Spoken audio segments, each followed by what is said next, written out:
awful. Police say the investigation is complex. It's going to involve several partner agencies, and they say it's going to take a significant amount of time. A spokesperson for Walmart did release a statement basically sending their condolences to the teen's family and announced that the store is going to be closed until further notice. Makes sense, right?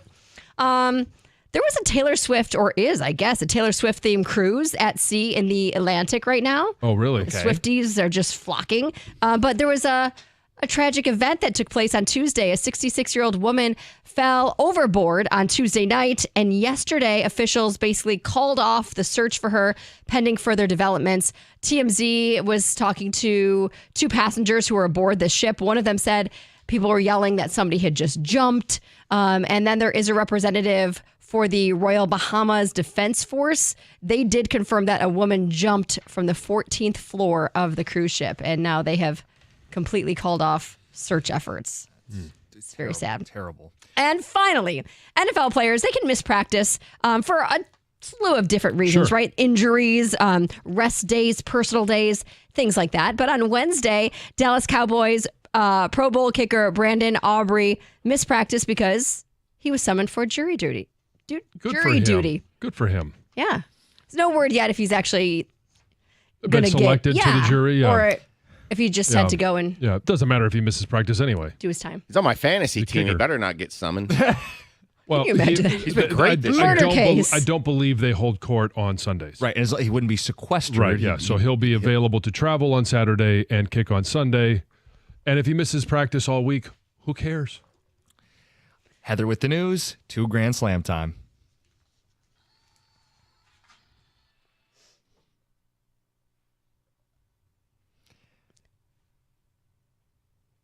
Uh-oh. Silence. I thought that was my headphones. No. There it goes.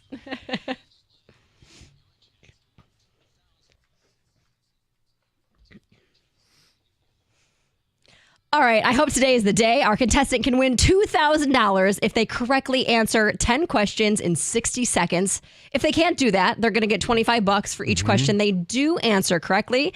It's all about using that time wisely. If they don't know one, hopefully they can come back, pass, and get back to that answer. Who do we got? Charles in Livonia. Mess around and find out. Good morning. Good morning. How's it going? It's going pretty good. How about you guys? Oh, we're doing all right. How was everything on the main streets of Livonia today? It's pretty safe. All right. As it should be, as I would expect. Yes. Charles, are you excited to play? Yes, very excited. Okay, so you know the rules. Your time is going to start as soon as I start reading the first question. Are you ready? Yes. All right. Who wears jersey number 26 for the Detroit Lions? Jimmy Gibbs. Utica is located in this Michigan county. Macomb. Who leads Michigan State in rushing yardage this season? Pass. Who won the NBA championship last June? Boston Celtics. Who voices Woody in the Toy Story movies? Tom Hanks. Who leads Michigan in receiving yardage this season? Coach Loveland. Who do the Red Wings play tonight? Pass. This artist had the 2023 hit Need a Favor. Jelly Roll. Who currently leads the NFL in receiving yardage? Justin Jefferson. Calgary and Edmonton are cities in this Canadian province. Alberta. Who leads Michigan State in rushing yardage this season? Nick March. John, what'd you tally? I got 7. 7. Hey, I have not bad. Some really good guesses in there. Yeah, thanks. Yeah, that was tough. The last couple was tough. Yeah, the receiving yardage, you said Justin Jefferson. That was a great guess. If you don't know, you got to go with the NFL's best receiver, right? Absolutely. Yeah, absolutely. Yep, it was wrong, but good guess. It was Jamar Chase, his college teammate. Oh, man. Well, we got you with 7. That's $175, Charles. That's a job well done. Thank you. Not bad on your way into work or whatever. Yeah, $175. It's brought to you by Genesis Credit Union. We'll put you on hold, Charles. Make sure you get your info and get paid. We'll go through it, John. He was off to a really hot start. He got Jahmyr Gibbs, who wears 26 for the Lions. Utica is in Macomb. Mm-hmm. He passed and then came back to which Michigan State player leads the team in rushing this season. Yeah. He didn't get it right. It's not Marsh. It's... Lynch Adams. Yep, and they do the split backfield. I think that's a tougher one. Yep. Who won the NBA championship? Boston Celtics. John, the voice of Toy Story. Oh, he nailed that one. Tom Hanks. He plays Woody, yep. Who leads Michigan in receiving yards this season? I think it was a guess, but he got it right. Yeah, Colson Love. If you're going to guess, it's not going to be a receiver.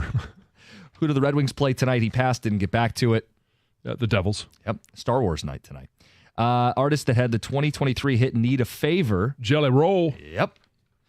Currently leads the NFL in receiving. It's Chase. Jamar Chase, yep. And he knows his Canadian provinces. Yeah. Alberta. He's spot on geography. So the only ones he missed, MSU's running back leading in yards, Red Wings game tonight, and who leads the NFL in receiving yards is tough. It's a tough one. Yeah, it's tough. Really good effort. $175. Your next chance to win next Tuesday, 7:25, same time. Coming up next, we got people who still want to talk about this Michigan State rivalry and the state of the rivalry, and some people saying it's dead. Certainly doesn't feel very alive. We're also going to get into some Lions football this hour, John, because you want to offer people a chance at a mulligan. Yes. Something to, now that you are a good team, and it's proven that you're a good team, we're going to stop the bus, open up the door, and allow you to get on. 7:50. We'll get to it before the hour ends. 97.1.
At 7:50, John Jansen offers you a mulligan as a Lions fan. Michigan State calls to get to. You guys have been waiting patiently. We brought it up, the state of the rivalry and the overall lack of interest in Saturday. And I don't think it's from one side. I think Michigan State fans look at this as an opportunity to get Michigan, for Jonathan Smith to pick up another win in his first season, to take the state, all of that. I think it's Michigan fans who are looking at their team, and understandably so. They're disappointed, and I don't think they're fully engaged in the rivalry this week. And I've seen it. I'm not trying to point fingers. I've seen it the other way. A couple years ago, Mike and Rico, rivalry's dead. Yeah, it's because your team's not any good. And now I'm starting to see a little bit of that, not from you, John, but from some Michigan fans of, I even play the game. Who cares? Doesn't mean anything. It always means something. Yeah, they're trying to do the oh shucks thing. Yeah, and I don't like that. But you guys can tell us where you're at going into this rivalry game. Let's get to Jeff in Madison Heights. You're on 97.1. Good morning, fellas. Good morning. First of all, preach, Gov. I've been saying the same thing Gov said for quite some time now. It all feels tainted. It just don't feel like it was worth it in the long run. But I was talking to my wife this morning before she left for work. Me and my dad have been season tickets holders for over 15 years now. And I looked there and said, I don't even want to go Saturday night. I can never remember saying that. I've already given my Oregon tickets to my son and his buddy. Go have fun. They're young. They can't afford them $200 tickets. I just give them to them and go over there and deal with it. Is it, like Jeff, let me ask you this question. Is it because you think they might lose, or because you just feel like it's going to be a boring watch? Probably a little bit of both, honestly, John. I don't think that. I think Michigan State's in a much better spot than Michigan now, and it shouldn't be that way. I think Harbaugh left us, in a pretty bad spot. For a quote unquote air quotes Michigan man that would stand on a pulpit and scream at the top of his lungs, "Who's got it better than us?" Well, let me see: Indiana, Illinois, Michigan State. Should I keep going down the list, or is that good enough for right now? You can stop. You can keep going. Well, we got the idea. But he basically flipped us the bird and said, "I got mine. Screw you," and out the door he went. I agree.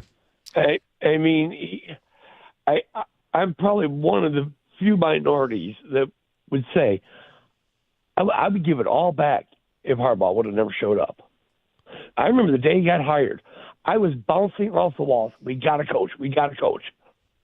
7 years later, it was like, why? Jeff, you'd take it back? Like, I'm just again, I from afar here. It all back. You got to kick Ohio State's ass 3 straight years and go to the playoff and win a national title. Things you never dreamed you were going to do when Harbaugh took over because of how bad the program was. But was it worth it in the long run? Yes. I would answer yes, but I'm not a Michigan fan. Greg, you're an alum. You have the degree. You think it's worth it, right? This is letting your present circumstances hold you hostage. Come on, guys. A national championship. 3 years of tremendous football. Like, he's saying throughout the entire Harbaugh era, like, John. You want to go to Brady Hoke? Right. John, I remember the joy and when they first beat Ohio State at the Big House and the scene in Ann Arbor. You would take away the joy you felt that day because you don't like this team and what's going to be a throwaway season? I'm not going even that far. I'm just talking about the dark cloud, like that is over it since. It's really dark, I think. But I'm not going to change. Like, I went to the Ohio State game last year with my son. I'm not taking that away. I just feel like it feels dirty. So and they're getting what they deserve. But to his point about Jim Harbaugh, and we talk about legacy all the time. And I'll just ask this question because I've always thought that if you really love something, if you really care about something, you're going to leave it better off than when you got there. And okay, Michigan won 3 games against Ohio State. They won 3 Big Ten championships. They played in 3 college football playoffs. They won a national title. Those are all great memories. But after he left, is the program this year better off than the last year of Brady Hoke? Well, they went 5-7 that season. And you may remember there was the whole thing with Shane Morris and with the handling of the players. I thought that was kind of crap. But my point is that the tenor of the program at the time was these guys are a bunch of idiots, right? A bunch of doofuses. Michigan is a sorry program. I mean, John, it feels like 5-7 may be coming back again, but in the middle you had the best run of Michigan football I'm not in a talking lifetime. about that run. I'm talking about, did he leave it in the same condition that he inherited it? Yes. There you go. 5-7. And maybe they end up with 6 wins. Listen, as far as the game with Michigan State goes, you asked the guy, is it because it's going to be a boring game? I think it's kind of an unpredictable game in the sense that both teams turn the ball over a lot. I think Michigan State is the better team and will win, but I don't think the game itself is boring. Well, you think, I don't want the ball, you take it? No, I don't want it, you take it. That's unpredictable. No, I don't want it, you take it. You think that's exciting? Win probability graph is spiking like someone having a heart attack. Yeah, it's going to be one of those games. That's got some juice to it. I'm not telling you it's brilliantly, beautifully executed football. It's far from it. But the idea that it's boring? No, I don't know. MSU, Childs had the game against Boston College where he gave the game away 3 different times. I think he's gotten better, but I think there's always a possibility with how Michigan turns the ball over and how Sparty turns the ball over that this game could end up being kind of topsy-turvy. That doesn't mean good football, but I don't think it's boring football either. Well, I mean, we'll find out Saturday night. Daniel in Southgate, you're on 97.1. Hey, good morning, guys. Good morning. I got two comments to make on the topic, if you don't mind. First one, I'm still celebrating the championship. I mean, I disagree with a lot of people's views, and that's just my opinion. First off, when this whole thing broke out last season about the cheating scandal, Harbaugh was suspended a few times. Sure, it was a couple different topics, but they found out about the cheating pretty early. Moore stepped in. He beats Penn State. He beats Ohio State. We win all the playoffs games. We win the championship with nothing to do with cheating. That was legit good play by our team. The cheating was already done and over with. You can't punish somebody after you caught them already and then say, well, the next 10 games you win, you cheated too. That makes absolutely no sense because that was already done and solved. They already found out about it. The guy was fired. You suspend Harbaugh, and then they still beat Penn State, Ohio State, all win the playoff games and win the national championship. So to me, I'm still celebrating the championship. I totally disagree with that. The second comment, which it's kind of frustrating. I mean, what did we really expect this season was going to happen? We lost a lot of good players, offense, defense, up and down the team. Yeah, we have some comeback, but realistically, without a good quarterback, we never had a shot. But Dan, you didn't think it'd be this bad. Like, be fair. I mean, it's one thing to say, hey, we weren't going to be very good. We'll only win 8 or 9 games. I don't think people thought, and I can't remember a single person saying 5 wins being like a real possibility for Michigan football. Like, even if you thought there was going to be a step back, this feels like a damning step back, an unacceptable step back. Some of it was understandable, John. Some of it would be expected. Losing to Michigan State this year didn't feel possible before the season. They were 22.5-point favorites. No. And what did we talk about? What was the conversation before the season? Were they going to be a 9-3 team, or could they possibly be 10 by finding a way to beat one of the big 3 teams on their schedule? And it was Texas, Oregon, and Ohio State. Now it's been agonizing and very disappointing. They've underperformed almost everybody's expectation. Almost nobody was picking them to be 6-6. Right. Other than some trolls. Yeah. Coming up next. You don't think he believed it when he said it? 6-6 for Hatchet? What? That was his prediction. I don't know if it was preseason, but it was very early. Maybe it was preseason or early in the season. He threw out 6-6. Anyway, you're going to offer people a mulligan for the Lions. Mm-hmm. We'll do that next. It's 97.1.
think that was Cade's only make in the fourth quarter. Did have 28 points, 8 assists, only 2 turnovers. Pistons lose. Pacers come roaring back in the fourth quarter. Mark Champion's call.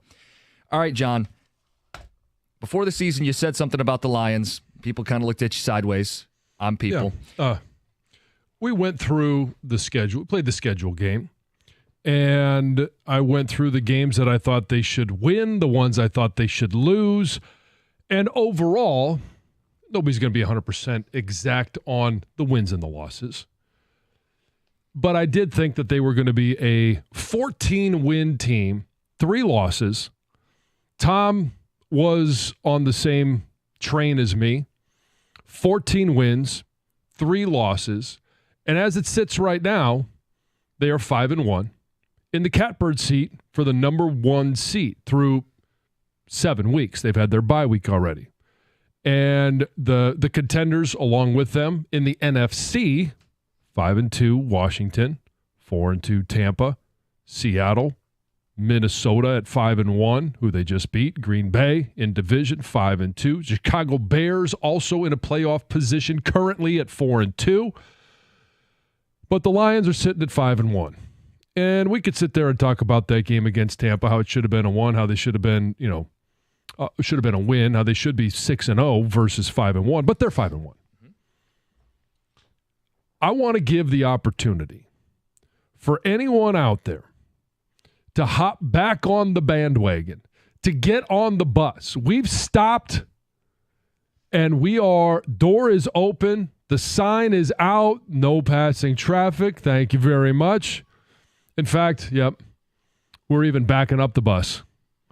If you did not get on at the beginning of the season for a 14-win team, looking at them, and I understand Aiden Hutchinson is not coming back in the regular season.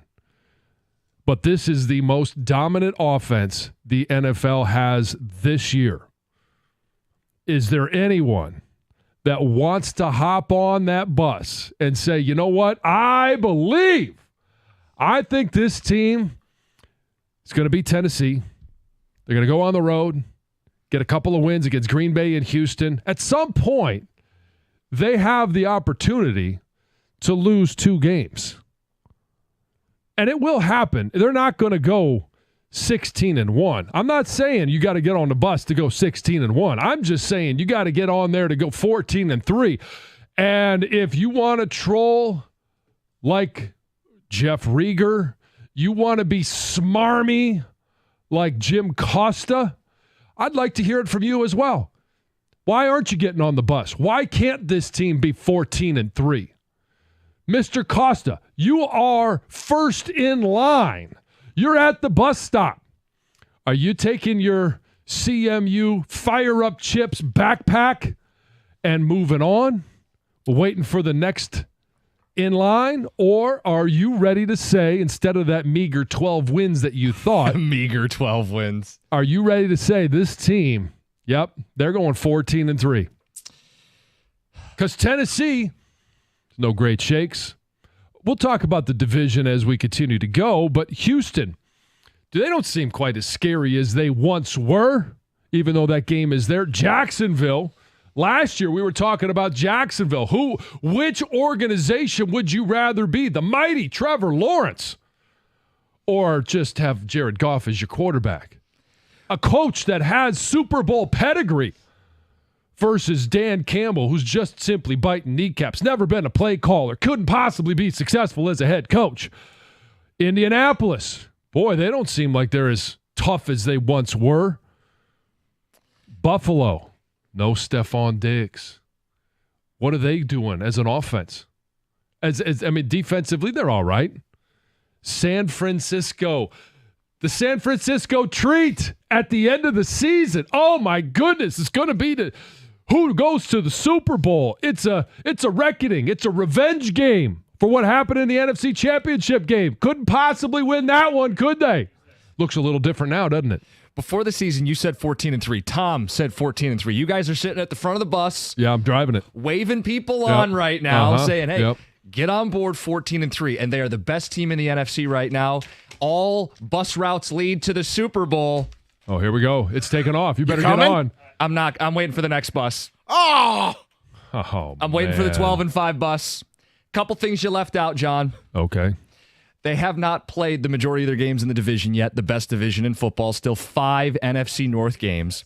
I didn't see Max Crosby or Myles Garrett or any edge rusher on that bus, so it's hard for me to know that they're going to go 14-3 without seeing the. Sometimes you got to take a leap of faith. The pass rush that they may or may not be bringing in. Brad Holmes will make this team better. I thought 2 of their losses would be at Green Bay and at Chicago, so we're right on track. And if you remember, not that anybody has it memorized, but I actually thought they'd be undefeated at this point in the season. So you're not going to sell me on 5-1 means I got to think it's 14-3. I did think they'd lose a game to Green Bay, lose a game to Chicago, Buffalo or Houston lose one of those games. I think this team's still very much in the Super Bowl race. Felt that way when I picked them to go 12-5. Still not going to get on your 14-3 Express. All right. I think the Express is rolling right to New Orleans right now. Everything is right on course, just how I thought it would play out, minus the Aiden injury. And I think Brad Holmes will take care of that and get somebody in here. It'll keep this thing on course. The offense has gone next level. They're dominating people, and they should have won that game last week by more. But, hey, it's a division game. Minnesota fought back. Yep. Give them some credit. It's a tough road win. Sometimes you just take wins in this league. They just went to Minnesota and Dallas and won. All right, I have confidence that they can win any game on their schedule. So do I. Will? So do I, but that doesn't mean they will, right? Yeah, exactly. I mean, you guys are already conceding they're going to lose a couple games. Do you think they're better than last year? Yes, but I think the schedule's harder than last year. I think the division's better than last year. They don't have Aiden Hutchinson. I mean, there's a variety of factors that may mean they pick up a couple extra bumps and bruises on their way to New Orleans. All right. Well, yeah, but as you start to learn more about the season, is Jacksonville the threat that some thought they might be? No. Is San Francisco the threat that some thought they might be? So no, but I had them winning that game preseason. Okay. I'm not going to put you on the spot right here. You'll have the update time to think about this. Oh, all of 90 seconds. Because it's not going to be that hard. You'll be able to. It's just something not. What's their 4 losses? All right, you can. Jim Costa's going to tell us what games your Detroit Lions are going to lose. Yeah, so everybody can yell at me and go, "Why don't you believe in our football team?" Thanks for that assignment. Your phone calls as well. Are you getting on the 14-3 bus? John has backed it up and gave you one more shot to hop on board. Yep. It's 97.1.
All right, we got people on hold. We want to know, on or off the bus, 14-3. John has backed it up.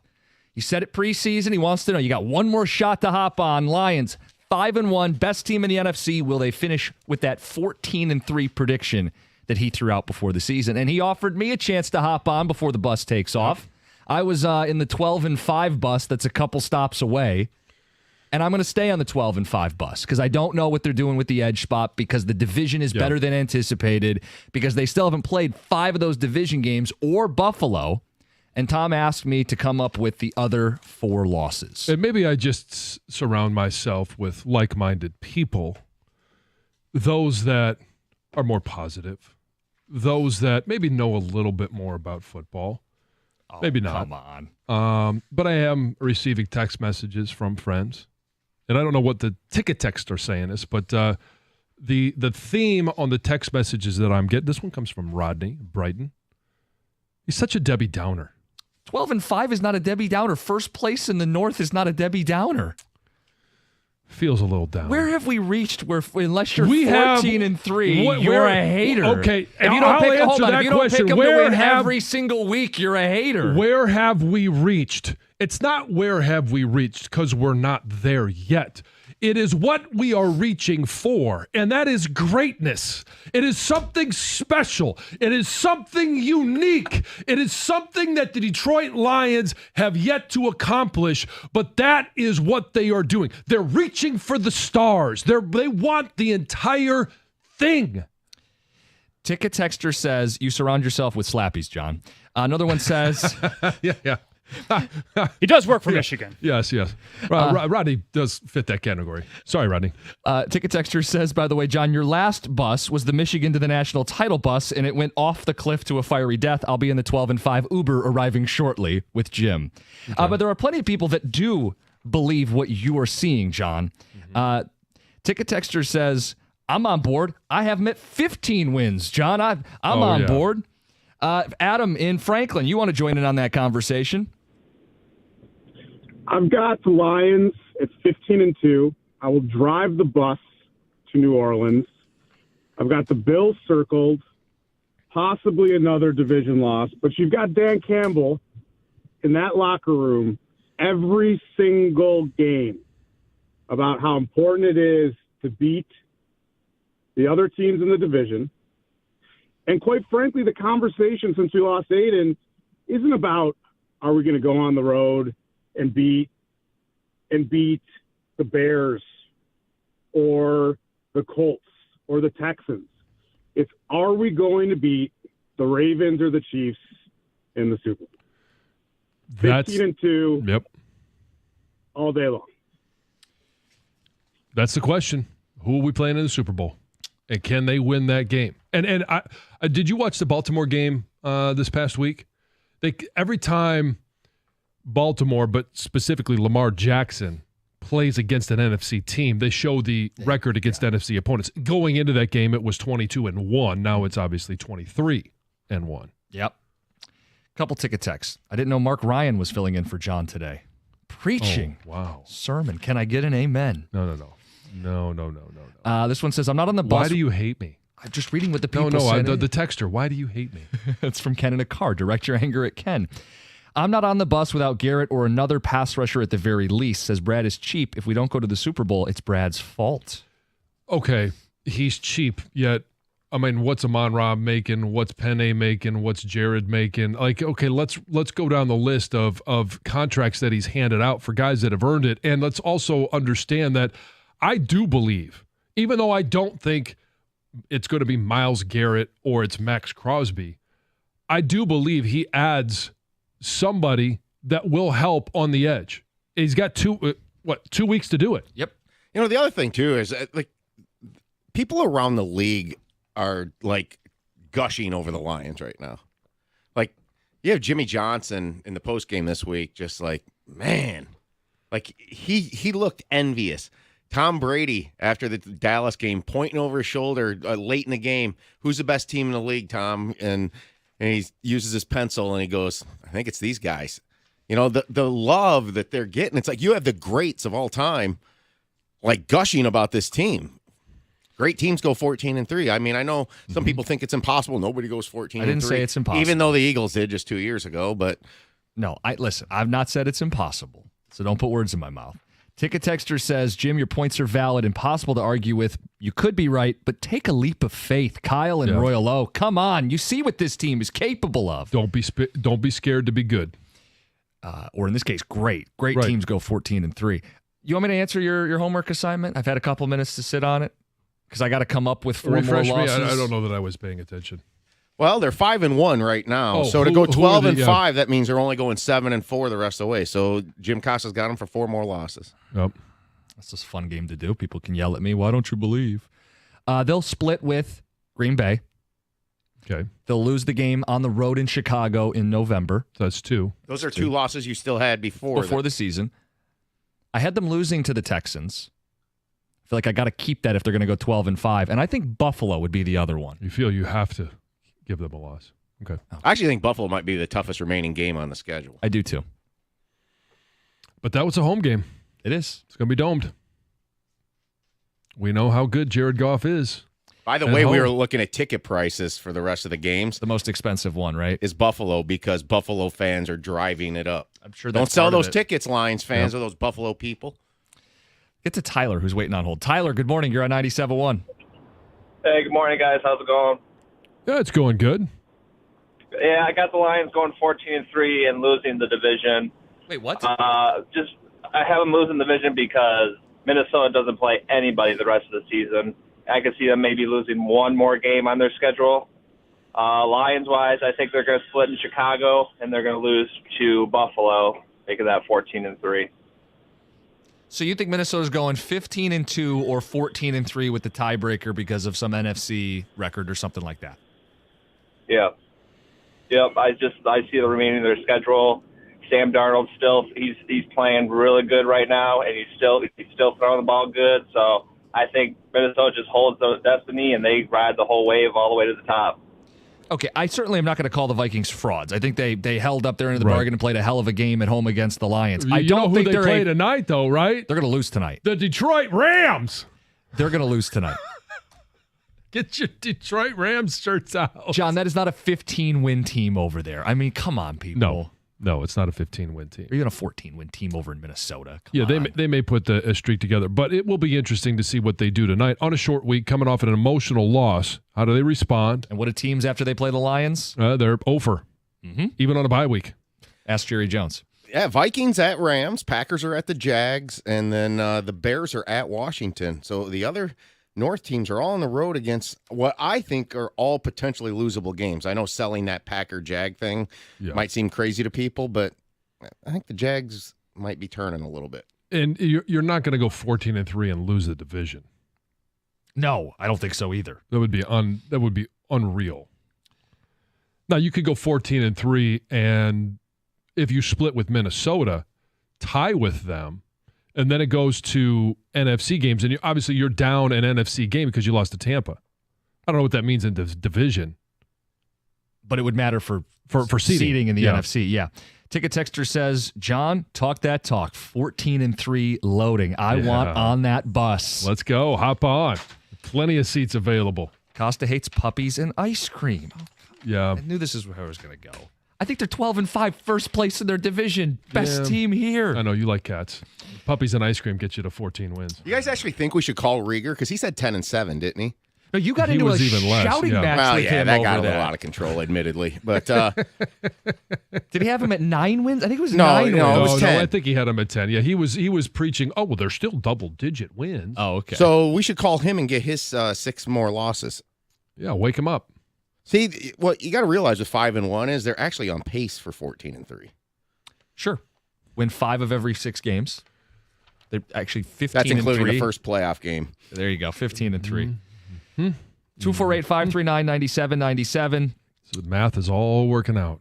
It says Lions will split the difference, go 13-4. Only way they don't win the Super Bowl is if they end up with the Ravens, Clay, in a truck. Oh, so you think they could beat Kansas City, but not Baltimore? Last season they did beat Kansas City and not Baltimore. Yeah. And Lamar is extra mobile if you don't have that pass rush. Lamar, I mean, the MVP debate right now is between Lamar and Jared Goff, is it not? Yeah, right now, currently, yeah. And I mean, Goff's earned the right to be in that conversation. And here's the difference. Do I think Baltimore's offense is better than it was last year? Absolutely. Scoring them. Derrick Henry is dominant. And I think Lamar Jackson is on pace to have another 1,000-yard rushing game or season. Sorry. Hell of a game. Yeah, that would be a hell of a game. But their defense isn't traditional Baltimore defense. Yeah, they're pretty bad against the pass. And I would say this about Lamar's NFC record. It doesn't include the playoffs. Yes, Tom, he's never been in a Super Bowl. Well, that's the knock on him, though. I mean, I saw Yeah. there's national pundits after the game the other night still saying, you know what? They're at the point where until they beat the Chiefs and they see him do it, they don't buy it. Well, right. I mean, listen, he could win his third MVP, and the story is still going to be playoff wins. But if he's in the Super Bowl, correct me if I'm wrong, guys, he would have won a few playoff games to get there. I feel like that would no longer be this thing where he can't get it done in the playoffs. He'd be in the Super Bowl. But he hasn't when he had him at home I know. in the AFC Championship Oh, I know. game. They let that get away last year. But we could talk about our team letting it get away. Listen, it could be a Super Bowl matchup. I think it's probably Kansas City out of respect to them, but it does feel like Detroit's on that pathway to New Orleans. It's just, are they on the 14-3 bus, 13-4 bus, the 12-5 bus? 248-539-9797. Hey, so Negative Jim's been getting a little blasted here, maybe over the top, and we're having fun It's with all this. good. All right. John, do we give him one more chance to get on board? Texters say you sound like Chris Christie. Yeah, he's classless. Uh-huh. Do we give him one more chance to get on board? Because I will say this. We gave you an awful long time to get on the Tiger bus. Yeah. Because it defied logic. But you have to have a cutoff. I can't hop on when they're 14-2. Well, right. I mean, John hopped Right. on when the Tigers were like in the playoffs. Yeah, I think we got to set. You're right. We do have to set a time limit on this. So when we come back, I'll set that time limit for the bus. Okay. When the bus is leaving the station, or at least when the next stop is. All right. It's 97.1.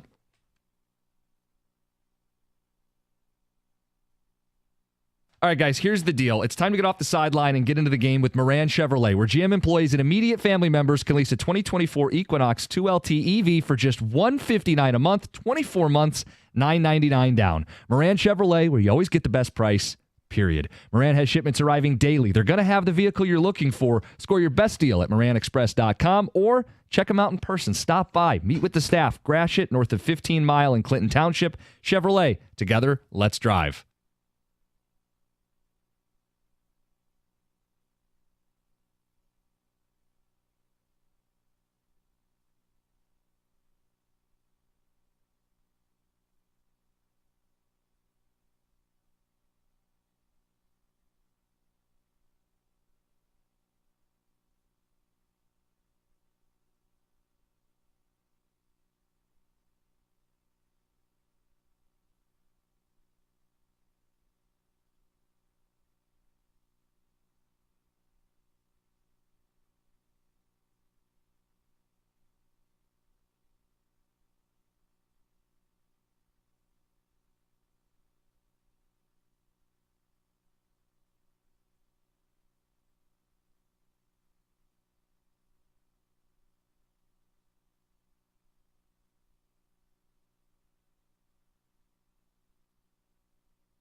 last year, my wife and I decided to get a new roof. We went with Rapid Roofing. Mike Beatty and his team came out, and part of the reason we went with them was because of the professionalism that they showed, the fact that they showed up in one day, roof off, repairs, replaced, and cleaned up and gone. The other reasons, it's not a high-pressure sales event. They offer flexible financing options. It's a family-owned and operated, no sales approach, no pressure sales approach. They also are one of the only 3-star President's Club's award winner in the state of Michigan. Not only are they one of the only, they are the only. You want the same professional job? Call Rapid Roofing at 888-360-ROOF. That's 888-360-ROOF. You can find more information on the web at rapidroofing.com.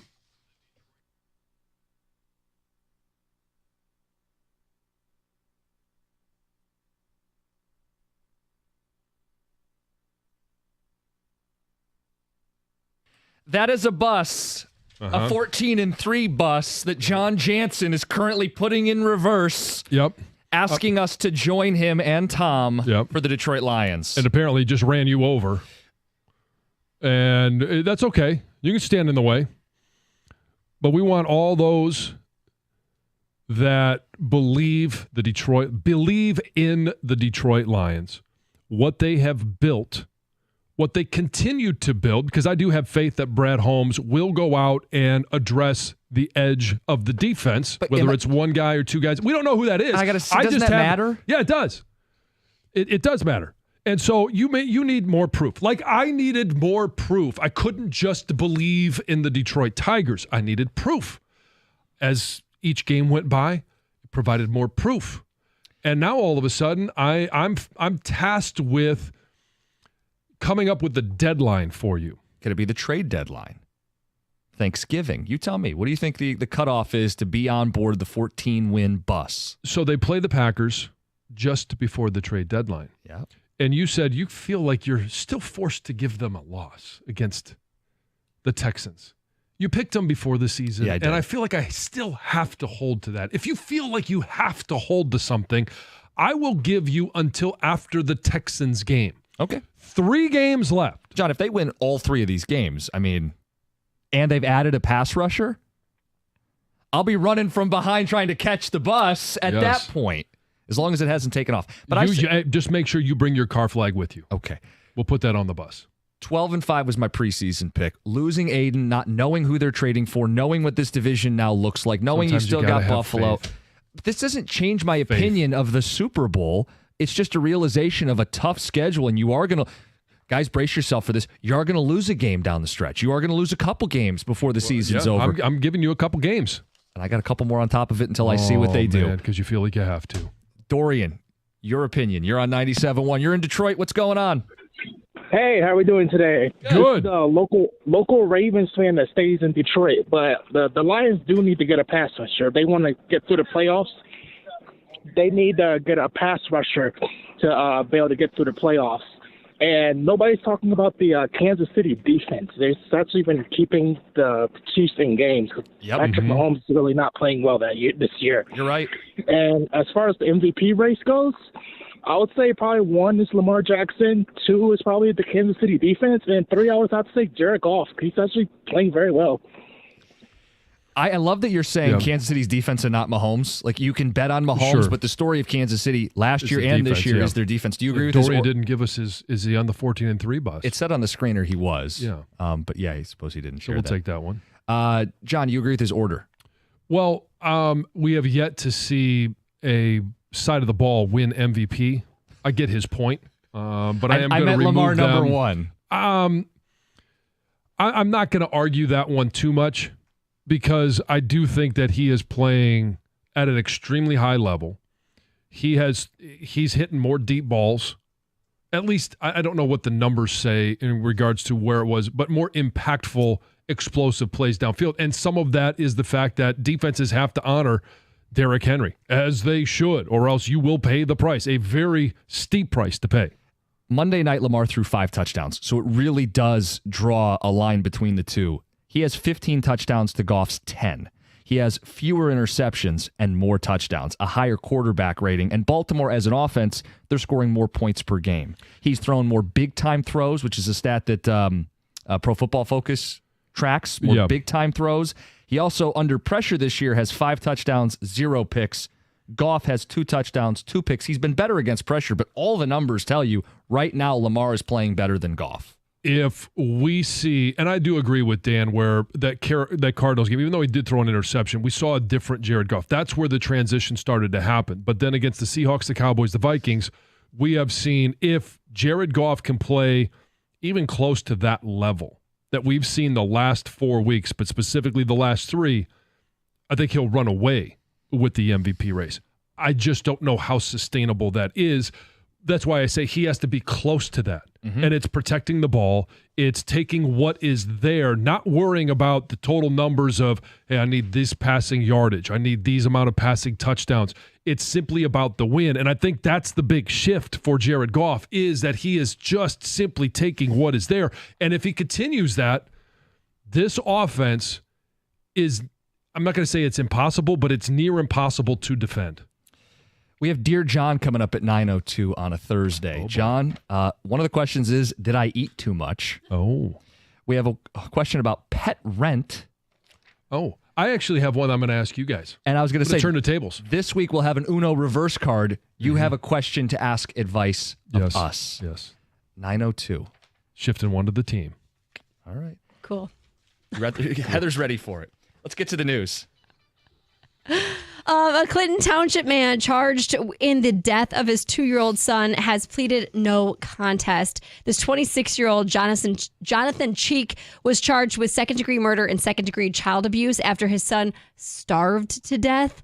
And this no contest plea does act as a guilty plea, and he is going to be sentenced on December 18th. Now, because of his plea deal, prosecutors are recommending he be sentenced to 24 to 15 years in prison. The child's mother is also charged as well. She's going to trial in April of next year. It's disgusting. It's absolutely disgusting. And I wish they could have life in jail, but because of his plea deal, he's getting a smaller sentence. An EMU professor has been suspended after being arrested last month. This arrest was all part of a sting operation for a TV show starring Chris Hansen. And you probably all remember Chris Hansen, To Catch a Predator, right? Yep. Well, that's exactly what he was doing. This professor thought that he was texting with a 15-year-old girl, showed up at a home in Huron Township, wasn't texting with a 15-year-old girl, was texting with an undercover officer, and there he was, boom, on this TV show, arrested. There he did admit that he was a professor at Eastern.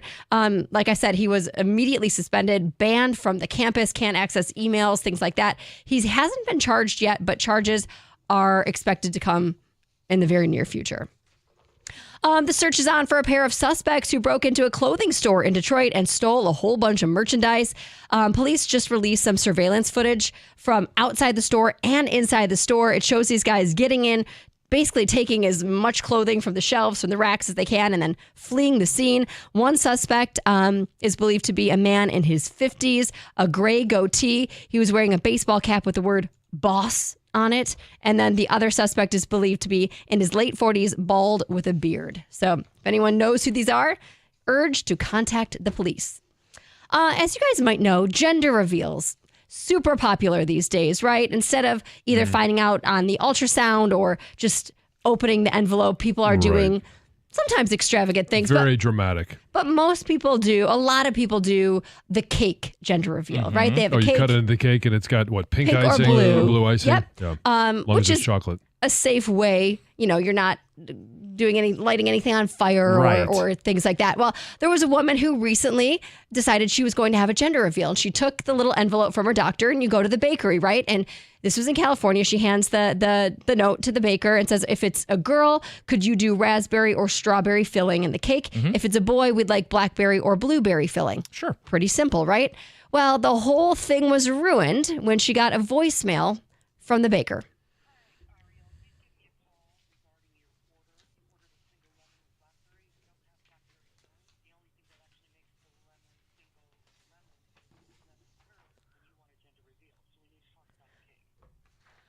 So boom, she's having a boy. Yeah.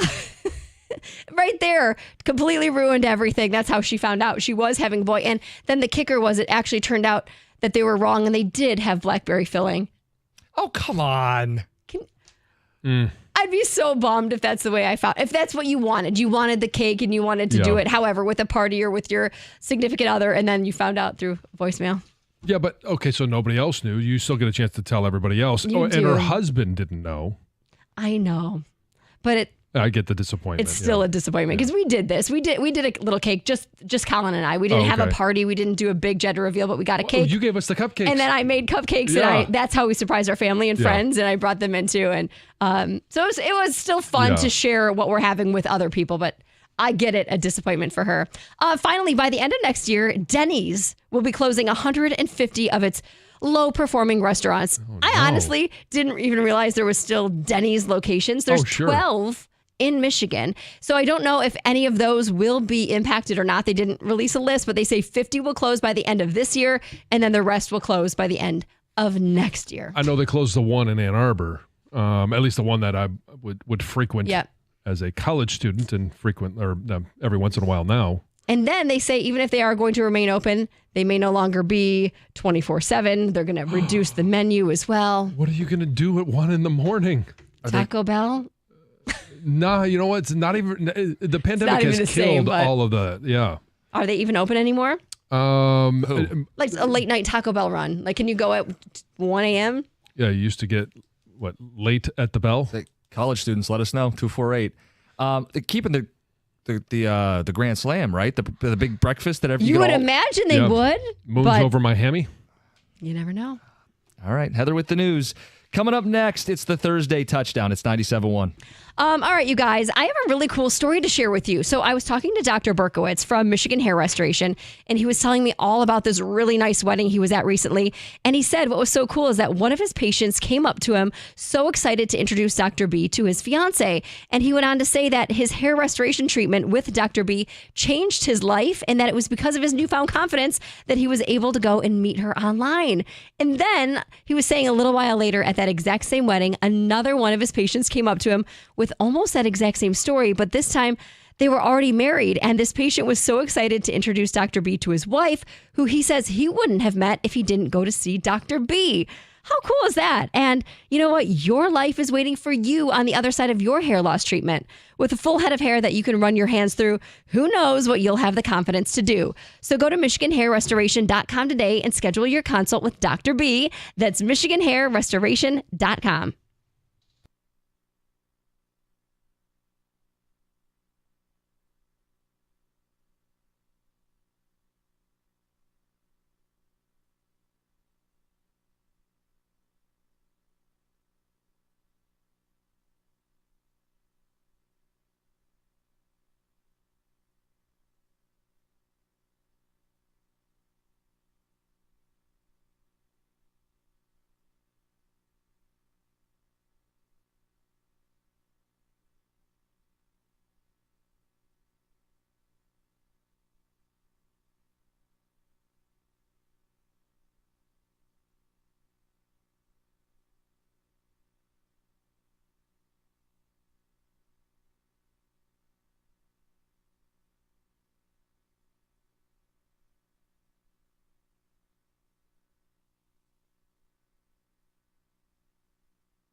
Enjoy all the NFL action with a chance to win on FanDuel, America's #1 sportsbook. New customers can bet $5 and you're going to get $300 in bonus bets if you win a bet on this weekend's games. That's a $5 bet.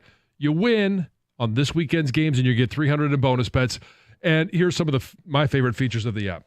You got the popular bets that everybody knows about going to. You got the over-unders. You got all those things.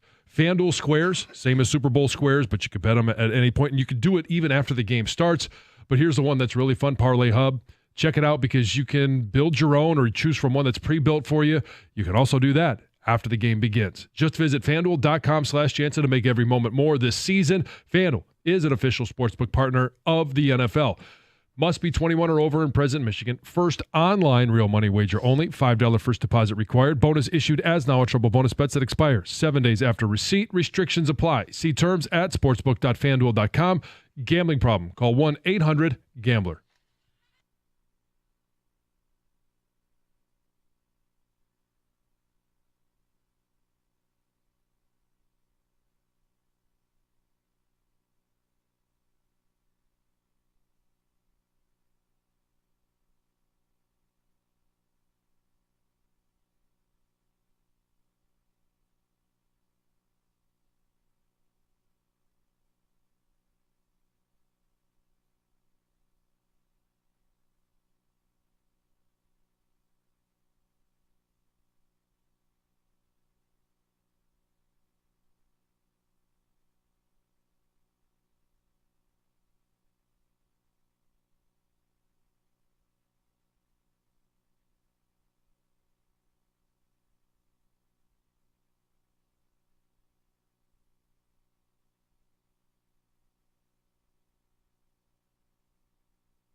Yeah, we'll finish that update in a few minutes. 97.1, Jim Costa with John Jansen, Heather Park, Gov and Greg behind the glass. A Thursday where we spent a bunch of time with Michigan State. This hour, a lot of talk with the Lions. Ticket texters confirming you can still get Taco Bell late at night. So, Okay. Now we know. happy to hear that. Josh and Royal Oak, you have some thoughts on the Lions. John was offering people a chance on that 14-win bus. You're on 97.1. Hey, fellas. Yeah, fellow Clawson Trojan here, John. Just wanted to talk about, I'm looking for insight. Me and my buddies have been talking a lot about, the Hutch injury. With the emergence of Branch as a Pro Bowl-esque DB, when you have the McNeil extension, and I believe we just signed the edge off the Browns practice squad, Holmes is reckless in the draft. Like, he is spot on, past few years. What is the likelihood that they go out and get a top-tier guy versus they're good with a role player just kind of filling that in, especially if that our defense proves over the next few games before the trade deadline that they can stand up without, needing Hutch or somebody of that caliber, is basically figuring out, is he going to, kind of just roll with his guys, or is he going to go out there and make something that, kind of shakes the NFL around? Well, I think what we heard from Dan Campbell is that they're not good with what they have on the edge. They think that they could use some help. Do I think they go out and get a Garrett or a Crosby? No. I think they go out and get a Zadarius Smith. There's a number of different guys that they could kick the tires on and explore those options. I do think they add, but I don't think that they're happy with the production they're getting out of the edge post Hutch injury. Josh, appreciate the phone call. Yeah. I think it's just a question of how big a move, not will they make a move. At least that's got to be. I mean, they've been very honest. Campbell has been very honest about needing more out of that position group. I'd be shocked if Brad didn't give him more, given how good this team is everywhere else. To his point, Brian Branch is having a Pro Bowl, maybe even all-pro season at safety. The rest of that D-line, the interior's very good. And the corners, Terry and Arnold, back-to-back good games. Yep. Carlton Davis, I think, has been very strong this season. Well, it's just a matter of the caliber of edge player they had. And so, schedule tougher than it was last year. Yep. Division, much tougher than it was last year. But offense, would you say it's better than it was last year? Mm-hmm. Defense, even post-Hutch, is it better than it was last year? Yes. There's your 14-3. I can John, walk you right into it. I would love for John. I'd love to believe it. I don't know if you. I'm not going to be mad if they win 14 games. I don't know that you would love it. You don't think so? I think you'd be all right. You would admit you were wrong, like we have done. All right, I was wrong on the Michigan take this year. Unbelievably wrong. Yeah. And you've admitted the whole thing about Goff, and there's a lot of different things that we've been wrong about. And no, I'm not going to sit here and say, well, but you'd be mad at 14-3. But I'm just imploring you to believe that Brad Holmes will do what is right for this franchise now and in the future.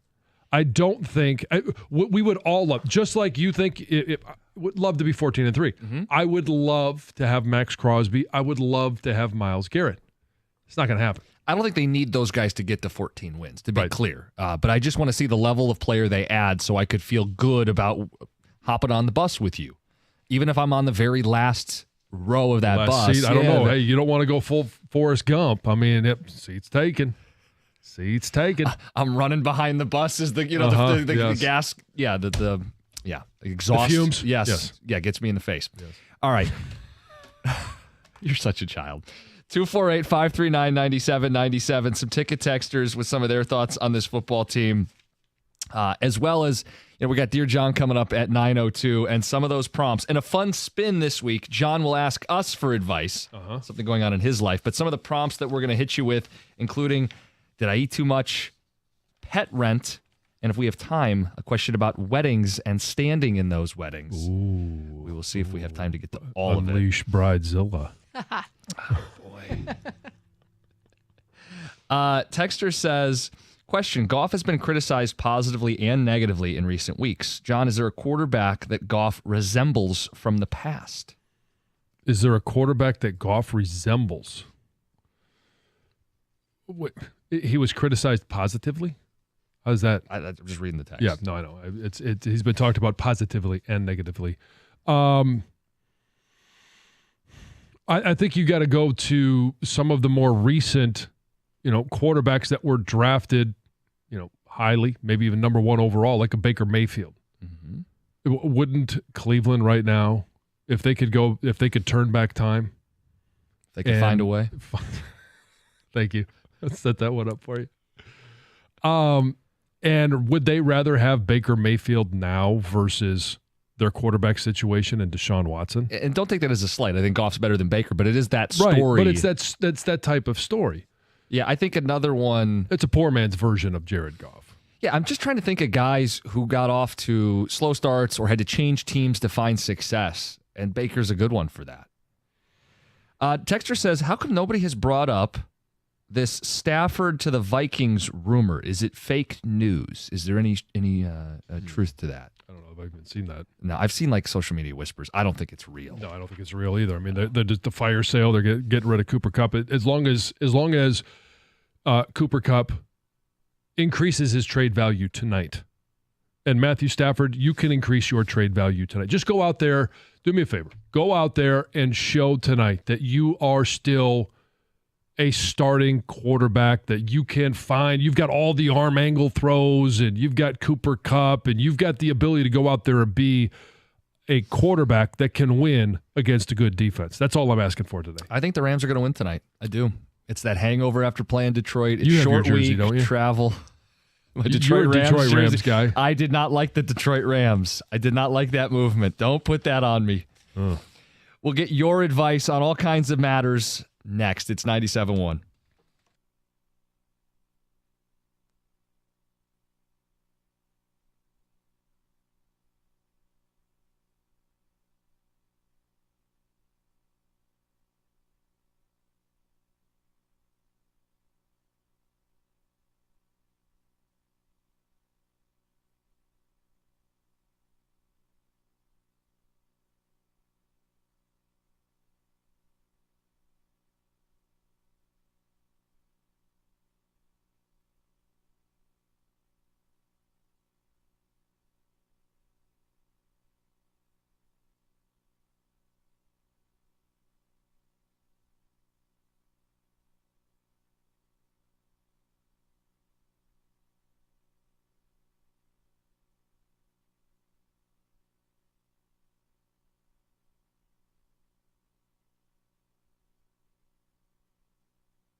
We need advice from John Jansen, and at the end, he has a question for us. Little Uno reverse card. All right, if you want to send these in, dearjohnjansen@gmail.com. John spelled Jon. The first one says, did I eat too much? Oh, boy. John, last week my friend hosted a UFC party. We all pitched in food. I made my homemade wings, and he provided as the host a 6-foot party sub. Okay. An hour into the night, everybody had, picked some of the food. I kept eyeing that sandwich. I'd say there were about 3 feet left. I waited an hour, then another half hour. Nobody was going for it. They were munching on chips, pretzels, whatever. So I said, I'm going for it. I took half of what was left, and 15 minutes later, I finished the rest off. Well, as soon as I did... Took all 3 feet? The host girlfriend came down and said, where is the sandwich? Everyone pointed at me. She was furious, said I was selfish to eat all of that. Whoa. I felt bad. I tried to explain to her. I waited. People weren't going. I offered to order a pizza or even go to Subway. She said it was a pathetic offer because the party sub had been from a local shop owned by one of her friends. Everyone's mad at me, and they think I embarrassed myself. Did I screw up? No. If that sub was out and you gave ample time for anybody that wanted some, then, I mean, screw her. Like, that's out of bounds. You set the food out for people to eat. And there's the ideal situation after hosting a party is that you have no leftovers. I don't want to load up the fridge with a bunch of leftovers, especially that people have been picking through, probably going to get thrown away. So you eat it all. Yeah, I think the only thing he could have done differently would be like, hey guys, anyone want this before I finish it off? Yeah, just throw it out there, see if anybody wants a piece. Everyone probably would have been like, no, I got these chips, I got this, whatever. And he could have done that. Maybe, but otherwise, no, it's there to eat, right? Yeah, typically you'd say, hey, last slice, if it's pizza, but it doesn't react. The reaction is not warranted. No, I thought it was, that's out of line. And we've kind of all been in that situation, too, where there's something, it's usually like a queso or something like that, where you're like, man, I can't stop eating this. And you eat the whole thing. Does happen. Yeah. The next one, pet rent. Dear John, I'm fresh out of college and I just got my first apartment. When I signed the lease, I was appalled to see how much it would cost for me to live with my dog, Bandit. They want a $350 pet deposit plus an additional $50 per month in pet rent. Now, I understand the extra deposit, but why both? So anyway, I decided not to tell them about the dog in hopes of hiding it and saving money. He's really well trained, right? But my now neighbors reported me to the apartment complex. And here's the thing. They have 3 young kids who are definitely more loud, more destructive than Bandit.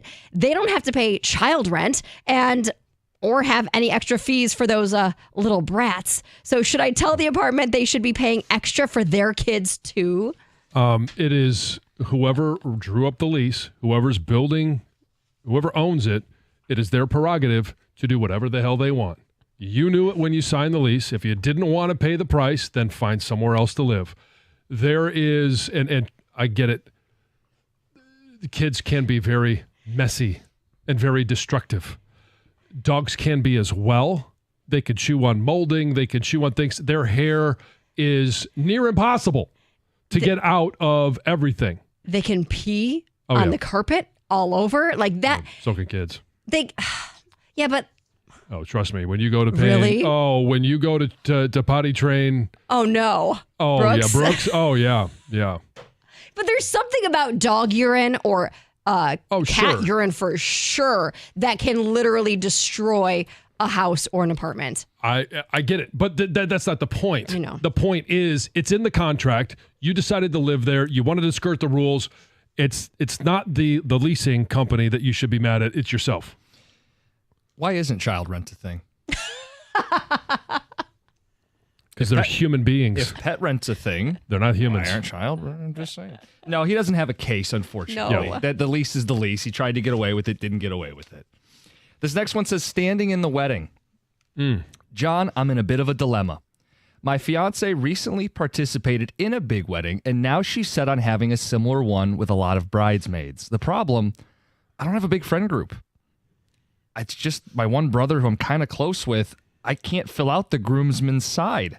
I know that she wants this day to be special, but I'm feeling stressed about the whole situation. She was in a sorority. She wants to have 8 women standing in the wedding. I can't get more than 1 or 2 guys for my side. Any advice on how to handle this, whether it's a way to fill out my side for the wedding or alternatives that we should consider? Appreciate any tips. Well, it gets a little bit weird. Does she have any dude friends? Or do those that are standing up, like, are there couple friends that they are now becoming more friendly with that maybe he hasn't developed that relationship with that could stand up on his side? There's nothing that says that you have to have even numbers. If she has 8, you have 2, so be it. I mean, it's a broadcast that you're a loser. You have no friends. But hey, that's her decision to make. He might not want that broadcast, might be his point. Well, okay, then. Should she have to trim a person or 2 to at least help with the ratio? No. I agree. Well, it does not need to be even. doesn't If need to she's be got even. 8 friends that or maybe she's got 5 sisters, a huge family, she's going to want them all up plus her best friends. And if you don't have that big family and a bunch of friends, who cares? Right. Let her have 8 and you have 2. Yeah. I don't think weddings need to have there's no There's no set rule. rules. Yeah. You do you. If she wants 8, let her have 8. Who Make cares? your own rules. One word. Tryouts. Tryouts, yes. Jeez. You ever say I love you, Yes. man? Looking for a friend. It's like playing pickup basketball, trying to size people up. Yeah, Could this person you be can in my always go wedding? shirts and skins. You don't want to look at your wedding years and years later and be like, who was this guy? I'm no longer even friends. Like, you want your Right. closest friends and family to Yes. stand up with you. Don't throw somebody in, just have an equal number. But a good option, though, is especially if she has some bridesmaids, I don't know what they call them if they're married, that are married, that are standing up, their husbands could be a part of filling the void on your side. You're shaking your head. How do you feel about people who aren't? I just think you're just filling a void. Like, don't put somebody in there if they don't mean that much to you. Right. I wouldn't- that I would be wouldn't more, want to I anyway. think, her call. If Yeah. she wants to have, symmetry in the pictures, then How do you be feel about like brothers or sisters like opposite gender? Like, do they go on the other person's side, or do they? I think that's still up to, it really depends on the couple. I mean, I think yes, but if you're not close with your fiance's sister, I mean, Yeah, but unless he really wants her, then yes, you put we her didn't have on anybody stand up in our wedding. So but her brother, if that was going to be the case, I would have no problem with him I'm not going to put him on her side. Right. That would be weirder. Well, yes. A dude standing up with other women. I've seen it before. I still say do your you? own. Yeah, Yes. Yeah. Do you? Yeah. I John, guess. you have a question I for do. us. I have a question. This is dear team. I do need some advice. There's a neighbor that got, at least I believe they're new, outdoor cats. Cats plural, several. Cats, yes. Oh. And so I have been doing some work on the house. Everybody knows I've been talking about it. You put the house on the market. And I've been painting, I've been cleaning up leaves, and these cats like to come hang out with me.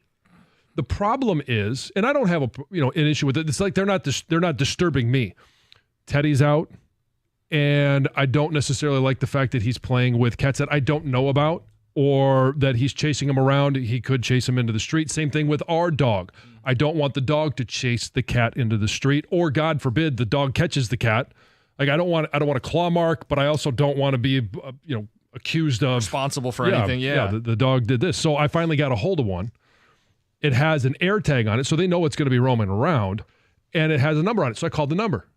Was the neighbor? Is a neighbor like I've talked to him, and when I heard her voice, I thought, okay, I think that's her. I was very nice in saying that your cat is been over here. Could you please keep the cat over on your property, off of ours? How do I handle the situation? Because I don't want this to be confrontational, and I don't want it to be. I mean, I'm not a huge cat fan. I don't have a problem, but the issue is the dog chasing the cat or the cat being injured on our property. I don't let my dog roam on their lawn. Right. I don't let the kids go play in their lawn. What do I do? How should I proceed? Catio? I don't know. I was going to say it. If they had a catio, none of this would be a problem. Yes. But I also understand on their part, that's an investment. It is. It is. And I'm not going to sit there and say, but I think we all understand that you can teach a dog to stay within your property limits. You can't teach a cat. No, Cats you don't follow can't. rules. And that's what's tough. It's your yard. Like, I'm a cat Yeah. person, but they shouldn't be roaming into other people's yards. You have every Yeah. right to want your yard to stay cat free. See, and I wouldn't mind it. I'd probably encourage it. I'd probably leave food out for the cat. Like, come on over, cats. Hang Right. out with me and my You're family. not helping John. He doesn't want I to do know that. he doesn't. Yeah. Maybe there's some sort of like natural deterrent. I know this would be more work on you, or maybe you could discuss this with the owners that would like keep the cats. Like I know like there's like certain scents they don't like that could be like Right. sprayed on the property line or something like vinegar or something. There's something cats don't like Yeah. that Citrus. maybe They could, don't Yeah. like citrus. You yeah, could that do- maybe could keep Right, because them. I want to do what is appropriate. And instantly I think, oh, well, if I squirt it with a squirt gun. Well, it's- But then I'll probably be called inhumane. You've done the first big Go thing, for which is it. put them onto the problem. They Right. have to do a better, and they may have to keep their cat inside more often, right? I mean, as a cat owner, I don't think you should let them roam around anyway. I mean, I think you're putting them in harm's way. Yeah. Well, they're eventually going to get run over by a car. Right. They're not going to live that long. If Depending anybody- on where you live. And not to do the hot take thing, but if we're talking inhumane, if you're just having your cat roam around where wild animals could come and get it, that feels a lot more dangerous. Well, we'll Call see how it the goes. animal control, not to come get the cat, but I bet maybe they would have some suggestions. I did think about that. Like, hey, there's a cat. Even though I know where it belongs, I don't necessarily want to get the law involved. No, and you don't want them to be like removed from the home, but they might have suggestions. Is what I was saying. Like, don't call them to come get the cat, but just, hey, what can I do? And they don't need to get a giant catio, but this does feel like a little bit of Give an them somewhere to advertisement play for a on- little on bit their of place. yeah. There's all kinds of ways that people can do Or it. like a big, not a cat. I guess Like it is a they catio, do but like a tent or stuff. Like they or some sort of like huge, like they've got like An dog enclosure? runs, Yeah. right? Where dogs are in a crate Mm-hmm. almost, but that's huge. Yeah. Something like that for the Let cat. me ask you this, because fences are allowed in our little neighborhood. I don't believe they have. If you fenced in your backyard, would it keep a cat in? I don't think so. They'd find a way out. Oh, they can climb on anything. Yeah, I don't think that a fence We would have keep them we have out. one that stays in our garage, and it goes everywhere in the garage. I mean, it's phenomenal. It's actually admire the places that it can get to. I was going to say though, I just googled what keeps cats away: garlic, ammonia, coffee grounds. Coffee grounds. Sprinkle some garlic or coffee grounds around the edge. Maybe I'll try the coffee grounds. Yeah, I mean, I love coffee. I have coffee every morning, so instead of throwing them away, I don't know if it's true. It's the internet, but internet never lies, right? Never. How did your neighbors react when you called them? They were very nice. Okay. But Like, did they apologize? not particularly.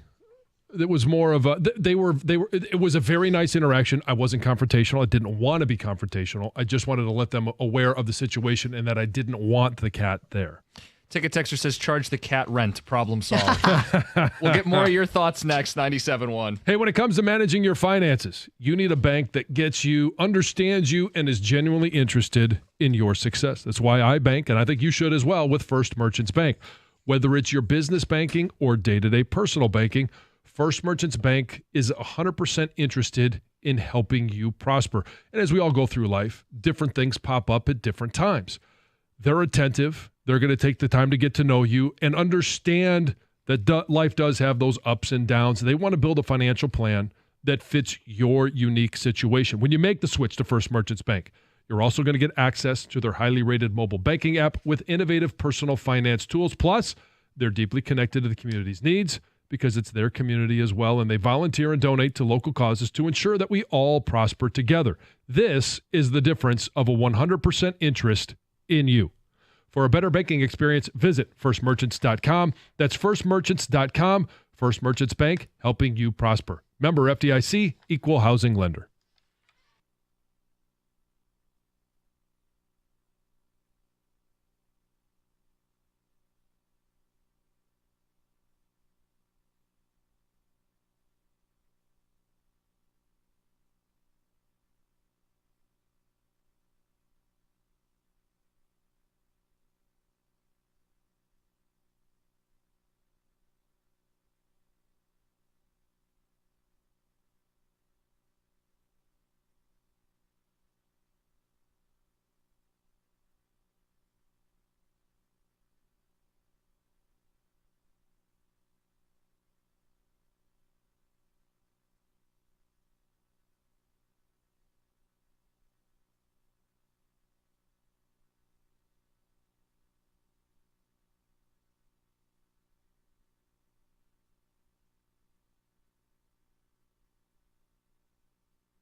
Mark Champion on the call. Pistons. Hot start. Rough fourth quarter. Outscored 33-19. Tobias Harris scoreless in the fourth. Cade Cunningham 1 of 6 in the fourth. There were some signs, some positive signs. Only 2 turnovers for Cade. Only 12 as a team. Pistons start 0-1. Ticket, text, and phone calls on the Dear John response. And John hit us with a reverse. Yep. He wanted to know what he should do about this cats plural, that are poking around, walking in his yard. Yep. And the reality is you went to the neighbor, but unless they're going to put the cat inside, you can't control what a cat's going to do outside. So now people are telling you, line your property with cinnamon. Apparently cinnamon's... I didn't know about cinnamon. I like that. It'll smell good, too. Yeah, the problem is there's wind. Right. It'll blow away. I was going to say, like, we use rosemary to deter in the house, but where are you going to get a bunch of rosemary to cover the property with? It's a lot of work. So, or like motion sensing sprinklers. Someone said sprinklers. The cat steps on your property. Yeah. So is it not inhumane to spray them with water? I guess it depends what you're like. If you're using a garden hose on full blast, probably not the best idea. Right. But if like I was a squirt bottle with a squirt gun, a squirt bottle would be I fine. would not be more of a mist. Yeah. Yeah. This one says John is a male Karen. LOL. Signed Chad. All right, Chad. You don't want your dog to get into it with this cat, or your kid to get into it with the cat. Yeah, I don't want the dog to chase it across the road, or I don't want Teddy to be playing with a cat that I don't know everything about. Sure. And this one says you should build a fence not to keep the cat out, but to keep your dog and your son from running out after the cat.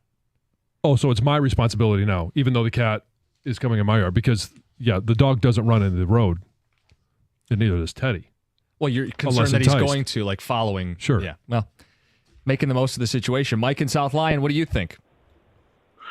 Hey, John. So I never owned a cat myself, but I grew up in a neighborhood where there are always outdoor cats. And I kind of feel like these owners, they understand whatever happens to the cat happens to the cat. I'm not saying you should purposely hurt the cat, but I think as parents, and dog owners, we look after our own as if it was a raccoon or something. You just kind of have to deal with that cat. And I don't think anything crazy is going to happen anyway. Cats are pretty non-invasive, but if your son's out and the cat's around, maybe just bring your kid inside for a little bit. I don't know if you're worried about it, but I think the cat will just come and go and you don't have much to worry about.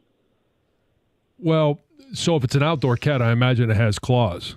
And I'm just worried that Teddy is going to try. Teddy's 3 years old, and he's going to try and grab the cat. The cat, and what if he grabs the cat where the cat doesn't want to be grabbed? Sure. If he grabs its tail or something.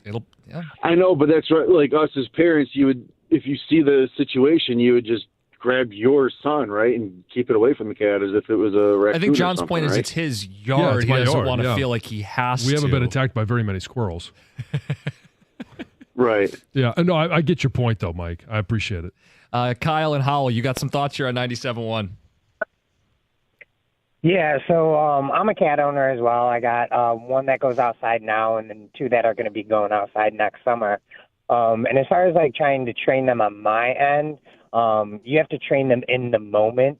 So like if they come into your yard, spray them with a squirt bottle, give them a little warning shot with a hose. As like the cat owner, if my neighbor came to me and was talking to me about that, that'd be my suggestion to them. Cats are also kind of like not they don't want to really be around people they don't know. So if they're unfriendly or they're skittish cats, they'll probably stay away from you anyways. And then really quickly, while I'm here on that 14-3 topic, I called last week about getting Max Crosby. And I think that you need to go out and get someone who can impact the game, at least if it's not Max Crosby. Otherwise, you're looking at 12-5 or even 13-4 before you can get back up to that 14-3. And that's all I got to say. Thank you. Thanks, Kyle. John, you made a face.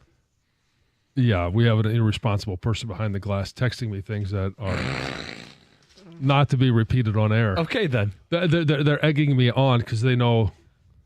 Trying to manipulate you back there. Yes, they are. Yes. Texter says you guys are all wrong. There's really just nothing you can do in this spot. Says cats are going to do what they're going to do. They're not going to attack you, but they are going to walk around and do as they please. They're cats. Okay, then keep it inside. It's we don't have to have a neighborhood pet. Right. There are a couple cats in our extended street block plus, and there are some outdoor cats. Our cat does not like other cats, so if a cat gets close, he immediately gets on edge. So I need my own attack cat. There you go. But in terms of those cats, they're friendly. They walk up and down, but I wouldn't want them on my property. So I can sympathize with what you're saying. We as cat owners in our house don't want our cat roaming into other people's yards and getting into stuff and potentially getting harmed, injured, killed, etc. Yeah. It's why I am a big proponent of a catio. The catio, where you get the best of both worlds, indoor, outdoor. He's protected. He can get some fresh air, breeze, smell all the smells of being outside without putting himself in John's yard or anybody else's business. When do I get a catio read? 248-539-9797. We'll get into Michigan and Michigan State after Heather's news. So a mid-Michigan man was just charged with attempted murder after firing shots from a tractor while somebody was repossessing his car. So it happened on Tuesday morning. This was actually right near Central. And police say that this tow truck driver was repossessing this guy's car from his home when he got on his tractor and was driving down the street shooting at this tow truck driver. Thankfully, nobody was injured. The tow truck driver wasn't hit. But like I said, the man was arrested, charged with attempted murder and assault with a dangerous weapon. Pepperidge Farms wants young adults to know that goldfish crackers are something that grown-ups can eat too. They're not just for children. So they created a new, I guess you could call it marketing stunt, right? To persuade adult snackers to eat more goldfish. And they announced that they're temporarily going to change the goldfish name and they're going to call it Chilean sea bass for the adult snackers. And they released a whole ad to go with it.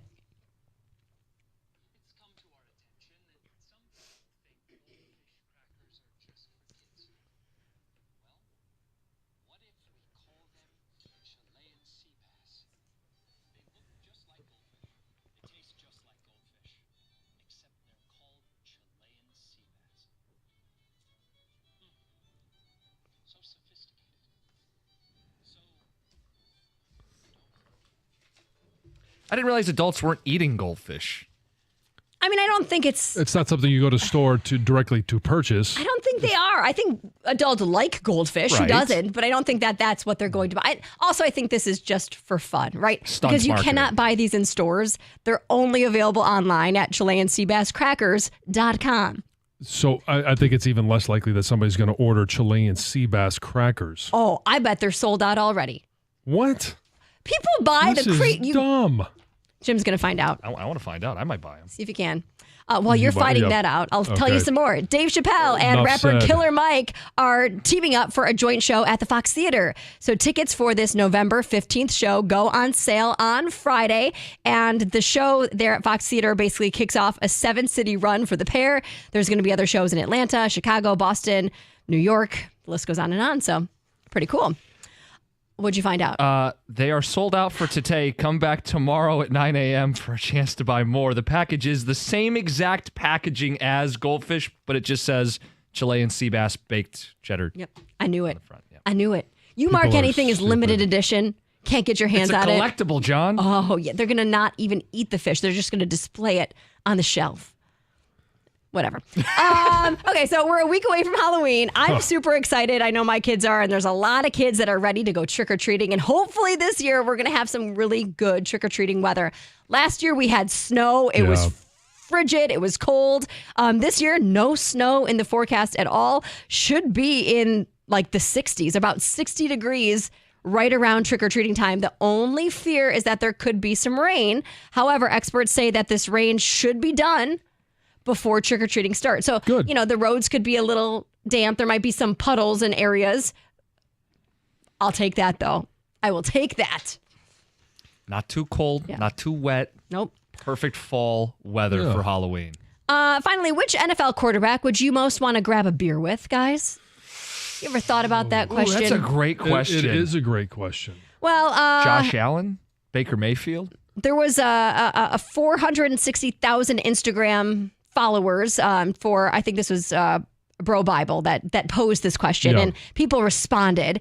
And the big winner is a name you already mentioned. Baker Mayfield was the winner of this debated question. Tell you who it wouldn't be.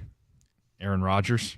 No, I probably think not. Goff would be high on this list, right? Goff would normal probably, dude. Yeah, normal dude. I don't know. He seems to have a little bit of a dry sense of humor. He's probably Yes. not, as outgoing as I would probably say Patrick Mahomes. Sure. Would be entertaining. I'm surprised you didn't say Stafford. The not list is not Aaron Rodgers, it's Deshaun Watson. Oh, well. Yeah. Josh Allen would definitely be near the top of the list. I think he'd be a cool dude to hang out with. I wouldn't want to hang I out want with him Russell. to bring his girlfriend, so that'd be great. Who's he dating? Haley Steinfeld. I think everybody would. Russell Wilson, wouldn't want to have a beer with Russell Wilson, right? He's just corny Weird. and weird. And, I wouldn't want him to start exercising in front of me while he's drinking his beer. He's giving you like a motivational speech. You're like, dude, Yeah. I don't. Okay. Remember those sub commercials that he was doing? They were very awkward. Cringy. Yes. Anyway, it's Heather with the news. Coming up next, Michigan State. It is rivalry week. We got any trash talk? Any buzz? It's 97.1.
Heather threw it out at the end of news, the quarterback you'd want to have a beer with. Yeah. The most popular answer on the ticket text.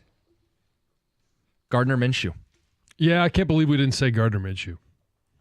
He is definitely a character that I think could be entertaining sitting down next to at a bar having a beer. Absolutely. All right, John. Michigan State this week. Mm-hmm. The tenor of this rivalry. As we sit here today, I think Michigan State fans are starting to get excited about the chance to take down Michigan in year one of Jonathan Smith, and they have reason to believe that they can do it. From the Michigan side of things, I feel a lot of opting out of this. I've not heard a lot of Michigan fans, who are, by the way, favored in this game. It's in Ann Arbor. I have not heard a lot of Michigan fans speak confidently or even antagonize Michigan State fans. This feels very one-sided going into Saturday night. Would you agree with that? Yeah, and I think it's the level of disappointment that Michigan has with the team right now, and the faith that they'll be able to mount any type of offense. Defensively, I think this is going to be an interesting game because Michigan State comes in with a good win over Iowa. Mm-hmm. Michigan comes in with 2 bad losses over Washington, not as bad as the loss against Illinois, coming off a bye. And so there's just not a lot of confidence going into this game. Okay, just a reminder that Illinois is 6-1. Doesn't excuse how Michigan played in that game, but let's understand that Illinois has got some heft here. Oh, trust me, I'm reminded of that every day, every time I go home. Oh, hey, did you see what my team did to yours? Oh, thank you. I think it's the fact that both teams had the bye week to put their best foot forward last week. And in the case of Michigan State, they did. They didn't punt a single time in the game. And Childs had 1 turnover, but it was a much better effort from their offense. Balanced. They scored 2 touchdowns in the second half. They put that game away. Michigan, with 2 weeks to prepare, came out and had 1 scoring drive for the entire game, a bevy of turnovers, and there really is no right answer. Like Sharon says, Tuttle, or we'll see how practice goes. No one's excited to see Tuttle at quarterback. It's not like you'd be thrilled if it was Warren or Orji either. So I think if you're a Michigan fan, I understand the level of frustration, but I don't like when you kind of opt out of the rivalry. You're still favored. It's at your house. It's trash talk. It's banter. Like, I'm not saying you have to believe your team is going to win every time they play, but I feel like Michigan fans aren't holding up their end of the bargain in this rivalry week. Oh, trust me, this is a game you never want to lose. I don't care how bad and we always get that, we'll throw the records out. It all plays a factor in this. And I remember at the beginning of the season when, they were playing against, was a Fresno State to start the season, and then they had the loss to Texas, and then they played Arkansas State. And one of the comments I made at that time, because they weren't playing very good, is you do have the right to get better. Yep. The problem is it doesn't feel like Michigan has gotten any better. In fact, it probably feels more like they've regressed throughout the course of the season, where you look at Michigan State and kind of said the same thing. Well, they do have the right to get better, and it feels like they have. Now, I don't know that they fixed all of their turnover issues. Certainly Michigan hasn't. Doesn't that add an unpredictability to this game, too? Oh, there's so much that's unpredictable about this game. Which Michigan State team is going to show up? There's only one team that we've seen for Michigan. We're pretty confident that team's going to show up. My point is, it feels like both these teams could have 2+ turnovers in this game. Just knowing how they've played this season, like Childs giveth and taketh away, and we know Michigan's had turnover issues too.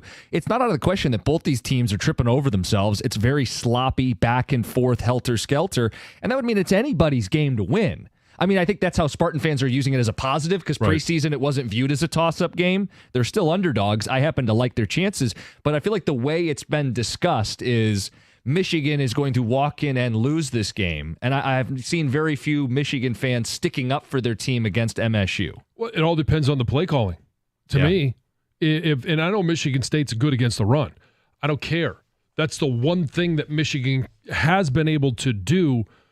I wouldn't even necessarily say with reliability, because there's been turnovers there as well. But if you line up Khalil Mullins and just go smash mouth football 30, 35 times, you're going to wear them the hell out, but it gives you the best chance to win. I just don't know that I have the confidence they'll make that call.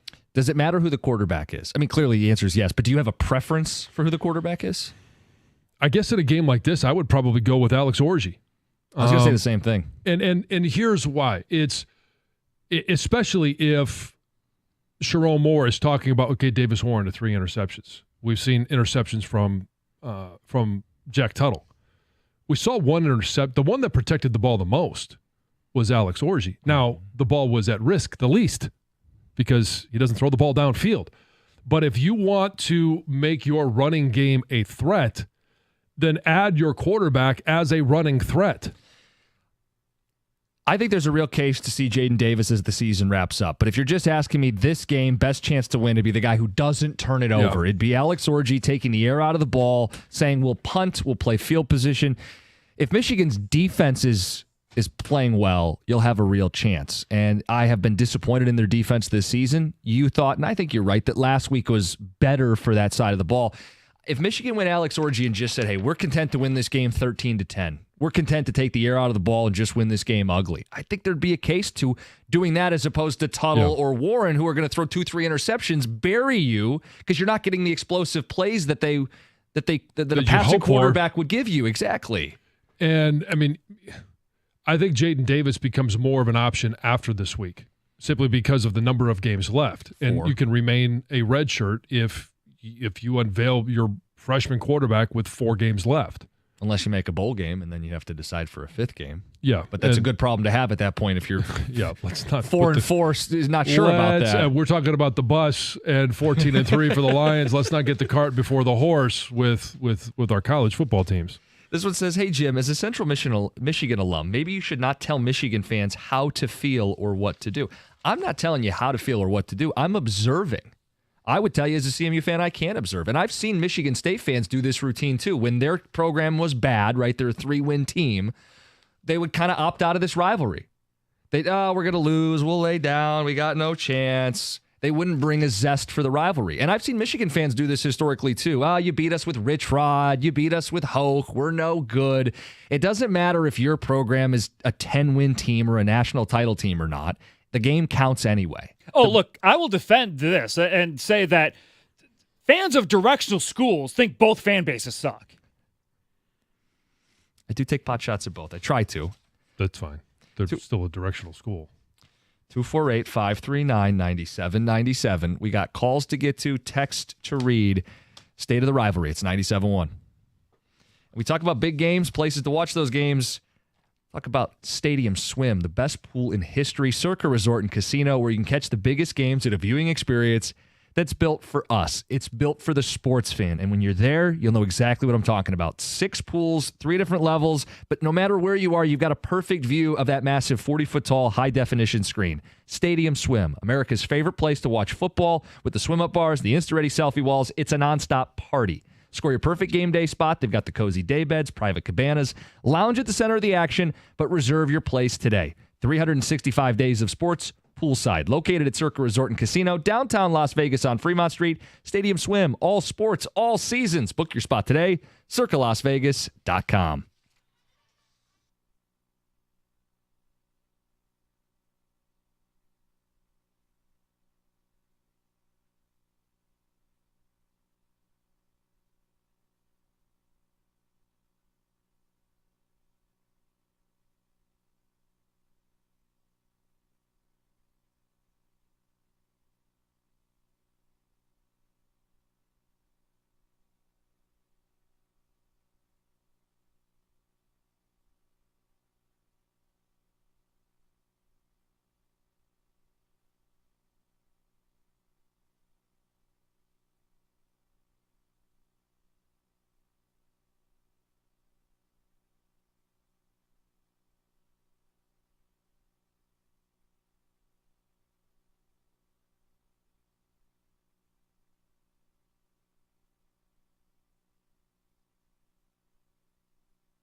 Pistons start 0-1. Let's get to the phones. Michigan State rivalry. Interest level in the matchup this week. Mike in Livonia, you're on 97.1. Hey, fellas. So you're both are spot on. I mean, I do have an interest in it. It is a rivalry after all, but I'll be honest with you. I'm kind of over the hostility between the two programs for the last few years. It started with obviously with Antonio, and then our crew and the little brother comment, and it's been just overwhelming. At this point, I understand that like people like Mike Villani and Rico and stuff like that expect the Michigan fans to look at them like an Ohio State program. Oh, we will never do that. And then on our end, the feeling of this like we're superior than everyone else. We need to kind of drop that, especially on a year like this year. But it needs to happen on a year when we're actually doing well too, as well. It just needs to get down to it. This is an in-state rivalry. It should be fun. We should be, talking, a little bit of smack to each other, but nothing out of the ordinary. And I feel like, honestly, it's gotten to a point where sometimes it borderline gets to an Ohio State level, and it should never get to that level, especially because those are neighbors. These are some of our brothers and a lot of our friends that live in the community. So I also wanted to say, depends who you John, call friends. And if it's right, John. But I also wanted to say, John, I wanted to kind of point out some issues with the program this year, man. I've been really disappointed with not so much the QB search, because we knew that was a question mark heading into the season in this offense. But honestly, I haven't looked and seen exactly what I needed to see from Sharon Moore. He was supposed to be, good with development. You don't see any development. You don't see any depth. The defense sucks. I'm sorry, Wink needs to go at this point. But you're looking at things like the defense, which has seniors, and we have 4 first-round picks. Potentially playing on that defense, and we're not playing up to par. But then you also look at the O-line that's been up and down, Giovanni El-Hadi, and you look at guys like Miles Hanton, who's supposed to be a 5-star recruit, right? And the offensive line has been up and down. And you could say, they're stacking the box and all that. Okay, but what about the wide receivers? What about the other, the cornerbacks, Jair Hill, who's supposed to step in and take that next level now and be a shutdown corner opposite of I'm forgetting the name. Forgive me. Number 2, Will Johnson. Yeah. And so, correct. There's a lot of questions going on with this program, and it's very frustrating to watch because I don't see us getting better. Like usually, okay, now we have some people on offense, our freshmen, sophomore. For the last 3 years, if you're a sophomore or a junior at Michigan, you step in as a starter. You're at that point now. You've developed. God bless Ben Herbert, but he would have gotten us there. He's gone now. It's like Mike Elston. We're living off the glory of our former assistants' work. And at this point, none of these assistants are showing me that they're actually, able to hold their own in this program. I'm looking at the D line. So you're looking about the Josiah Stewart guy.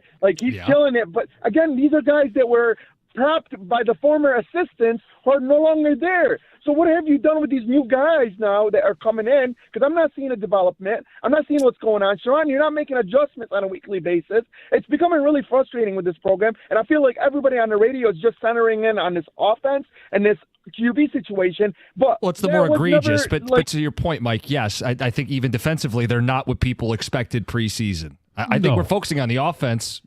I'll raise my hand. Maybe I'm guilty of it because it's dramatic. It's so noticeable. Yeah. Well, and the defense does have what most people would think as first-round talent, but they're not playing as a team defensively to be able to utilize that first or show off that first-round talent. That's where I think defensively they've come up short, but offensively, yeah, I mean you're not getting the same play out of an offensive line, and you replaced 5 offensive linemen, but you went out and you got one in the transfer portal. 2 of them are transfer portals. One's you've been here 2 years, but you're not getting performance. And I think the thing that he mentioned there is, and I've said this, at the beginning of the year, you have a right to get better. Are they better now than they were at the beginning of the season? No. And that's where I think a lot of the frustration for Michigan comes. Right, because to his point, development and progress and coaching, they got to find an identity offensively, especially, but sure, both sides of the ball, they need to have a better identity, and that's where you really imprint your stamp on the program. Yeah, and we have yet to see them do that as a staff. This rivalry, I was just pulling this up. Last 10 years, 5-5. Mm-hmm. It's gone back and forth.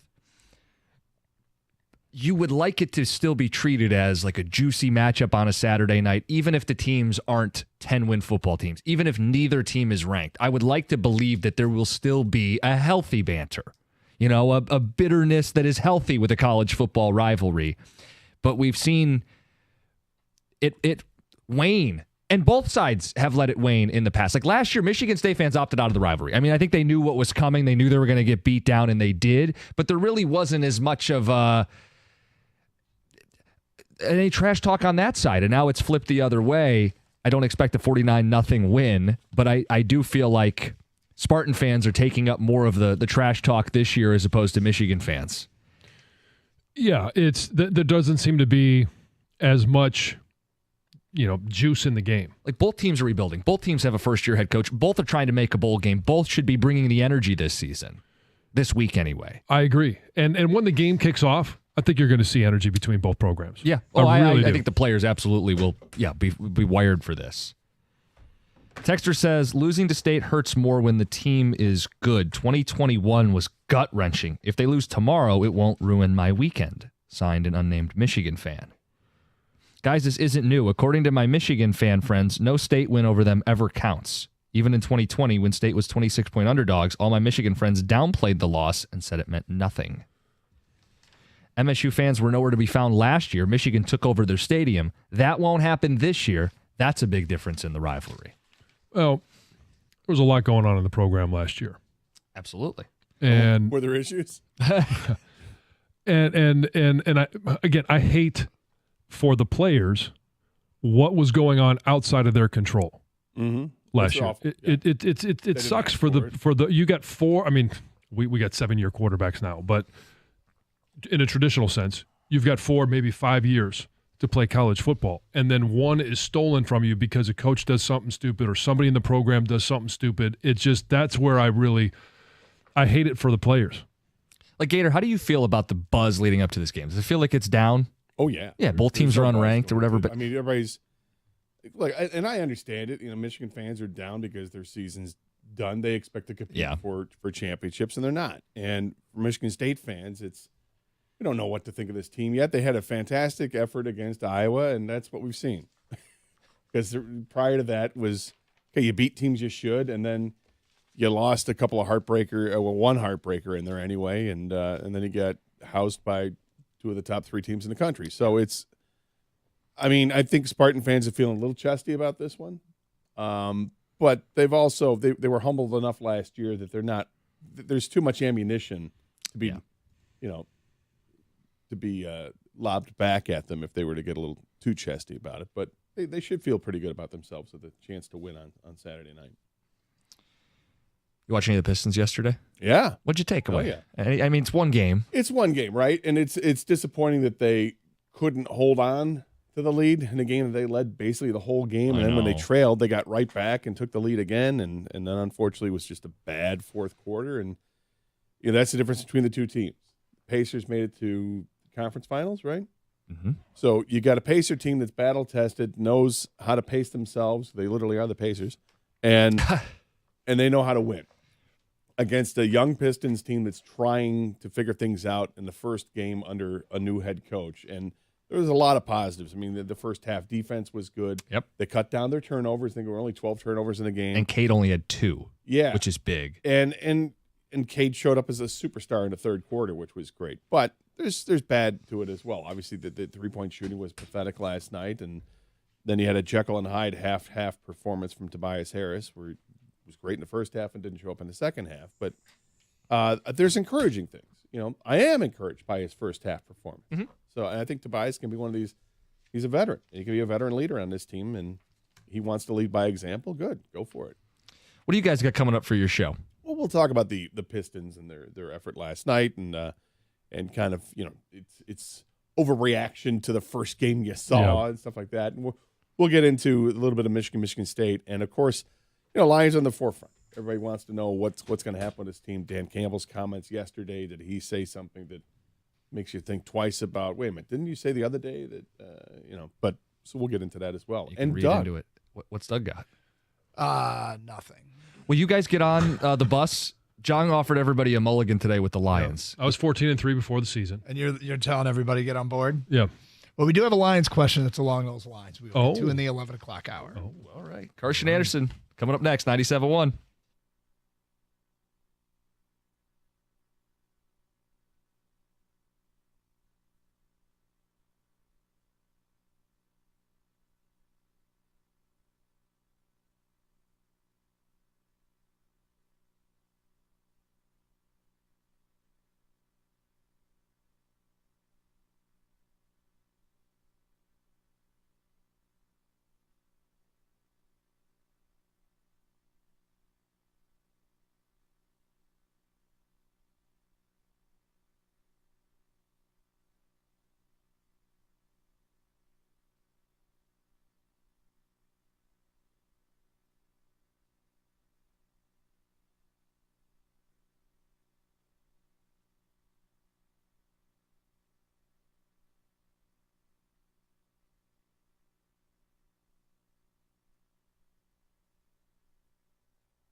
Hello and happy Thursday. Carson Anderson, 97.1 The Ticket.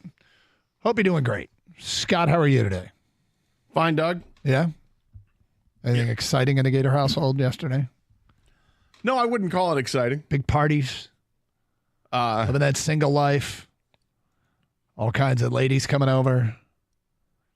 Well, Bands that's just, it's a day that ends in Y, so That's every night? That's what happens. Look at you. Big baller. That's right. Big baller. Huge. Yeah. No, watch the Pistons game. Almost as fun. Yeah. Then did some laundry, cleaned up the house a little bit. That's the baller lifestyle. There you go. No, I was enjoying the Pistons until you're not enjoying the Pistons until the fourth quarter comes around, and unfortunately they just kind of ran out of gas. And as I was saying to Jim and John and Heather, it's a tale of two teams and where they're at. You've got a Pacer team that literally made the conference finals last year, so they know how to win. Mm-hmm. They've been there and done that, and they just literally paced themselves to the fourth quarter. And okay, here we go. We can turn it on now. Is that an early season NBA play on words?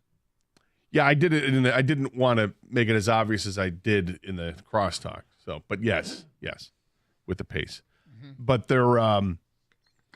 Pistons they were shown away. Okay, that's great that you played well for three quarters, and you did, but you got to show up for the fourth. You can't drop off significantly offensively like you did and allow another team to get off offensively like you did. So 33-19 in the fourth quarter, that's not good enough. But there were encouraging things. 12 turnovers in the game. That's not a ton of turnovers. Didn't they have 7 in the first quarter? I forget what it was, but 12 for the game. Yeah. You'll take it. And it's they made their free throws, they made their 2-point shots, but they didn't make their 3-point shots, which is something that they desperately needed to improve on, and those will fall. Yep. Heavy volume last night, and they just weren't. And for a while, they weren't falling for Indiana either. Was it Halliburton that was 1 Dude, for 8? He was 0 for 8, and then he hit makes the his kill last shot. one, right? Yeah. So it's and it was a kill shot, unfortunately for the Pistons. But I'm encouraged by the effort. Disappointed with some individual stuff that you see in the second half, the stuff that didn't show up, and you could say the same thing about the first half. Cade Cunningham really wasn't much of a factor in the first half, but boy, was he a factor in the third quarter. Well, we'll touch on the Pistons throughout the day, and of course, we'll have open lines if you want to get in at 248-539-9797, and we will get to your phone calls coming up. In the meantime, we do have an announcement to make. We have got Detroit Red Wing tickets to give away as the Red Wings take on the New Jersey Devils tonight for Star Wars night. It's back at LCA. So Red Wings and Devils enjoy in-game activities that are out of this world and get pictures with characters all night long. You get tickets at DetroitRedWings.com, or you can win them with a Carson Anderson quiz question at 1:40. And the question might be, what did Gator do last night? It'll be something like that, something set on the air. So if you stay listening between now and 1:40, you increase your chances to win. It'll be the first correct answer of whatever the quiz question is. We've done this a bunch in the past, but just wanted to let you know how it works. 1:40 for that quiz question, and if you don't win, DetroitRedWings.com. All right, so we've got the Blitz thingy today at 10:30. We got a Michigan State game coming up on Saturday, a game that, it's always important. It's state pride and all that. Neither team is great this year. I feel like Michigan State fans certainly feel better about their team than Michigan fans do at this point. Do you feel like Michigan State and Aiden Childs has turned a corner? Is there a chance they've turned a corner? Is there a chance that it's a one-off? How do you feel about the Spartans and their performance last weekend? Well, it was so convincing what they did on the offensive line that I'm so encouraged by that. But this defensive line they're facing on Saturday night is a completely different animal. This is the best defensive line they'll face all year. And yet, I think Michigan's defensive line is underperformed from what my expectation was going into the season, but they're still really, really good. I don't know if we're going to see the same team from last Saturday night to this Saturday night. Right now I feel that Michigan State wins the game in a tight one, but it's going to have to be because they've got a running game. They need to be able to have Michigan respect their ability to run the football so that they can throw the football. Because we know State likes to throw the ball, and we know that Aiden Childs, he likes to throw deep. And they've got multiple weapons that can go deep. They might get another one back on Saturday night, and Alante Brown. And it could be fun. If he's got time to throw and step into it, he's really, really good. If he doesn't have time to throw, or if he's forced to throw off balance, he's not good. And we've seen awful results with that. So if they can create a pocket for him to step up in and have some time, it all bodes well for Michigan State. Yeah, I think Michigan, they've talked publicly about, on the back end, they got to cover, and they got to cover some more, and they got to keep covering because Aiden Childs can extend plays. The guys up front, Kenneth Grant had a quote about got to make him play left-handed all day, try and take away what he does well. And then you hope by the end of the game he's seeing ghosts, was his quote. Basically, we'll try to come at him from every direction so he feels pressure that's not even there. But we'll see if they can accomplish that. For Michigan fans, for Spartan fans, do you feel like there's evidence that the corner has been turned? For Michigan fans, I just almost want to take 10 texts on this, Gator. Yeah. Who would you start at quarterback?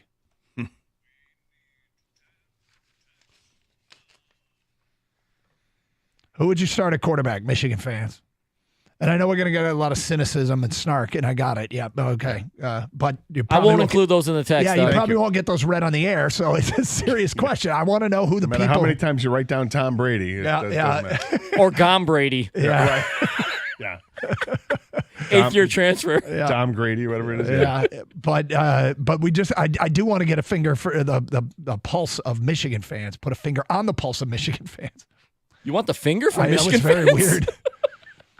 weird.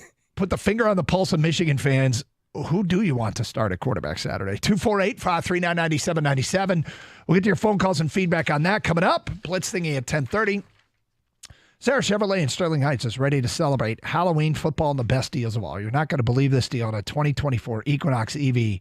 Right now, Sarah's offering a brand new 2024 Equinox for just $99 a month. That's $99 a month. That's a 2-year lease on an Equinox EV LT front-wheel drive with just $19.99 down. Unlock the savings with your GM employee discount, Bolt EV or EUV, and a current Chevy lease in your household. Take advantage of this hot price on the remaining 24s while they last. Don't forget Sarah Chevrolet, your number one volume Chevy dealer in Michigan.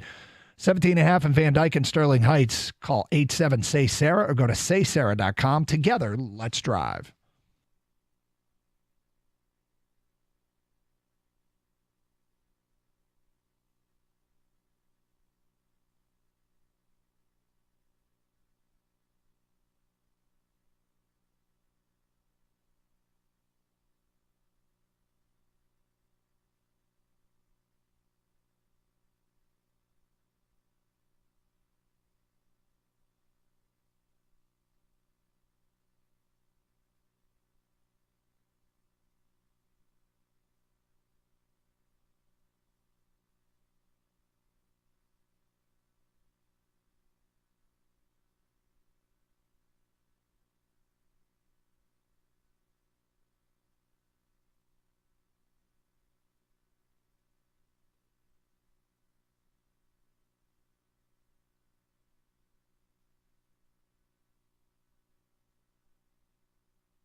Doug Harsh, Scott Anderson, 97.1 The Ticket. Blitz thingy at 10:30. Matt's in Hazel Park, and he's on 97.1. Hello, Matt. Hey, what's up, Karsh and Gator? So this is just my view, but Michigan, I'm shocked everyone is surprised like Michigan's not good this year because they're basically in a rebuild. They lost a lot of players to the pros. They lost their best coach. So they're kind of rebuilding the team. So I'm just shocked everyone's surprised that the team sucks. Well, you know what? You go back to the beginning of the year, and there was something that I said, and I don't know. I said that there's a lot to replace, and you hope the defense can carry the day until the offense catches up. And I didn't expect it to be a well-oiled machine, but I hoped through the season the offense would get better and better, and it really, really hasn't. But I said at worst-case scenario, you're like Iowa from a year ago, and Iowa competed. Now, what Iowa didn't do is play a schedule like this, and so it's very tough. But, there's going to be I would imagine, a heck of an effort in the offseason to do what can be done now, and that's quick fix some things. The 10 starters are placed on offense. It looks like it's taking its toll. They might have made a miscalculation, or they might have just missed in the portal. But bottom line is, it's the Iowa scenario here is playing itself out, which is a decent defense, a really pretty good defense. But the defense is having to carry the weight, or when the offense turns it over in its own zone, or special teams gives up a fake punt. Now, those things are hurting, and you can't win games. You can't count on winning games 10-7. Yeah. Well, I was going to say, Matt, I think part of the other problem is that some Michigan fans expect that Michigan, because they won a national championship, should be able to reload like other programs do, but they're not like the other programs. They had a great season last year. They had a great couple seasons, right? Yeah, they were reloading for built up to it. 21, 22, 23. Yeah. So this was not the reload year, and you thought that you had a quarterback. You didn't, and if you tried to get one in the portal, you didn't. And they've got three guys at least on defense that look like they're first round draft picks in the upcoming draft. You would think they would look even more impressive, but it just hasn't. Yeah. I'm going to keep listening to you guys. Thank you for listening to me. No problem. When you give a defense a field to defend, now they've had some good stops on sudden change, but that's why the turnover battle for Michigan is so huge, and they need to get more out of the punt game. I mean, I don't know. Tommy Doman's a good punter, but it feels like he's lost about 10 yards off a punt from a year ago, and that if you're going to play the field position game, you got to be good in the punt game. He was really good against SC, but.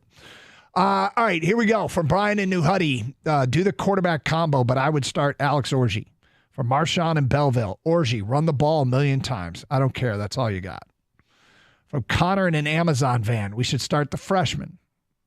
Robert from Lapeer, Orji, he's the team's leader. Greg in Dearborn said, I would start Orji. If I see another bad turnover, I'm going to lose my, careful. Yes. From Hans the Uber driver, Jaden Davis.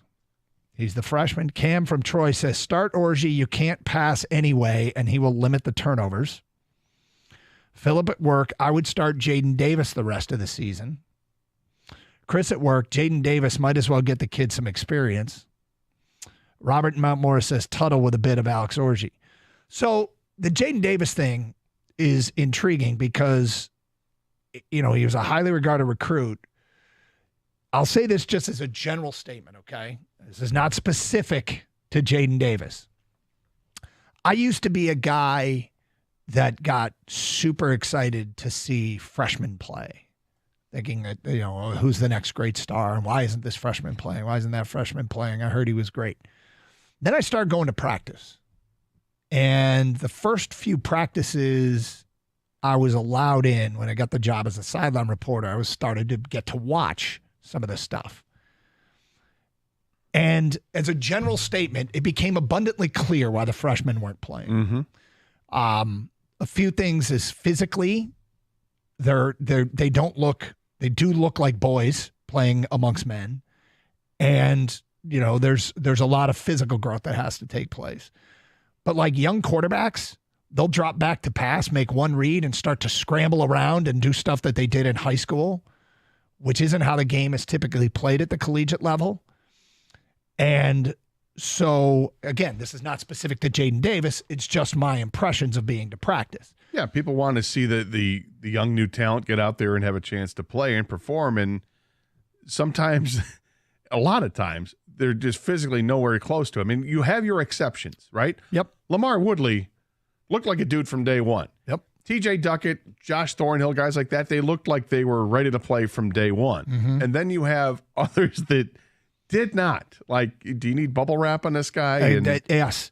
Now, as far as you might as well get the kid experience or play for next year, it's really difficult to tell your seniors that's what you're doing. It's really difficult to say to the guys, we're playing for next year. And so a guy can practice at some point you may. I highly doubt they would do that this early. Not this week. But if they lose to Michigan State. I don't think they'd do it next week either. I think it would be maybe a Northwestern game. If he's even close to ready. You don't want to put a kid out there that's just not ready. But yeah, I mean, I don't foresee them. If they were to do that, it would be game 10 or 11. I mean, and see if he could bring him up to speed and maybe make some plays for Ohio State. Now, maybe he's had a great week of practice.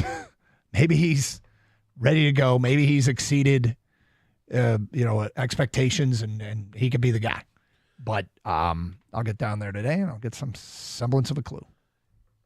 If I were Michigan, I was going to start a quarterback this week, it would be Orji. I think I heard the guys in the morning show talking about it as well, and I think that's what they both said. Takes care of the football more. Maybe that's just because he doesn't throw the ball a ton, so he's not throwing it to the other team like the other two quarterbacks have. But he can make plays with his feet better than anybody else at that position. And yes, you'd be turning yourself into a one-dimensional team with the ability to run the football, you would hope. But Michigan State's good against the run. So you basically have Colston, Loveland, and the running backs and a quarterback that can run. Well, so how is that any different than what they've had before? Yeah. You know? I mean, the thing about the Washington game, it wasn't like he threw a pick or anything in that game. He just had 2 passes batted down. What, Tuttle? And Orji. Sorry, before he got replaced by Tuttle, and they weren't doing anything. And they bring Tuttle in. They go, bam, touchdown drive, bam, field goal drive, bam, touchdown drive. And, I mean, the difference in the season, they led going into the fourth quarter of that game at Washington. Yeah, and then they had a bye week, come out of the bye week, and lay an egg against Illinois. And everybody's like, what happened? And then it's like, well, is that just, should you have known that? Because it's not like Tuttle was lighting the world up when he was at Indiana. No, but he was practicing in a way that justified starting him. But, it's a difference between practice and games. Let's go to Ed in Clarkston. You're on 97.1 The Ticket. Hi, Ed. Hey, guys. How's it going this morning? What's up? Well, I hear you guys, you're really running Michigan down, and I get that. Their program is terrible right now. But I also hear you guys talk about the Lions. They need to do whatever they have to do to win the Super Bowl now. Who cares about next year? F them picks, right? Okay, so what do you want to be done? Like, what do you know that's available and you want to see? I assume you want to see a defensive end. I'm just saying that what Harbaugh did was, screw next year. He wanted to win the national title, which is the college equivalent of the Super Bowl. He won that, and then he left. And he basically said, F Michigan. And people are kind of surprised at the program's downfall right now. Well, that's a big picture question of why they got here. I think it's a variety of reasons, but I think, there was uncertainty about Jim flirted with the NFL each of the last 3 years, and that probably hurt quarterback recruiting and having a roadblock of J.J. McCarthy ahead of them. But there's also other culpabilities, but it led to it, and you trade it 10 times out of 10. They did what they needed to do to win the national championship, and now the question is, how quickly can Sharon turn this thing around? I mean, we can look backwards into why we got here, but I'm more interested in how they handle this offseason. 248-539-9797. And the NCAA isn't done.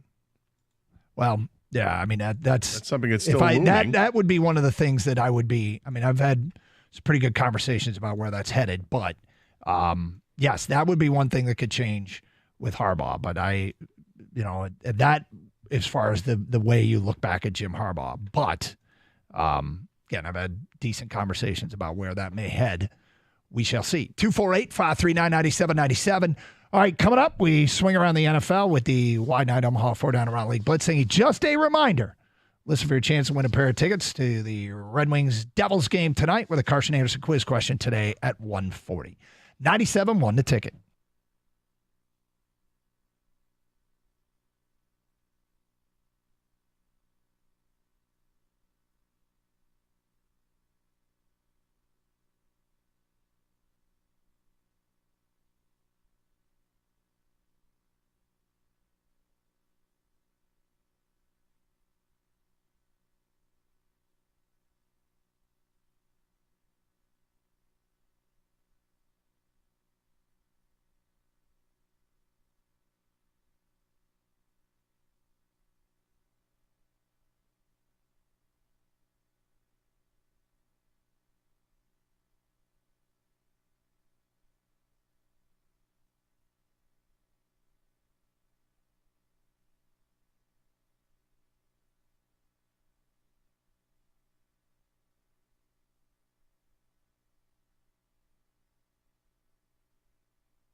All right, so time to swing around the NFL. Every Thursday, we do the Blitz thingy.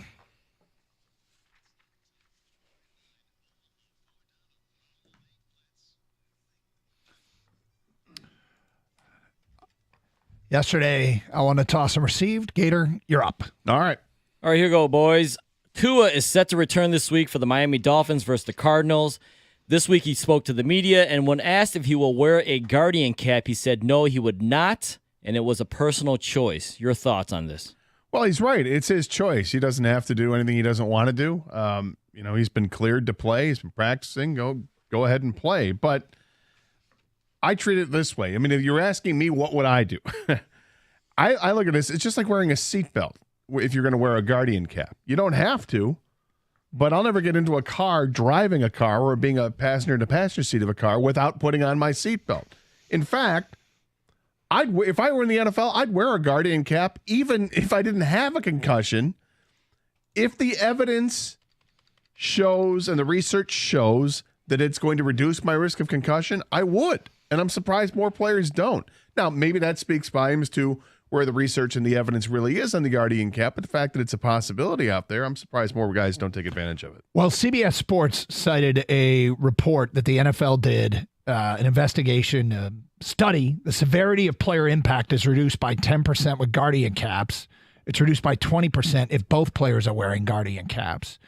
And look, every little bit helps. Tua's quote was, "Hey, I can get into a car crash. Everything I think takes risk. You can get out of bed the wrong way and sprain your ankle."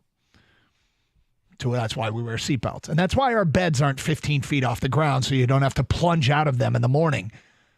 I just think of this, if I were a close friend of his or a family member, I would be begging him to wear a Guardian cap. So I kind of honestly feel like he might be still concussed. This is like, I guess he's going to wear a, even better helmet that quarterbacks can wear to help protect them from concussions, which I'm surprised he wasn't already wearing if that's the case. And he said he needs to just be smarter about it. Yeah, all those things come into play. I'm with you, Doug. If I was a family member of his or a close friend, I would be telling him, listen, man, of course it's your choice, your personal choice on what you want to do, play without a Guardian cap, whatever.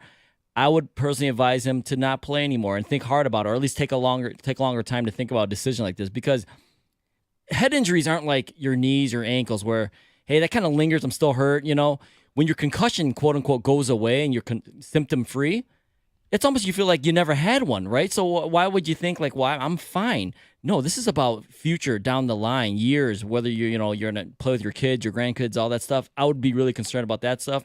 It is his choice. I am rooting for him. But at this point, if something bad does happen where he's concussed again, it's hard to feel as bad for him as I would have. And that's my personal choice. All right, Devontae Adams, Amari Cooper, DeAndre Hopkins, they've already been traded. And the rumor is Cooper Kupp could be on the block. And there's other receivers that have been rumored to be traded as well. Why is it that so many notable receivers are getting traded? I think it's an unusually high number of receivers getting hurt this year. Chris Godwin, Mike Evans in Tampa. You got Brandon Ayuk. You got Hollywood Brown, Juju Smith-Schuster, KC, Brandon Cooks in Dallas, Nico Collins in Houston, Puka in L.A. Feels like a lot of highly productive wide receivers who've gotten hurt.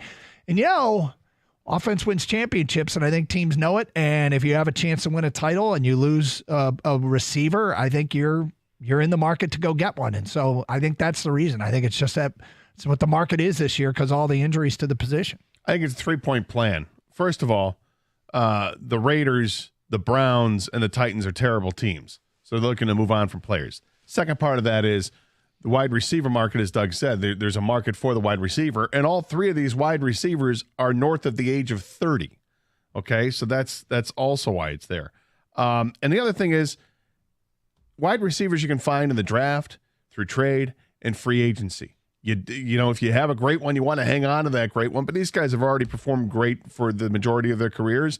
They're on the downside of their careers. Yeah, I think it's an easier, quick fix. Learn the playbook, get open, catch the ball. I know it's not that simple, but that's what they're asking these receivers to do when they come to these new teams. I think that you want to.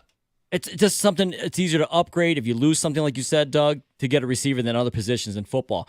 And also the teams trading them, yeah, they're bad teams more than likely, but they can unload contracts, older players, and then replace them easier with younger players with less contracts. With that being said, my prediction is I think John Mechie from the Texans is the next guy traded, Mechie, and he's young, Gator, so I just think they just don't have room for him for whatever reason. He's a good receiver. He's young.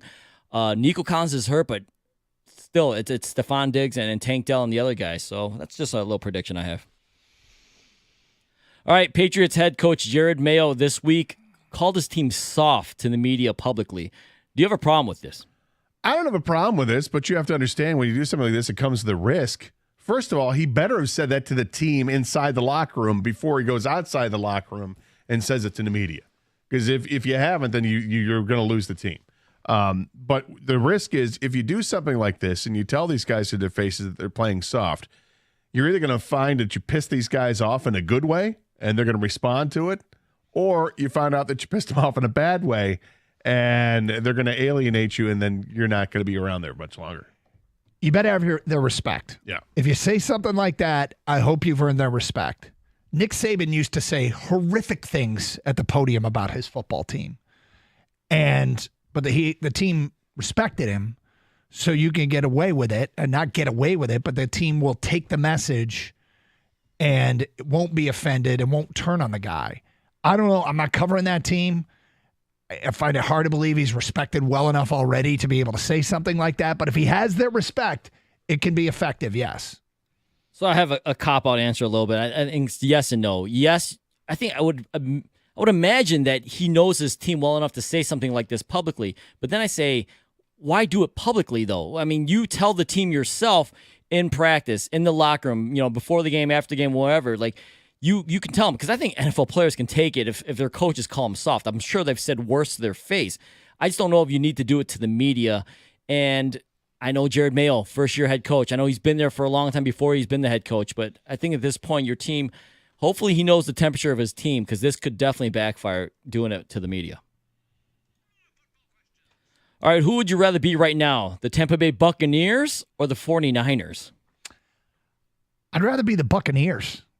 They've obviously lost some players to injury, but I really, really like where Baker is. And when I've watched the 49ers this year, Purdy doesn't look the same. I don't know what's going on with McCaffrey. Now they've got piling up injuries at wide receiver. I'd rather be the Buccaneers. Yeah, I'd rather be Tampa. I think they have a chance to honestly still win 9 or 10 games this year, and they can still swing a trade for a wide receiver after they lost the 2 guys last week. San Francisco's in trouble. They've got a tougher schedule, much tougher schedule, that may only yield at the season's end 8 or 9 wins. But are they getting McCaffrey back? I think they are. So at some point that's going to help them out, but I still think Tampa's in a better state. So, I asked this question because, the Bucs are in an easier division, you would think, and they have a better record. They're above 500. The Niners are in a tougher division, but with a worse record. But you eyeball test, and you're like, well, the Niners have a better roster. They have more talent. In the end, I end up going, I'd rather be the Niners because I just believe in that talent and that roster more. I think they have a better defense. The Bucs, those injuries on offense are going to really hurt and put some stress on Baker's arm, because he's going to have to really run an offense now without Mike Evans and Godwin. And they also have a really tough schedule coming up the next 3 or 4 weeks. I don't know if they can survive it. I think maybe Atlanta kind of ends up taking this division. So I'm just going to take the Niners because I think the roster is better. But part of that tough schedule is they play San Francisco. And if you look past those next 3 games, it lightens up significantly for Tampa Bay. Yeah, I think they lose against the Falcons. I think they lose against the Niners. And so this could be bad. All right, more impressive. The 49ers wide receiver Ricky Pearsall, 3 catches, 21 yards. This is 50 days after being shot. Or the Browns running back Nick Chubb, 11 carries, 22 yards, and a touchdown, 398 days after a very bad, horrific knee injury. Look, I think it's more impressive that Ricky Pearsall has come back from getting shot. I think the trauma alone would be a massive setback. The fact that you were shot. Coming back from a knee injury, look, that's part of the bargain that you make of becoming an NFL player. Injuries are a risk. That thing's going to happen. You're not expecting to go out and get shot. So, and he's had a year to recover from the knee injury. I'm impressed by guys that come back, and that's great. But Ricky Pearsall got shot less than 2 months ago. If you survive a shooting, I feel like you probably are part superhero. So that's really cool. But clearly when he got shot, there was some degree of superficial wound, just a flesh wound maybe, and that's why he's allowed to come back. I'm going with Chubb. The way that knee bent, plus I saw the knee. I did not see Ricky Pearsall get shot, so visuals helped with me. All right, tough call. Pearsall, he almost died, but he didn't, and apparently it shouldn't really affect his career. He'll be fine.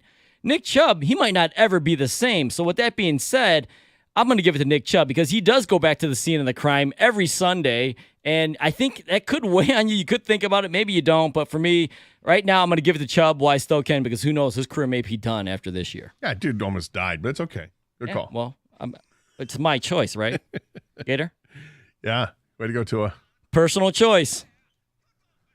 All right, Cowboys kicker Brandon Aubrey missed practice because he was selected for jury duty.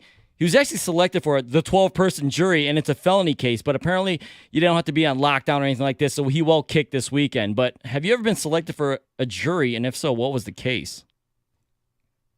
Never have.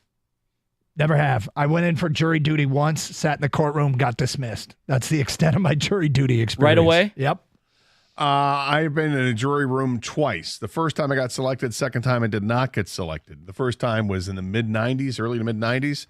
I was excited to serve because I wanted to experience what that was like. Now I wouldn't want to do it again, but if you have to, you got to. It was a criminal sexual conduct 3 case. So it was involved a man who was, I think, in his 40s that was alleged to have molested a girl in a pool at a trailer park. And he ended up getting acquitted and looked like he could not have been more relieved after that happened. It was an interesting case. I still remember some details to this day and reasons why I voted the way I did in the jury room, and others did too. Good experience. I've been selected to be possibly on the jury 2 times, and the last time was downtown Detroit last year. It was a federal case. It was tax evasion. I made it past the first couple cuts, which had me sweating, but ultimately they let me go, and I was not chosen for the 12-person jury. Thank God. I didn't want to experience that like you did, Gator. So I'm out. See you later, guys. Good luck. Like tax evasion. Are you a CPA? I was answering everything I could to not be on that jury. Trust me. I was like, I hate CPAs. I love CPAs. You know, is this really like where you want a jury your peers to have some guy who's got nothing to do with taxes? taxes? I wouldn't want on my jury? Somebody who's not good with math. You're right. What are the percentage I get on this year?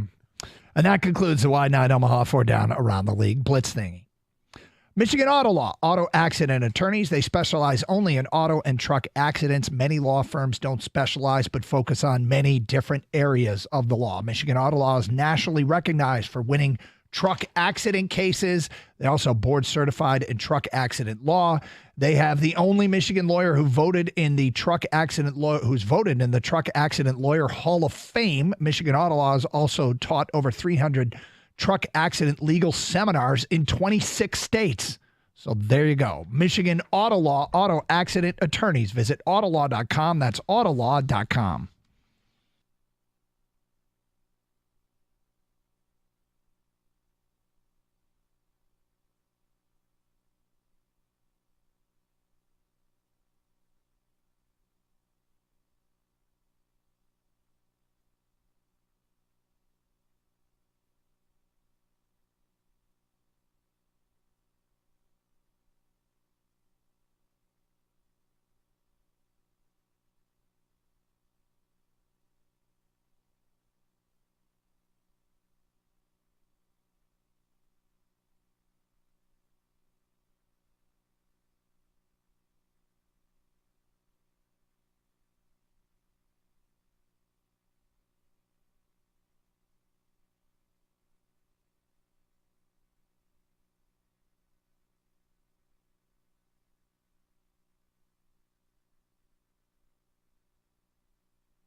When you're interviewing for jury duty, yeah, is it effective to intentionally say something to try and get kicked off the jury? Do people do this, right? People do that, but they make you take an oath beforehand to like be as honest as possible. Yeah, I don't want to break no oaths in court. You're a rule follower, Doug. You know I am this. a rule Come on. follower. Rule follower. As they're saying, you are what you say you are in court. Like that's when if you're in court and under oath, and you are limited to what you would say under oath, it's kind of who you are. And so if I have to take an oath, then damn it, I guess I wouldn't. I'm sure people do, but I wouldn't. Because I'm convinced if there is some crime that be committed, but I hate my CPA. Always have. Never had a good experience with them. And they'd say, who's your CPA? And I'd be like, and they go, then like the bailiff would come up and arrest me and take me away, and I'd end up on trial. That's what I'd be convinced is going to happen. Is I'd be the one that ends up on trial because you're a terrible liar. I'm a terrible liar. And even if let's say I lie and get away with it, I'd lay at home at night going, they're coming for me for lying to get out of church. Yes. Well, they ask you questions like, for the example, my case, the tax evasion thing, Gator, you're wondering about, like, they'll ask you a question like, do you know or are you related to a CPA? And you raise your hand, right? Gator, you know so many people or went to high school with so many people apparently too, that I think you would have raised your hand for every question. 100% I would raise my hand. Right? I know a CPA. Yeah, I know a CPA. Yeah. Do you know? Yeah, I know several. Whatever, but they would ask, it doesn't matter. Do you know a juggler? You would raise your hand. I know feel a like juggler. So, and then I was raising my hand a lot, and I felt like they think. Are you talking about that jackass Dan? Yeah, I know a juggler. So I kept raising my hand. Yes. I think they kept thinking I was trying to get my way out of it. I was like, I kind of know a lot of people. Yeah, you know people. For lawyers, is selecting the jury kind of like the draft? They did play the sounder. Do they? So they, with the jury. Hey, ladies and gentlemen, we're gonna the first pick. I select juror number 17. Is that what it's like? They gave for a me lawyer? a hat and everything. I found the experience to be fascinating. Sitting in the jury room and watching how the attorneys act with this. Like jury, like they'll say, juror number 17, you're excused. Like not even ask questions. Because I think they have like a basic background on the people. I don't like the cut of your jib. Yeah, I don't like that sweater you're wearing. You're gone. And they don't have to offer up anything. They just say jury 35. You're excused. And then the questions they ask, and they have their notebooks and they start writing in it. I found it all to be very interesting. And then when I was selected on the jury, and you're going through the case, and then you go to deliberate to see who you're in the room with, and the amazing group of people that you are with, because everybody is so different, all different backgrounds, different walks of life, different education levels, different ages, different colors, different creeds, everything. It's amazing. I think it's something that everybody should go through once. Yeah, our whole room got dismissed before anything even started. They were like, you can all go. That was the second time. The second time I actually brought a book and I started reading a book the second time. Okay, really, what'd you do? No, I did. I had the Bob Probert book, and I was reading through that, and it was like 2 hours into it, and then a guy comes out and says, "All right, everybody's been excused. They've had an issue, and so you're free to go." It was awesome. So Brandon Aubrey's still going to be able to kick for the Cowboys, right, on Sundays? Yeah, because they won't be sequestered, and I think Sunday's a day they're not going to have anything going on for the jury, I guess, or whatever. So, well, I'm guessing you can still go. I mean, he's a kicker, so. Okay, I'm on jury duty until 4. I'll go to the facility and then kick, keep the leg in shape. I mean, hopefully they're not introducing any new wacky onside kick if they're going to use late in games. And they don't have them around to practice with the team. Other than that, you're probably right. Just go to the facility and kick at night. Jury duty all day. So, I mean, a lot of times they'll let you off, too, if you have, like, a planned vacation or surgery or something like that. Like, he could have been like, well, I'm kicking for the Dallas Cowboys on Sunday. You know, and they're like, oh, okay, we can dismiss you for that. I think he wants to be on the jury. I'm like, he's like, no, I'm good. I got nothing going on. Like, for 3 hours, I'm busy on Sunday, but other than that. Yeah, they're like, well, you know what? It's a Monday through Friday thing. So Exactly. The judge is I like, like this guy. Hey, you got the 49ers this weekend. This is a big game. Right. We're gonna dismiss you. I just got a call from Jerry. He says to let you go. So. Right, well. He fired all the lawyers. Right. Jerry did. Actually, Jerry hates kickers. He's probably, let him serve. It don't matter. He shouldn't hate this kid. No, he shouldn't. He makes everything. Yeah. Every damn thing. Well, if he's late on Monday because he slept in, because isn't that the Sunday night game? I think that's a Sunday night game. Oh, it might be. I know it's at least the 4 o'clock game. It might be the Sunday night. Could you Yeah, I imagine think it's sitting Sunday Go night. back Monday to jury duty after kicking Yeah. on Sunday night. Let's say you miss the kick that wins the game. The idea, though, that being on the other side of this, basically, you're just, if I were just like sitting and I got selected for a jury and I'm waiting and I'm like, Jake Bates. Awesome. I'm on a jury with Jake Bates. I mean, I'd start firing him questions and like, hey, you want to go get lunch? Like, hang out with Jake Bates. Right? There's got to be a Cowboy fan that's going to be in that jury selection pool that's going to know. There's a Cowboy fan? That's going to know who Brandon Aubrey is. Yeah. I definitely know the story now. Yeah. Cade Cunningham. I'm on a jury with Cade Cunningham. Like, No, silly. You're going to end up with somebody. Sorry, that's Rick Mahorn. You're going to end up with somebody famous. The other part of this. What if anybody ever has served with somebody famous? Probably somebody I served with think we you. automatically assume that was Somebody far not more famous, famous than and you, two, yes. that's like 30 years ago. So You have a degree of fame. Well, if one of our listeners, like if we ended up in a jury and one of our listeners was there, they'd be like, that's Gator. yeah, now, but like it's back then, no, not so much. But Hey, can you deliver the verdict in Jim Leland's voice? So the Sovereigns, we follow a loophole in the tax code, and you take advantage of it. So that's why you hire your CPA. They're going to cover your ass, and if not, then next thing you know, you're chewing that yesterday. The problem is everybody's chewing yesterday's breakfast with, right? What's the statute of limitations? I got to go. There you go. When's the smoke break? Right. It would be bad if Aubrey did miss the field goal like Sunday night, like you said, Gator, and he had to show up Monday because the case is a strangulation case. Oh. About choking? Yes. How is this guy on the jury? Like you play in the NFL. Have you heard of or know anybody that's been? Yeah, it was like we know players. You're excused. Mm-hmm. Not so much. They're like, we want this guy. Oh, the kicker of the Cowboys? You're on, man. You're not getting out of this. So accordingly, the Cowboys did try to get him out of it, like Jerry Jones, whoever. They tried to get Aubrey excused, but Aubrey insisted on doing it. Awesome. Now I like this. it. I love it. Civic duty, Aubrey. Yes. Yeah. He's like, I don't want to practice. You better make the kick. You better he's going to make the kick, then he's going to yell out, innocent! We did get a tweet here from Attorney Feaster. We are adjourned. Attorney Feaster tweeted us and said, yes, cases are won and lost at jury selection. Oh, without question, yeah.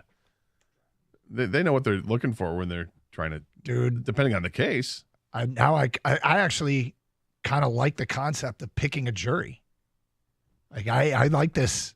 I want to know more about it. It sounds like one of the more challenging and interesting strategic parts of the job. How about this? Whoa. I don't know what that was. How Sorry, go ahead. how about we do we draft people from the radio station that you think would make great jurors? Oh, and who we wouldn't want on our yeah, jury? and who you'd excuse. Like, come up with a roster. Maybe Kang throws a name. I don't know. What?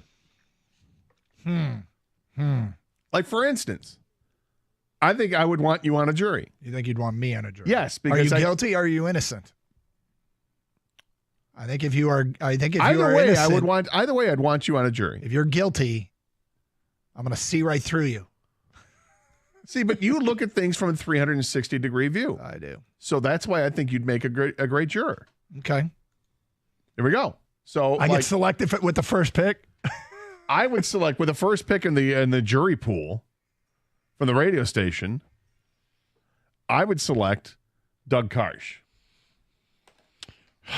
I want to know if my client is innocent or guilty.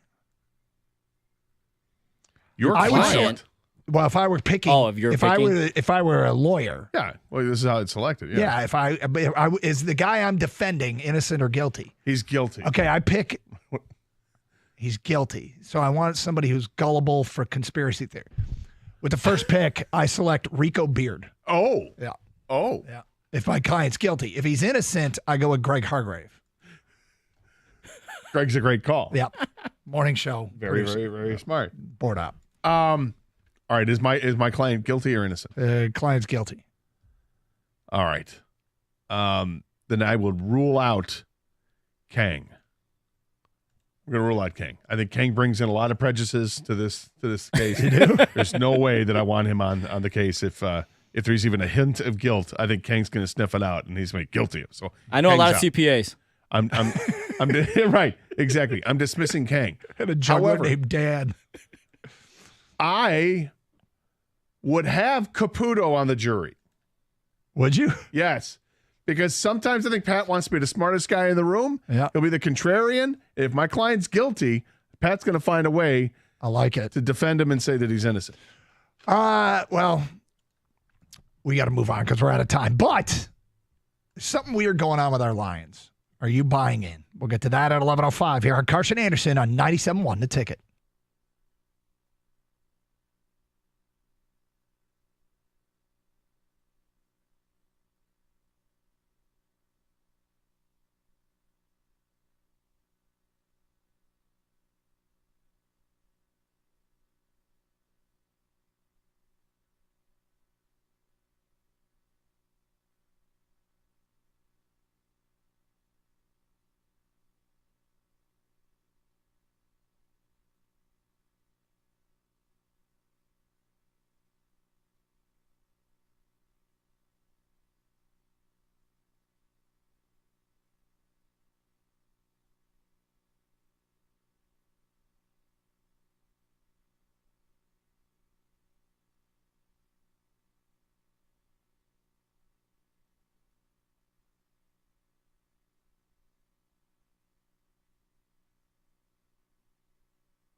Doug Harsh, Scott Anderson, 97.1 A Ticket.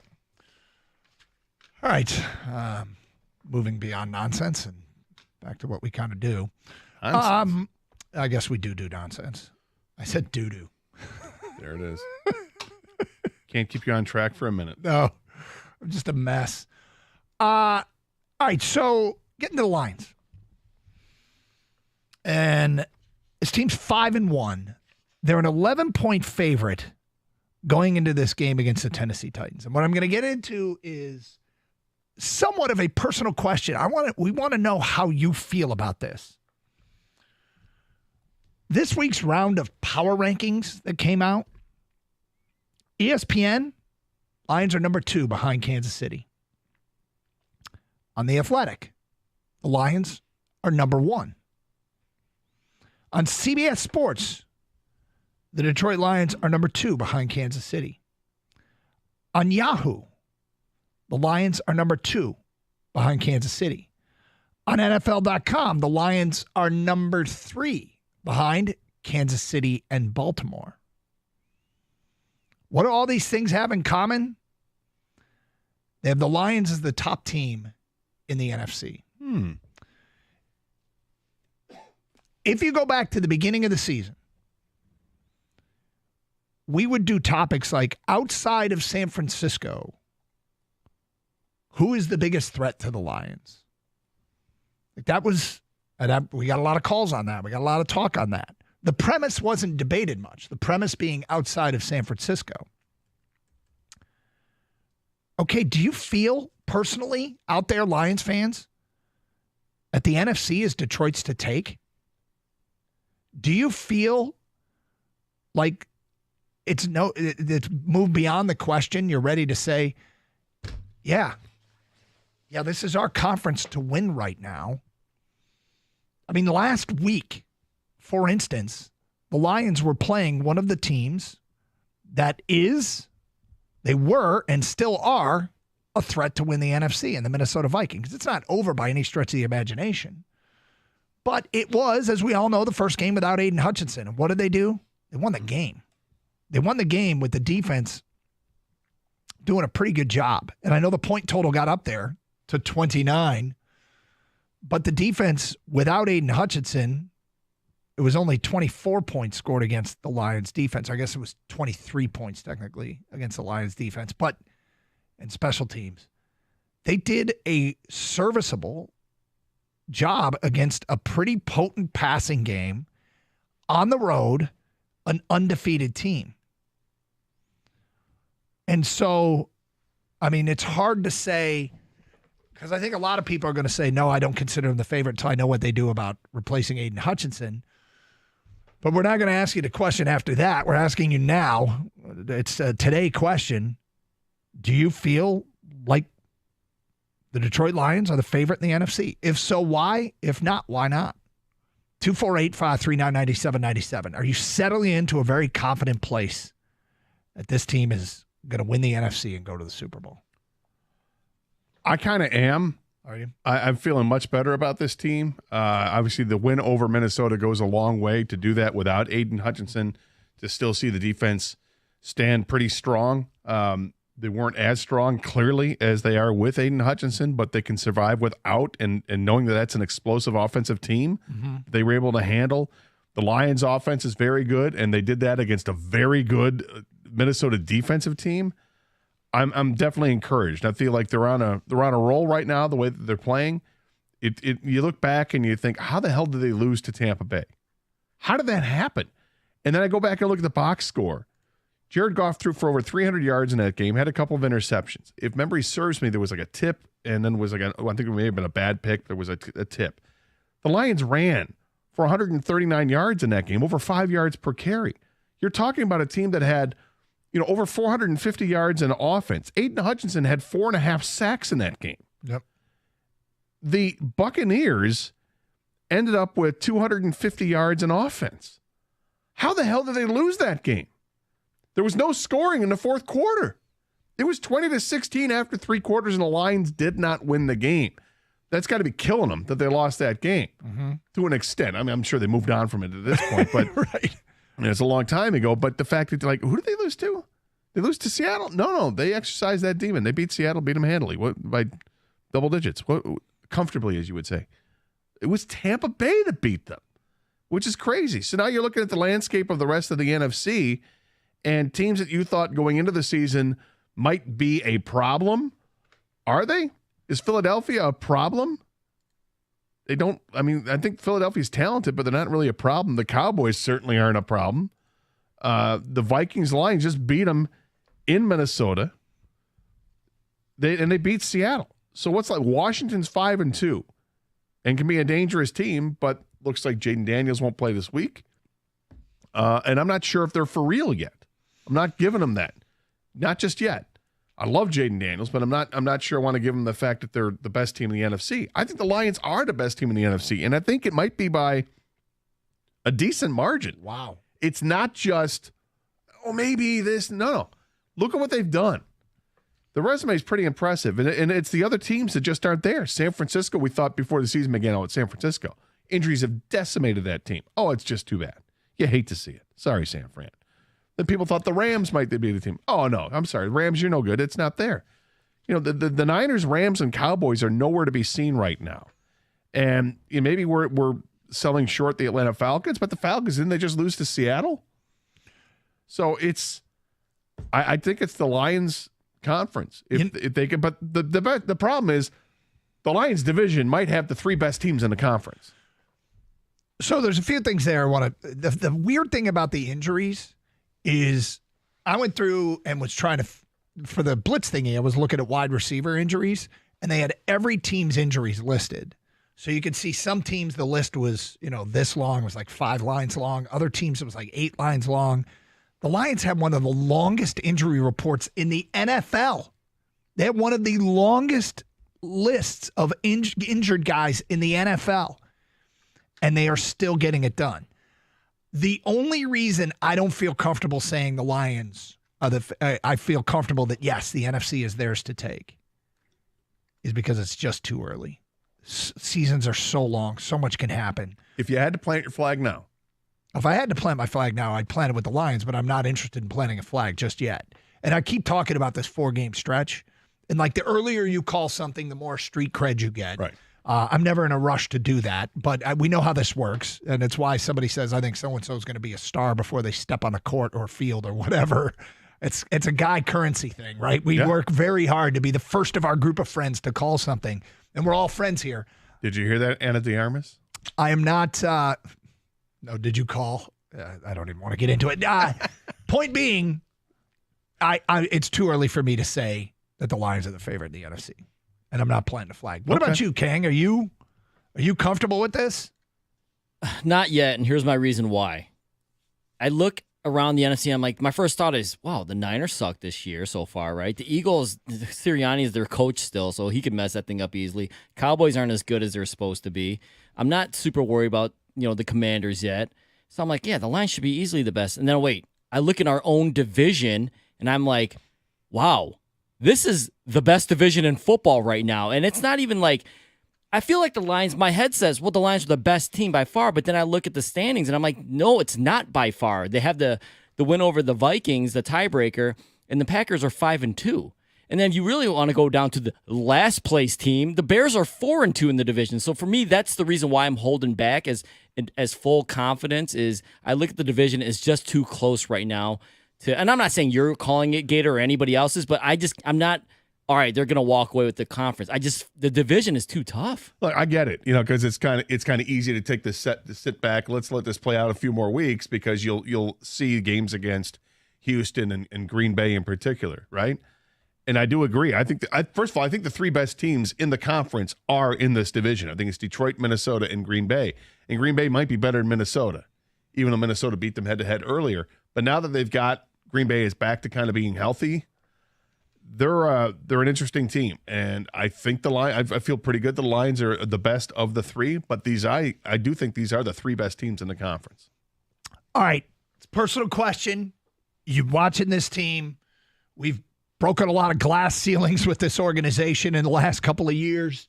For you, do you feel like, yeah, we're the best team in the NFC right now? Are you comfortable going there or not yet? And if not yet, why? 248-539-9797. It's Karch Anderson, 97.1 The Ticket.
Doug Karch, Scott Anderson, 97.1 A Ticket. All right, do you feel comfortable saying it? Yeah, the NFC is the Lions to take.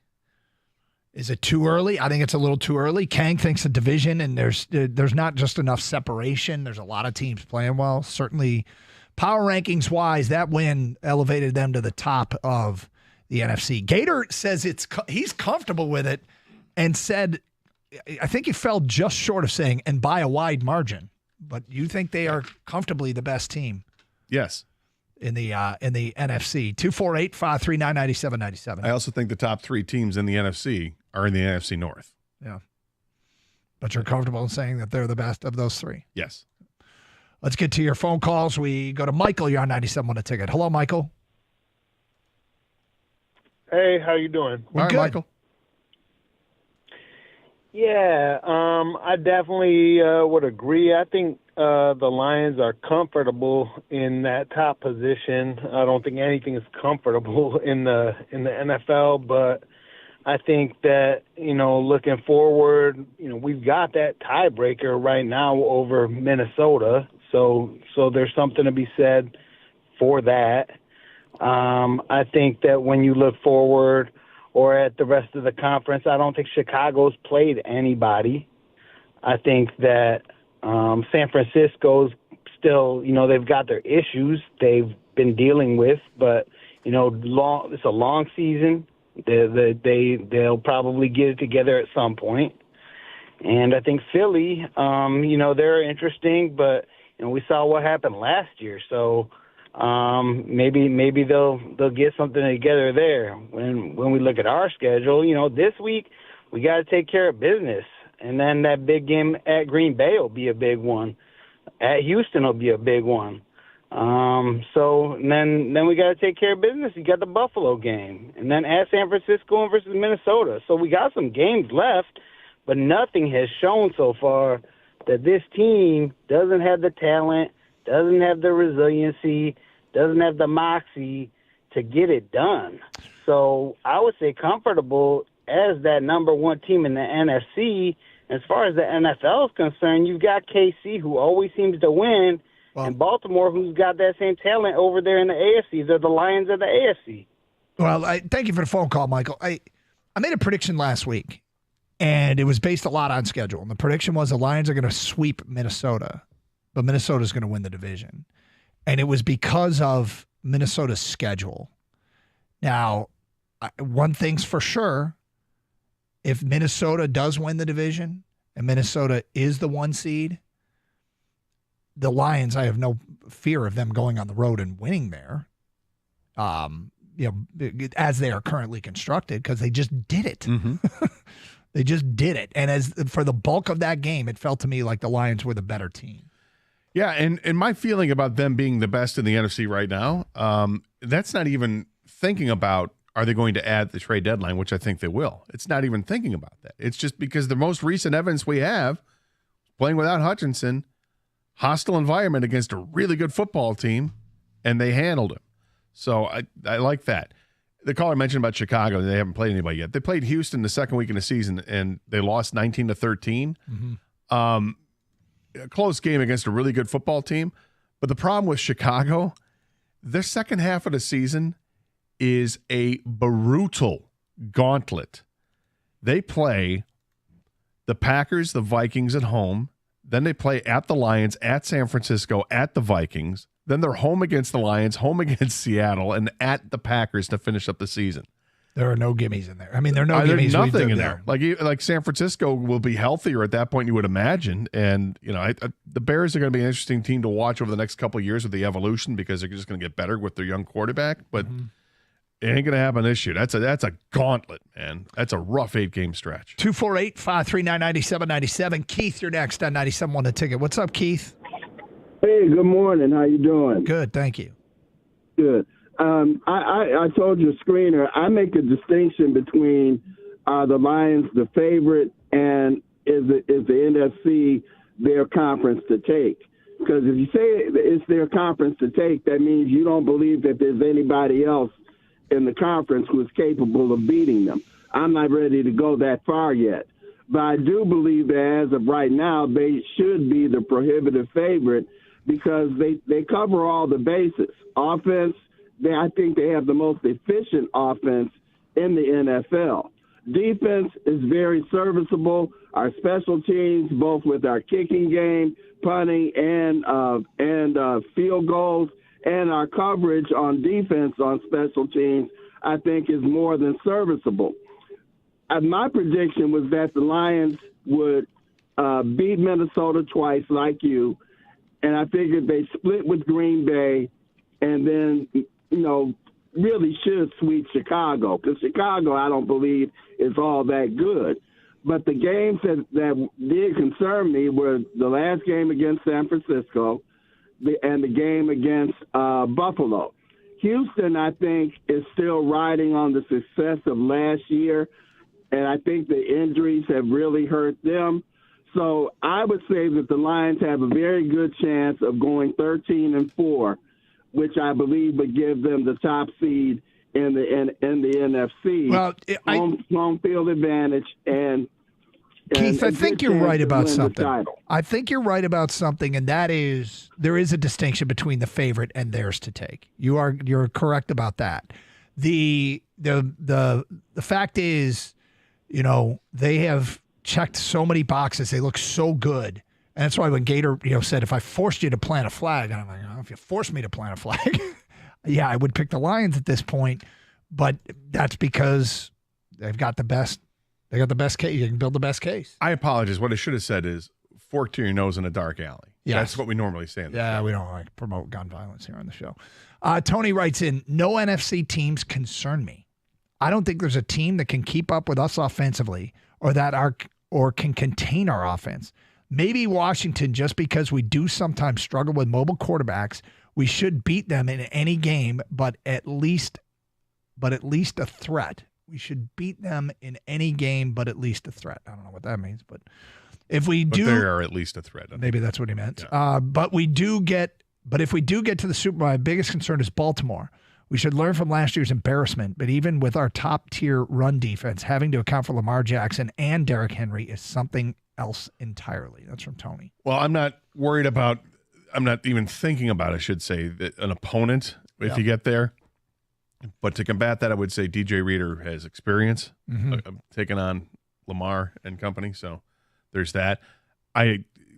Just focusing on the NFC, I just really like the Lions' chances at this point. They look the part of being the best team, the bully on the block. Even though they're without the biggest bully they have, they still were able to handle business against Minnesota. Anthony in a mail truck, I am comfortable saying that we are. I'll go a step further. They are the best team in the NFL. No other team has a hangover after playing them. That win versus the Vikings is so big. Next text. Yes, the Lions are the favorite, but Green Bay and Minnesota are close. Philly could get hot, and don't discount San Francisco yet if they get healthy. The Lions need to add to that defense to something that top spot in December, January, to get to that top spot in December or January, maybe what he meant. From Rob, I'm comfortable because I think we have the best GM and staff in the NFC. I watched Nick Sirianni give the Eagles a post-game speech where he was obviously trying his hardest to be Dan Campbell, and it was so cringe. It wasn't even funny. We are at the point where other teams are trying to be us. This is crazy. He's right. It is crazy. From Stefan at work. Yes, the Lions are the top team in the NFC. 248-539-9797. All right. Want to hear from you. Do you feel comfortable in saying the NFC is the Lions to take? Is it crazy that I would actually feel more comfortable if like the Eagles or Niners were better than the Vikings or Packers? Because it's the in-division thing that's really holding me back, because you can go from the 1 seed and having a bye to the 5 seed. Yeah. I mean, that's a huge leap right there, because if the Niners were really good and they took the conference seed, best record, all right, fine, we'll get the 2 seed, okay? Mm-hmm. But no, it goes from 1 to 5 if you lose the North. Yep, which probably means a playoff game. I mean, I guess as it stands right now, would be at Atlanta or at Seattle. Could be at Tampa. That doesn't sound great. You go to Seattle, that's a tough place to play. At Tampa. Oh, give me another game against Tampa. The Lions so thoroughly outperformed Tampa in the game, and somehow you want that one? I want it back. Yeah. Although it'll be back here. Maybe. Yeah. Well, if they're the 5 seed, it might be at Tampa. I understand, but either way, it doesn't matter. Beat them on the cruise ship or whatever the hell they play, the pirate ship, ship, the pirate ship. Yes. Take them out here. Doesn't matter. Well, they did it again. Twin Peaks is up their game. The best happy hour on the stage just got better. Introducing You Call It and Shot Caller. Do you drink Tito's? $5. Jack Daniels Captain Morgan, $5. 29-degree draft, dirty blonde or naughty brunette. Yep, you guessed it, $5. They even take it a step further if you want to be a shot caller. Patron, Woodford Reserve, Grey Goose, yes sir, $7, but it doesn't stop there. They've mixed in 8 food options like $5 fried pickles and Billionaire's bacon, or $7 loaded fries, cheese bites, or their smoked chicken quesadilla. Their new and improved happy hour runs Monday through Thursday from 3 p.m. to 6 p.m. and late night again from 10 to close. What a great way to end a work day and headed to your favorite lodge. Take advantage of these awesome deals. And there's the best part. The Twin Peaks girls We all know how pricey it is going out for food these days. Enjoy great deals and the best company right now at Twin Peaks. Stop in tonight and take advantage of those great deals during tonight's football game. Happy hour should kick off during the second half. Minnesota, LA. Why go anywhere else? Twin Peaks, eats, drinks, scenic views.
got a question for Gator and for everybody.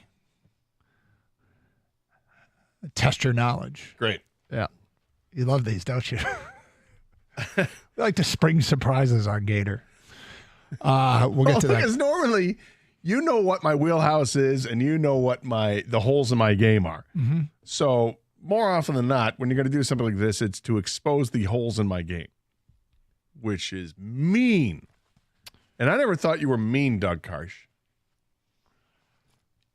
Still need that, that missing player that could really be dominant. And there was talk that was out there that Tennessee was going to trade a defensive end and a linebacker for a hooker and a draft choice. I don't know how true that was. Where did you see that? That was kind of interesting. Where'd you see that? It was on YouTube. And I saw that. I thought that was kind of interesting. Do you know who the reporter was? No. It was a while back. But I thought I said that could work. Sure. And then let's throw anything against the wall, huh? Yeah, and the third thing that was interesting that I saw, I'm sorry that I use YouTube because I don't have much time. I travel a lot. It's okay. I saw this article, this thing on YouTube that every team that plays the Lions the next week, they lose because how physical the Lions are in their game. And this was a group of right. You look at Seattle. Seattle lost like 2 or 3 in a row. Everybody. Why do you want Cooper Kupp? I just want him, because what he did to us when he came in town, we did win, but man, this guy still has something, and I don't want him going to there was talk this early this morning when I left about Stafford going to the Vikings and all this stuff. Where did you hear? Those two over to the Vikings? Where did you hear Stafford? Stafford? Again, YouTube. All right. So here's the thing. I saw Stafford to the Vikings thing last week, but I don't think that's. I mean, what are the odds of Stafford? So my man, God bless him. But one of the reasons why we ask, where did you see that? Is I bet if we search hard enough, we can see Stafford back to the Lions somewhere. Right, exactly. There's so much honest to God trash out there that gets reported. Yep. And I feel like it's part of our job is to sift through it and try and figure what actually might be real and what's not. And when I ask, where did you see it? YouTube. Okay, who was the source on YouTube? Who was the reporter? Was it Tom Pelissero and something was pulled off the NFL Network? Or was it Pel Tomasaro, dude in his basement, recording a video off a sketchy Android phone with his mom bringing down the meatloaf? It's really, really become one of the great challenges of this job is to sort through all of the trash that's out there. So Stafford's not going to the Vikings. And no, Cooper Kupp would not be anywhere near a priority for this team, which has one of the best offenses in the league. Unless they were giving him away, which they won't. And I'm not giving up real draft capital to block moves for the other teams. I'm not for doing a it player that you don't want or, quite frankly, need. Not blocking moves, and exactly the team doesn't need Cooper Kupp. Look, would Cooper Kupp be an improvement over one of the receivers? Absolutely. Yep. But where would you see him being traded to in the NFC? Tampa. Okay. San Francisco. And I know probably Tampa won't beat do the Detroit, division. but again, I'm not worried about Tampa so much. I don't think he'd go to San Francisco. So where else would he go in the NFC? If he's going to go to Tampa. Enjoy. I'm not terribly concerned about that. If he goes to an AFC team, okay, it can be trouble, but don't have to worry about it unless you make a Super Bowl. Kang's got a hard and fast rule. We come in, we sit down, and we get on the internet, and Kang then proceeds to remind me. Don't believe anything on the internet. Yep. And then so if we see one thing on the internet, we go, okay, what's the source? How do we track it down? Oh, how did you learn to perform surgery? YouTube. Right? Like, what? YouTube's great for a lot of things. Like if I want to unplug my sink, it's awesome. But I need to know if I need a tutorial on how to clean up my vacuum cleaner because I lost the manual. Hey, here it is. It's awesome. But, because... But you're also trusting some guy on YouTube. Do you know what I'm saying? Like, right. It may work. Well, sure. I get that, but... The background, like just to go back to the Stafford thing really quick, Ben Gosling of the Star Tribune in Minnesota said there's zero truth to the rumor that the Vikings are trading for Matthew Stafford. All right, because he had to address this because YouTube. I don't know, whatever. But because Raj Roop is out there saying it on YouTube. Dom Pelissaro. So God bless him. Like seriously, but we spend a lot of time every day sorting through, figuring out what's real, et cetera, et cetera. DJ is next in Detroit. What's up, DJ? Hey, DJ. What up, though? What's happening? What's up, DJ? Yet again, I called. It was another moment. I was sitting here waiting for thanks for the call. That was it. Once I heard YouTube, I said, oh, no, Doug about to hit him with thanks for the call. But you didn't, so I digress. So, look, man. So, I mean, it's pretty obvious, man. Right now, I have to agree with Gator. We are the best team, but not by far. And that's because we lost that great defensive end that we got, man, because he was number one in everything. And that made our defensive line really good. The defense was getting really good. So when it comes time to play those Packers and good quarterbacks, let's say C.J. Stroud, that can read blitzes coming and see that, that's where you need to be able to rush 4 and drop 7 to help your secondary. And at that game the other day, it was loads of times where I was watching and we had no pass rush. Right. And I think that's the thing that's making us from being clear-cut the best, the absence of Hutch. But with that being said, we're slightly the best, in my opinion. Hey, DJ, thank you for the phone call. And, the funny thing is about Gator being chesty is he's chesty post-Aiden Hutchinson injury. This is true. I guess I've always been chesty. But yes. No, you're chesty, man. Yeah. You are chesty. I like this team. I like this team, and there's a lot to like. And after what you saw Sunday, how can you not be impressed with what you've seen? I wanted to ask DJ how the hair is coming along. Oh, I forgot. Yeah. Yeah, Doug, you forgot. Yeah. You knew that we were going to ask him. I'm intrigued. Are you intrigued enough to Istanbul? Are you going to shave the 3 lines on the side? Yes. No. Come on. No. Either grow out the bangs or shave those 3 lines. Well, let me. I tell you what. These are your choices. Here's how you'll know. If I show up someday, and I just shaved this morning, but if I show up someday and I've grown the hair out a little bit, and I have 3 lines stepped into the side of my head. Yeah. Here's what you will know. You got the wife's approval. It was told it gets me closer to. What if you're just told that's not going to get you further from? Like if she's indifferent about it. If she's indifferent about it, there's no way in hell I'm bringing back the stepped 3 lines on the side of my head. You do it. You got all the hair. I do, but I don't think it would look as good on me. Oh, don't you? No. Let's test it out. You buzz it all the way down and put the 3 lines on the side. I mean, when I get it cut, it goes to a 2 on the sides anyway. So well, may as well. Next time at Lady Jane's, she want me to ask the stylist to do you shave think in this 3 would look steps.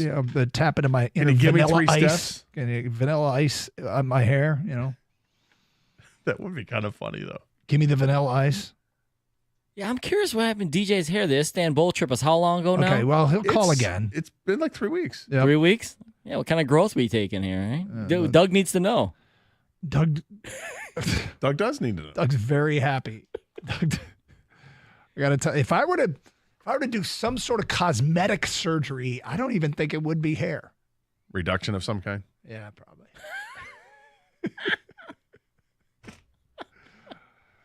Calves. Gotta have the big calves.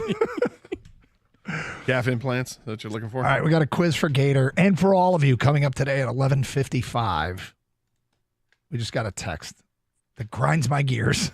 Here we go again.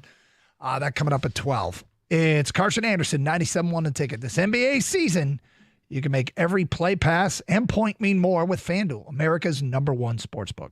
Check out newer bets like this. This is crazy. The number of dunks, assists, or 3-pointers in the next 3 minutes. Yep, you can bet it. Doesn't matter if you tap into FanDuel before a game or after it starts. There's always bets for you to play. So, one of the things I like most about it, same game parlay insurance.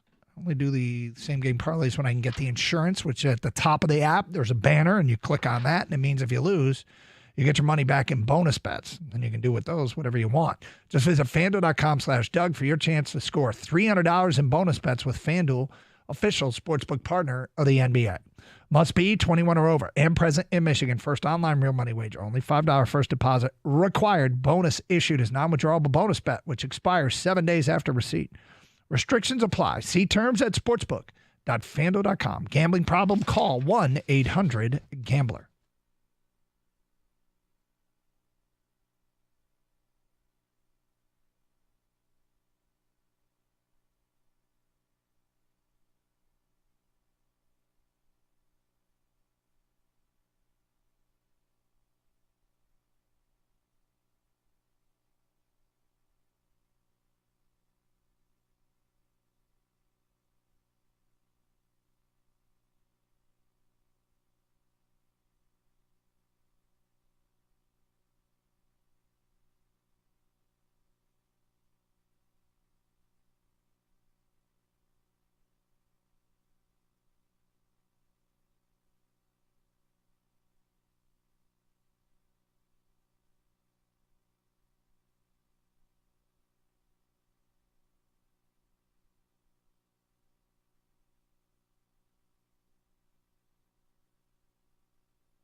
Doug Carr, Scott Anderson, 97 won a ticket.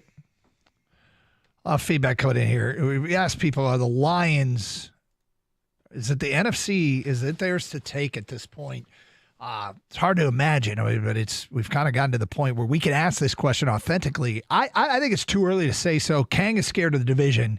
Gator is chesty. He thinks, yeah, it's theirs to take. Feedback coming in. Yes, sir. The Red Sea is wide open. The Rams are hurt. The Niners are hurt. Philly is average. Tampa is now hurt. Plus, the Lions have a deeper, more talented roster than those teams anyway. The Red Sea is wide open. Just follow Moses to the Super Bowl. The Lions are hurt too. Let's not forget that. There's one thing about the Minnesota game that in the back of my mind I can't shake, and it's perhaps that as time goes by, something that feels really significant in the moment maybe isn't. Because I think Minnesota's going to lose again tonight. You think they're going to lose to the Rams? I do. Why?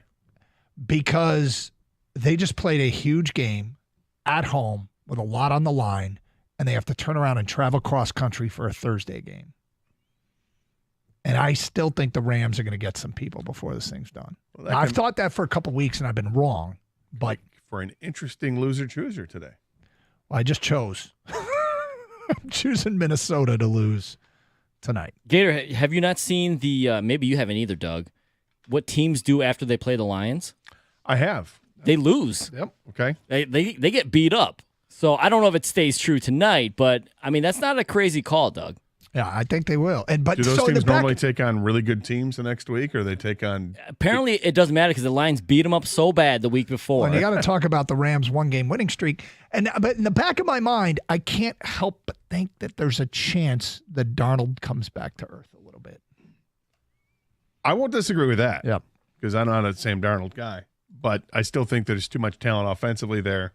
I think that they're not happy about what happened, and their defense is solid. And then you look at the Rams. What do the Rams have? Well, they still have Stafford, and they have a developing edge rusher in Jared Verse, who's now getting to near the top of the league in pressure rates. But I like the running backs. And the Vikings probably get Hawkinson back tonight, and the Rams will be without Nakua still. Well, he's listed as questionable. Yeah, but he hasn't practiced. So, yeah, I might. Well, not might. I'm feeling. Are we strong. doing loser choose? Did we just do loser chooser right now? I think we just did it. Okay. Well, only reasons why I see the Rams losing this game. Okay, I got Minnesota losing this game, but so were we running on that? Do we roll the rehearsal? Yeah. I've had like feel the heat. I've had like 3 movie references today already. Yeah. You're on fire. My heat will roll you. John in Dearborn says, my fear with the Lions is someone like Minnesota, the Packers, pick up one of the premier edge rushers from underneath their nose and the Lions can't remain in the top spot. I hope I'm wrong if they pick someone up soon. To remain in that spot, even though they won last week. The lack of a pass rush and hurries was concerning. They need help now. I wouldn't worry about Minnesota doing that. Would Green Bay do something like that? Perhaps. They might. And as we talked, and I threw out the whole Cooper Kupp trade rumor thing, we're in the NFC. It would make sense for Tampa to go get him because Mike Evans, Ken, correct me if I'm wrong, Mike Evans isn't gone for the year. No. He's just gone for probably a few weeks because of the hamstring injury. So, and their schedule's tough for the next few weeks, but then it lightens up considerably. If they were to add Cooper Kupp, Tampa Bay can be a player in this thing when all is said and done, despite the fact that I can't understand how the Lions lost to them. And that wouldn't be much of a drop-off at all, if at all. If they add Cooper Kupp to the team to replace Godwin, that could look pretty impressive. But as far as teams that would be looking to add a defensive end, I don't know if I'd look at the Vikings to do that. Gator, it's too early to say who the tough opponents in the NFC will be. Got to wait to see which teams get hot by the end. That's from Martin and Shelby. And there's some truth to that. I mean, sure, look, but I don't want to wait. I want to call it now. Yeah, that's good. You get more street cred that way. But yeah, I mean, a team like Philly could get hot. They could. A team like Washington could cool down. Atlanta could take over that NFC South. I mean, San Francisco, I'm not burying them yet. But people seem more than comfortable with thinking that the Lions are the team in the NFC. So these are the teams, what they did after they played the Lions, Gator. All right. The Rams, they played the Lions. They lost. Then they end up Who'd they lose to? The following week, yeah, 31 to the Bucks. They lost by 31 to the Bucks. Okay. And Tampa beat the Lions. Okay. All right. And then the Bucks went after they beat the Lions. They lost by 19 to the Cardinals. Okay. Wow. Now after the Seahawks played the Lions, they lost by 9 to the New York Giants at home. Yep. The Cowboys lose to the Lions, they had a bye week. So they lost to the bye week. They lost the bye week. Yes. Yeah. So every team has lost to the Lions after they play the Lions. Lost at the game after they played the Lions. After Some of them the bad teams. That's not going to deter me from thing, betting on Minnesota tonight. The funny thing about that is I didn't even factor that in. I mean, I said it.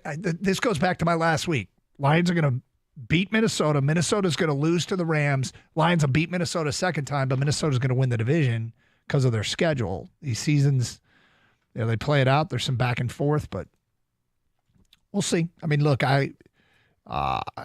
if Minnesota loses tonight, who do they got after this one?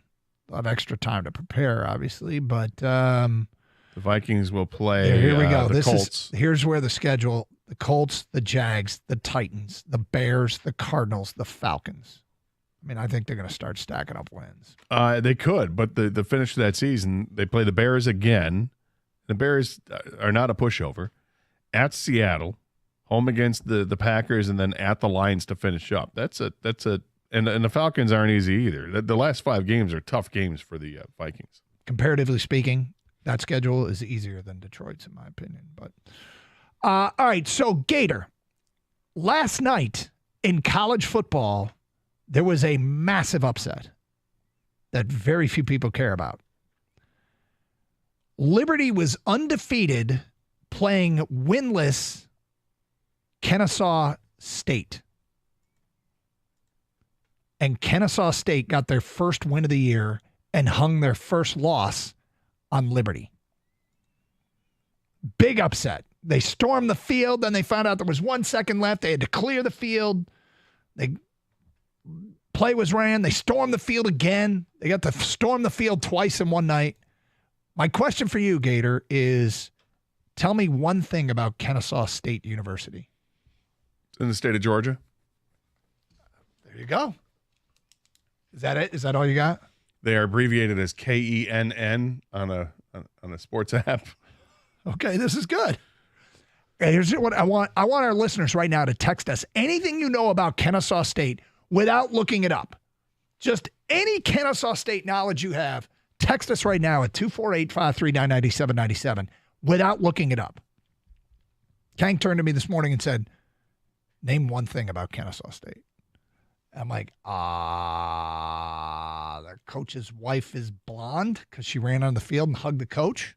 I saw that. Good call, Doug. Yep. So they're KENN on a gambling app, and they're in Georgia. Coach's wife is blonde. Kang, you know anything about Kennesaw State? Yeah, they prefer to go by the Kennesaw State. All right, what do you know about win this game? I don't know. What do you? Come on, man. Because you know why? Liberty played the Lions last week. Is that it? It just means more. All right, you tell us anything you know about Kennesaw State without looking it up. Text it over to Kang right now at 248-539-9797. Then we'll get to what's becoming a recurring theme from Lions fans, and it's starting to irritate me. We'll get to that at 12:05. It's Carson Anderson, 97.1, The Ticket.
All right, for fun, I want to know what people could tell us about Kennesaw State without looking it up.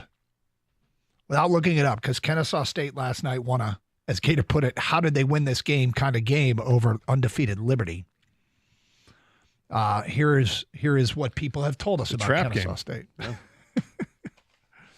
Actually, I think it might have been for Liberty because they had a big showdown game coming up. Well, they played Jackson State. And Jackson State's in first place, right?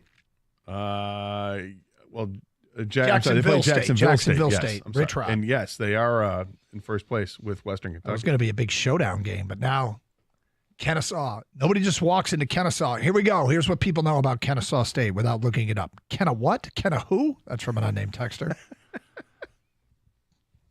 I know that the school's name starts with a K. That's from Matt in a truck. Those are facts. Jennifer C. writes in suburb of Atlanta.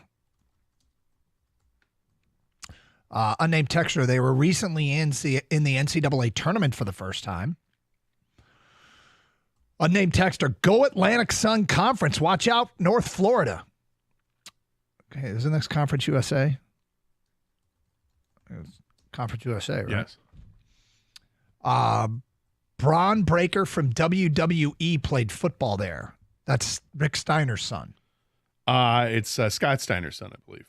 But, okay, I did not know that's where he played. All right. Kennesaw State had a guy who played football and golf on their roster a couple years ago. That's from Garrett in a van. Is that true? That's awesome. Is his name Awani Al-Shafi? No. Kennesaw State is the team that I rebuilt at NCAA 25, LOL. My cousin goes there and his father worked there. That's from an unnamed texter. I know they're a one-star program on College Football 25. That's from an unnamed texter. Gotten that text a few times. So here's the thing they just made the jump from FCS to FBS. So this was a big deal because, I mean, it's basically, their first foray into Division I football, high Division I football, and they got to win.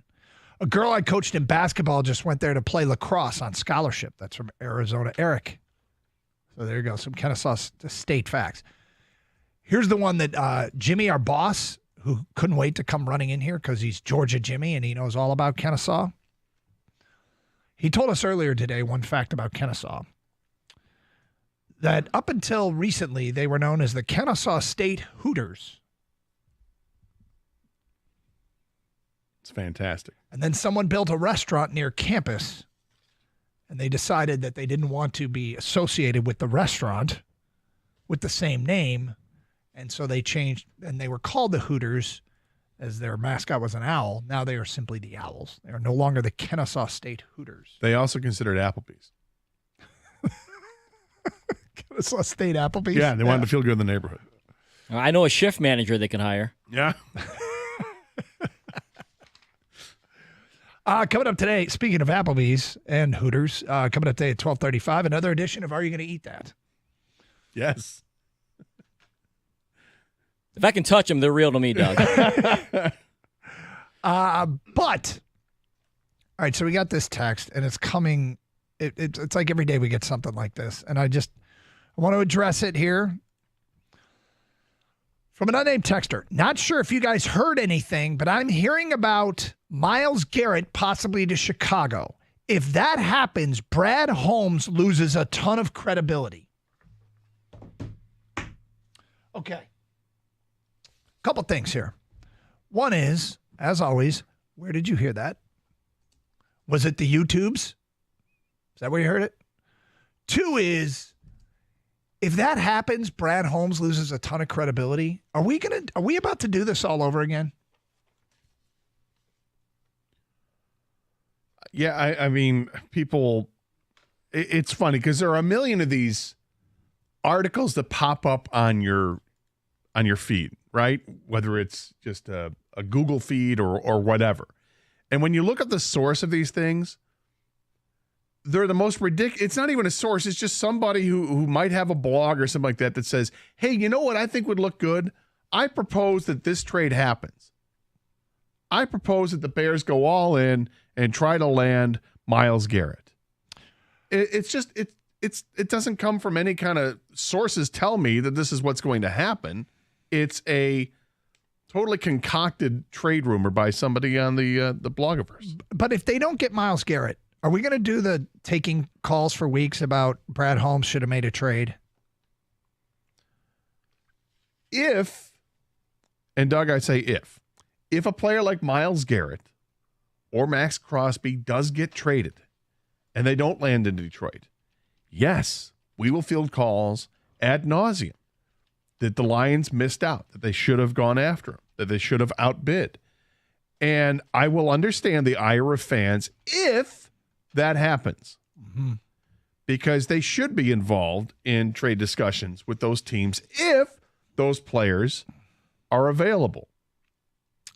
I guess there's just so many storylines that come up that it's like, all right, this doesn't look great that a player that could help him might get to some other team, but we also don't know if that player fits their scheme, if that player has some red flags, if that player is going to destroy their cap, if that player is going to cost them an extension to, Kirby Joseph and Brian Branch. Like, there's all kinds of ramifications that go into this.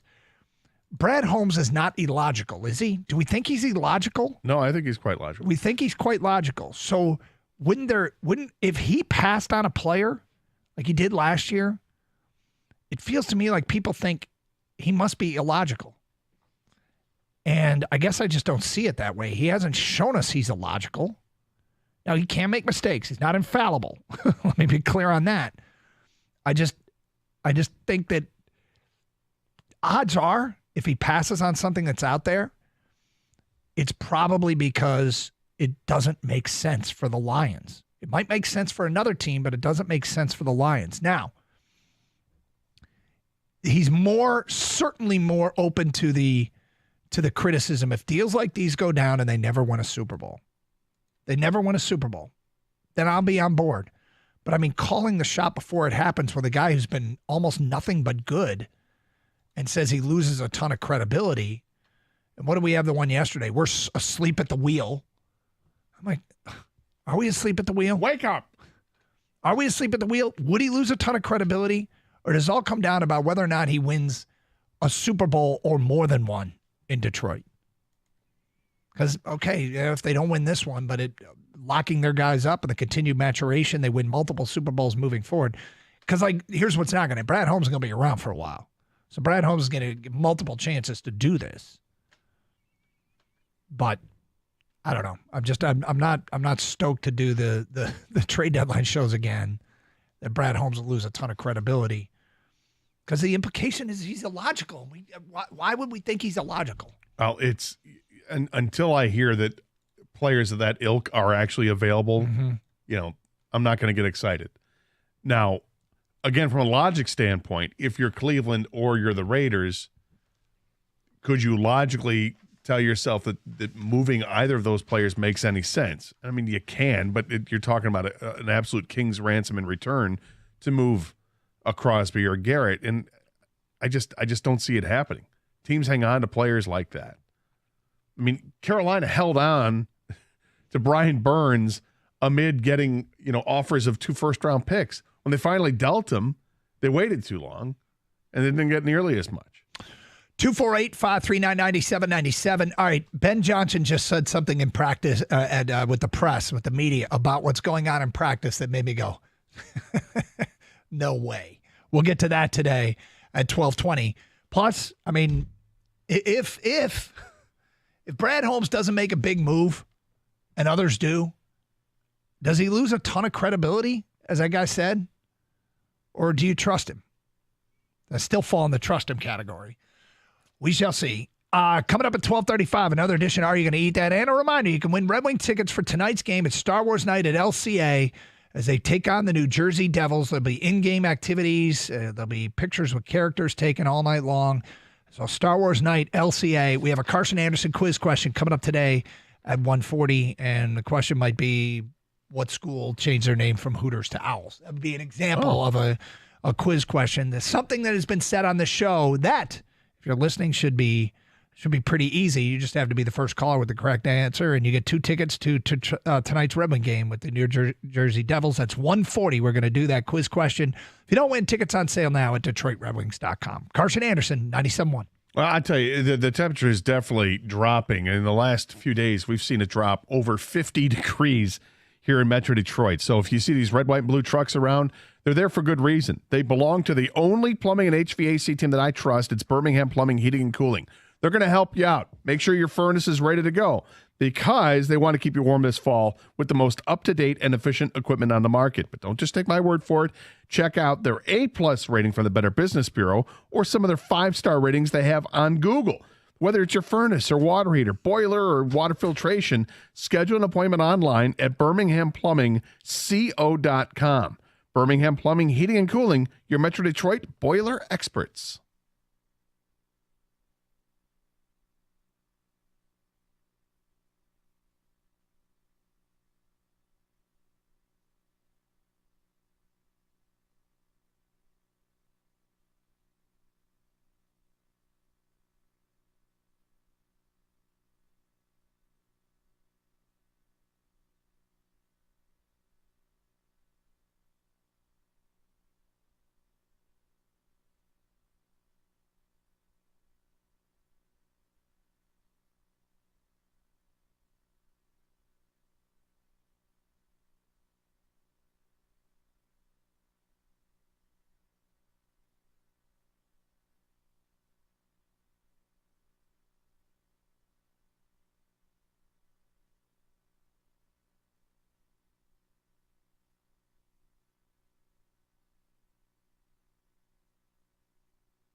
Doug Carr, Scott Anderson, 97.1 The Ticket. 248-539-9797. Great to be with you here On a Thursday in Detroit, a little Michigan State talk to open up the show. We had the Blitz thingy, some Lions stuff, some Pistons talk, some Lions stuff mixed in, some random Kennesaw State trivia because they pulled off a massive college football upset last night.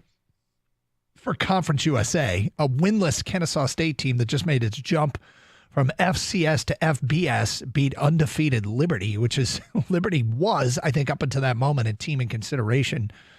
Could potentially be a college football playoff team. Doubt it now as one of those group of 5 teams. Somebody mentioned that they had a player that also was on the golf team. That is Evan Thompson, who has a low round of 68 in the 2023 ASUN Championship and also had 17 tackles versus Gardner Webb on October 30th of 2021. It's a lot of tackles in a single game, Doug. 68 is a low score, Gator. This guy is one of those.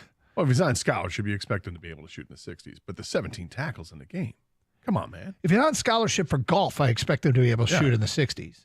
I don't expect him to make 17 tackles on the football field. If he's on scholarship for football, I expect him to be able to make tackles. 17's a lot, but I expect him to be able to make tackles. I don't expect him to be able to shoot a 68. Which is Holmes did both. Okay, so which is more impressive to you? To me, the 68. Yeah, to me, it's a 17. Is it? Yeah.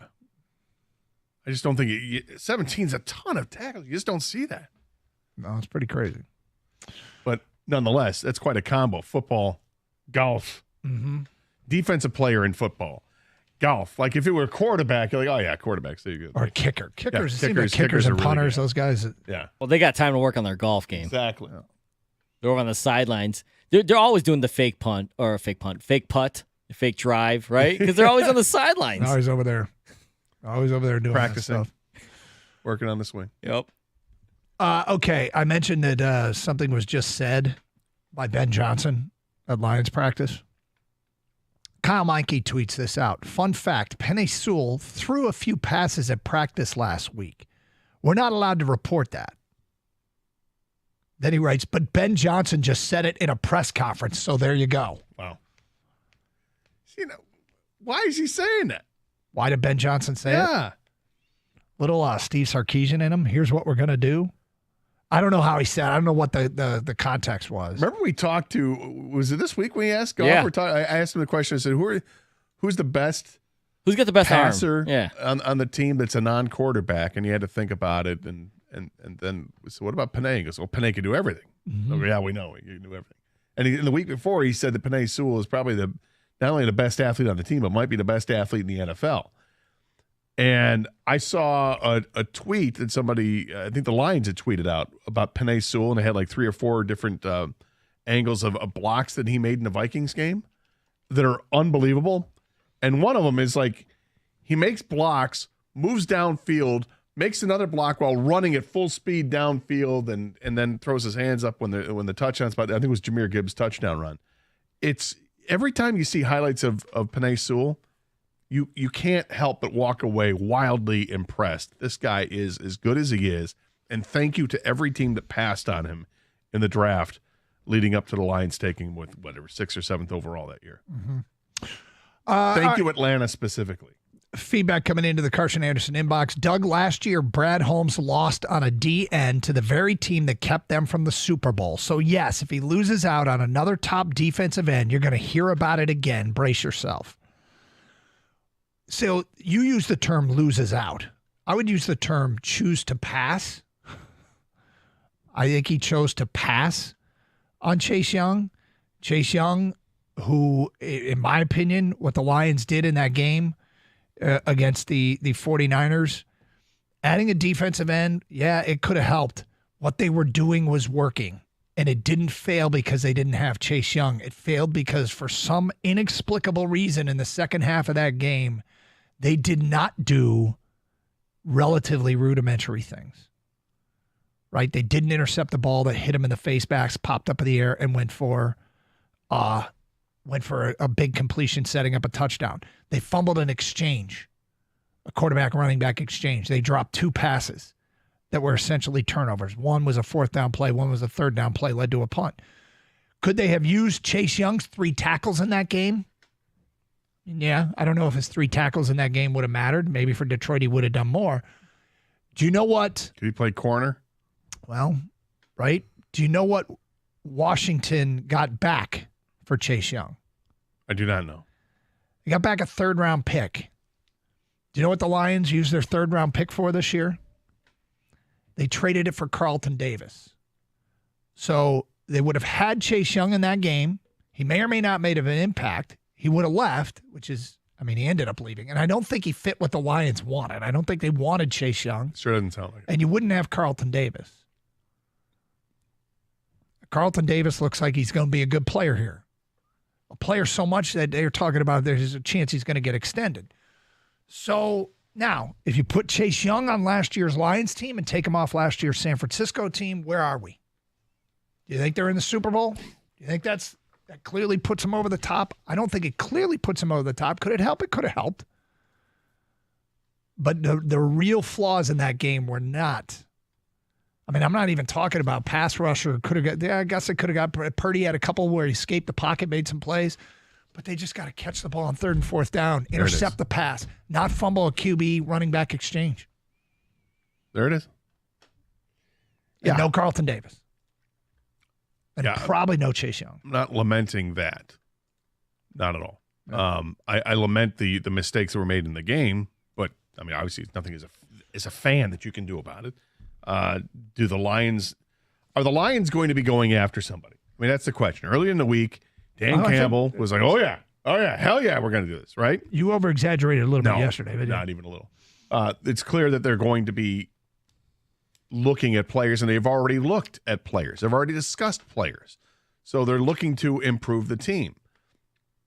And yesterday, it sounded like Dan Campbell, I don't want to say he took a step back from those comments, but I think, because he said that they're in no hurry to make a move right now. And I think some people are like freaking out and thinking, what do you mean you're in no hurry?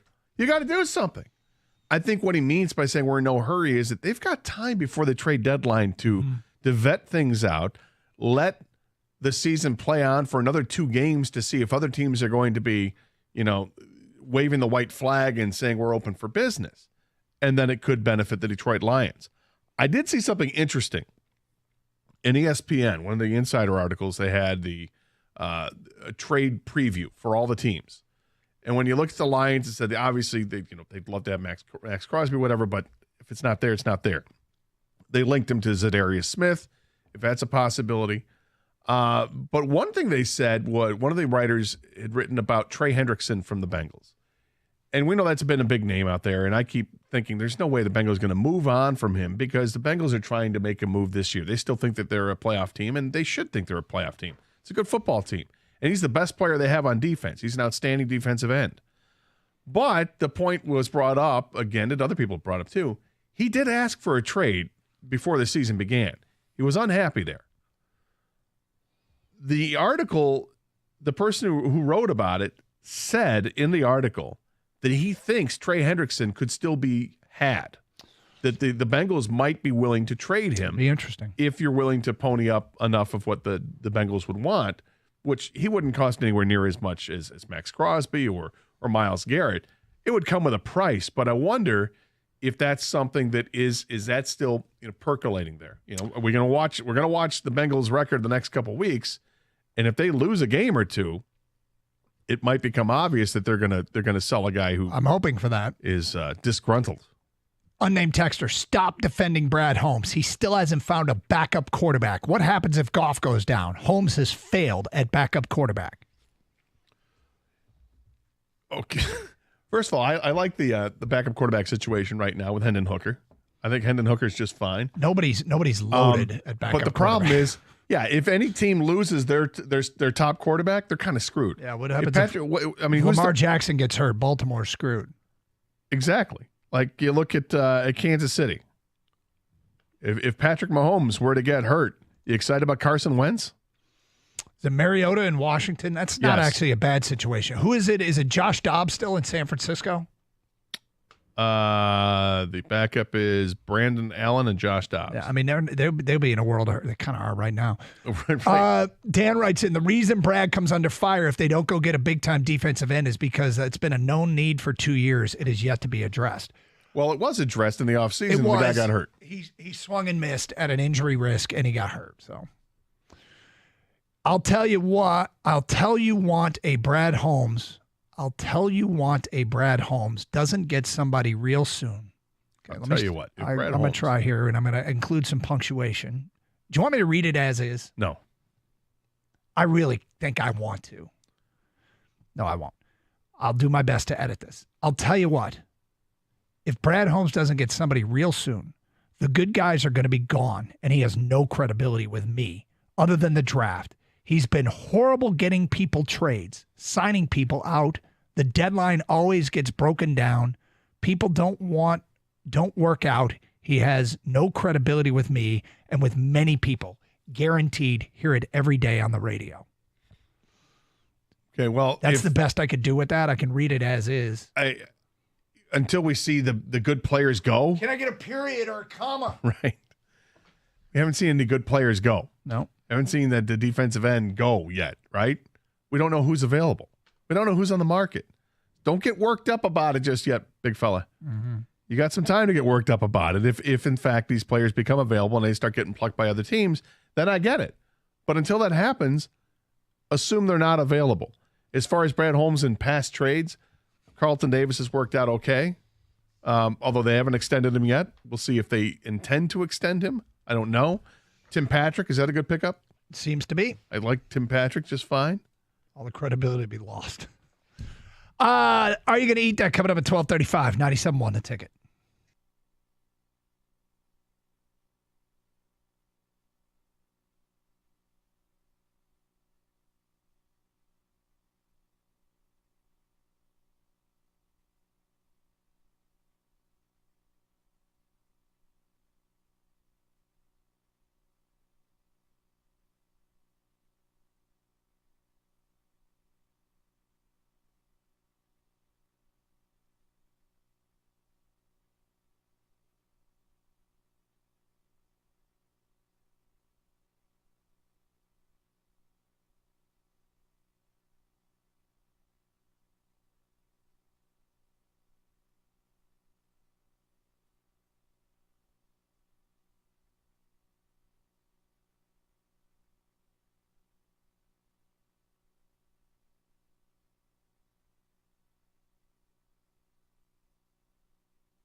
We kind of blew it yesterday.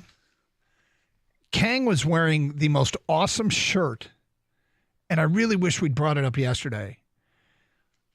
Have you ever seen like the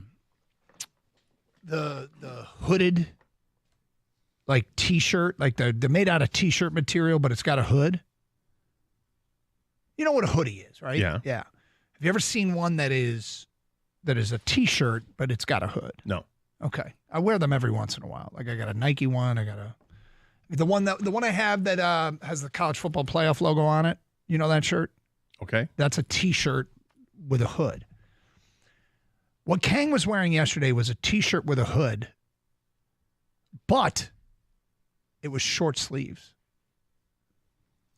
And it had the pouch. So is it a Belichick? It had basically. yeah. Here's what made it even better. It was a quick lane bowl, hooded, short sleeve T-shirt with a pouch. Would you hijack a package meant for South America or something? Dude, it was so awkwardly awesome. Kang sent me a text later in the day, said, I feel like Asian Bill Belichick pulling up to school to pick up my daughter. Dude, you put that thing on and you feel like Belichick. Like, you know, like dating younger women. 24-year-olds. You know, it's not Karen, just off to Cincinnati. Right. We gotta get you to wear it again so we can bring attention to it. And those people that stream, it was so great. And it enhanced by the Quick Lane Bowl logo. It's really comfortable, like extremely comfortable. I got it from Jimmy, actually, our program director or our brand manager or whatever they're calling him these days, our boss. And he's like, "You want this?" And he's like, it's a hooded like T-shirt with a pouch. I'm like, that's weird, but the material feels nice. Yeah, give it a shot. Yesterday was my first time wearing it, and I was like, this thing is comfy. It's interesting. His name is Kang. Kangaroos have pouches. Is that really interesting? It's as interesting as the Quick Lane Bowl. That's as interesting as emptying the ill-fated Quick Lane Bowl. Anyway, so I wish we'd brought it. We blew it yesterday. You ready for another edition? Did we really blow it? I think we did. Okay. Well, we didn't because he'll get a chance to wear it again, and we'll draw attention to it then. Are you gonna eat that? We ready to go?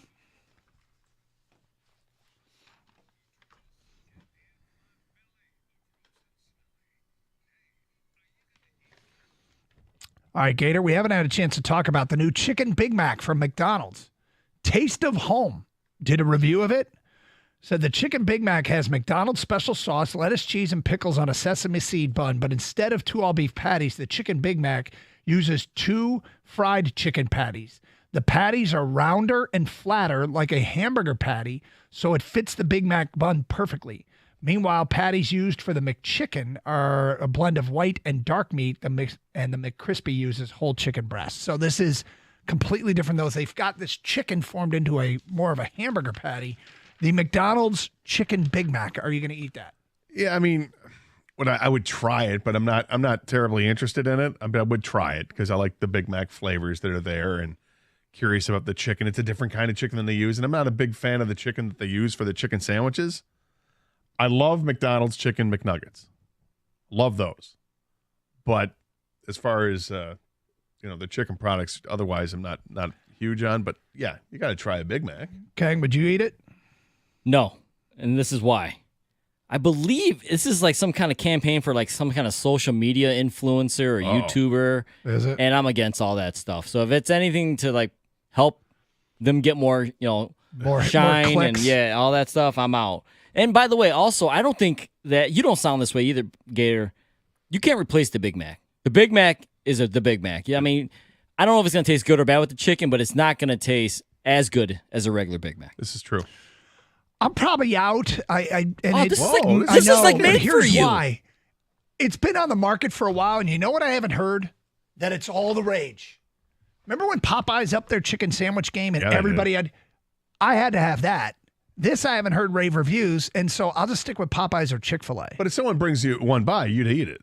Yeah, it's way different than seeking one out. But yes, okay, I probably because that's how I feel too. Yeah. I'm not gonna go get one. But if somebody were to, if we came by, there was a promotion here at the station, and all of a sudden there's a bunch of McDonald's chicken Big Macs, you're taking a bite. Meanwhile, it's been probably 15 to 20 years since I've been in a McDonald's. Not even for the kids? I think for the kids, I might have hit the drive-thru a few times. I don't think, can you even go into McDonald's anymore? Who knows? Next up from Arby's, they've launched the $7 double meat meal. This is basically the double beef and cheddar. It piles on double portions of roast beef topped with cheddar sauce and zesty red ranch on a toasted onion roll. Gator, the double meat Arby's, are you going to spend the $7 and eat that? Hell yeah. I almost punched David the other day out because he was eating one in his cubicle. I'm like, what is that? And he's a double. Like, that thing looks amazing. And you almost punched him? Yeah, I looked to get the double beef and cheddar. No, I was going to punch him. But I do love the beef and cheddar. And if you're going to double up, that's just twice the fun. I love the beef and cheddar from Arby's. I agree. I'm with Gator on this one. The only thing better than a beef and cheddar is a double beef and cheddar. There you go. I'm obviously out. Next up, Goldfish. You heard about the new flavored Goldfish? I've not heard. I just bought some Goldfish the other day. Finished them off already. Goldfish has come out with a Chilean sea bass cracker. What?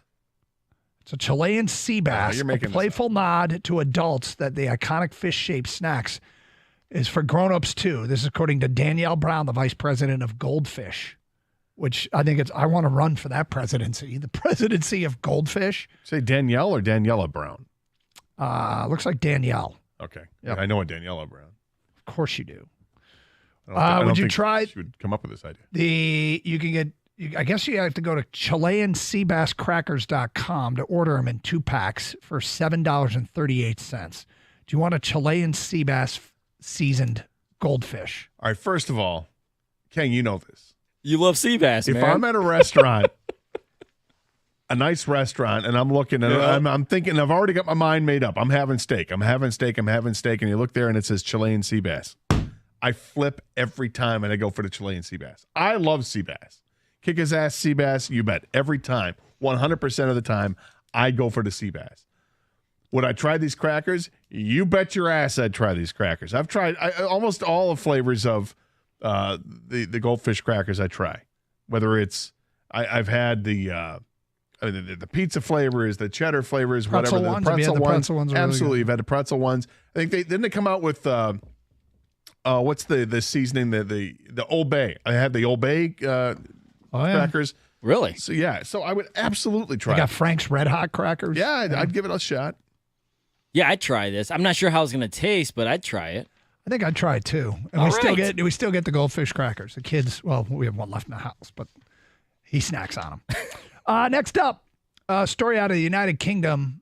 A gentleman there told a news organization that he has eaten more than 700 meals at various hospitals throughout the United Kingdom. He started eating at hospital cafeterias when he was visiting his father in 2022. It was at that point he discovered he could get a meal of a baked potato, a drink, and a chocolate bar for less than $10. The cafeteria meal satisfied his nostalgia for meals that he would eat at school. He has since gone back. Gator, for pleasure, would you eat at a hospital cafeteria?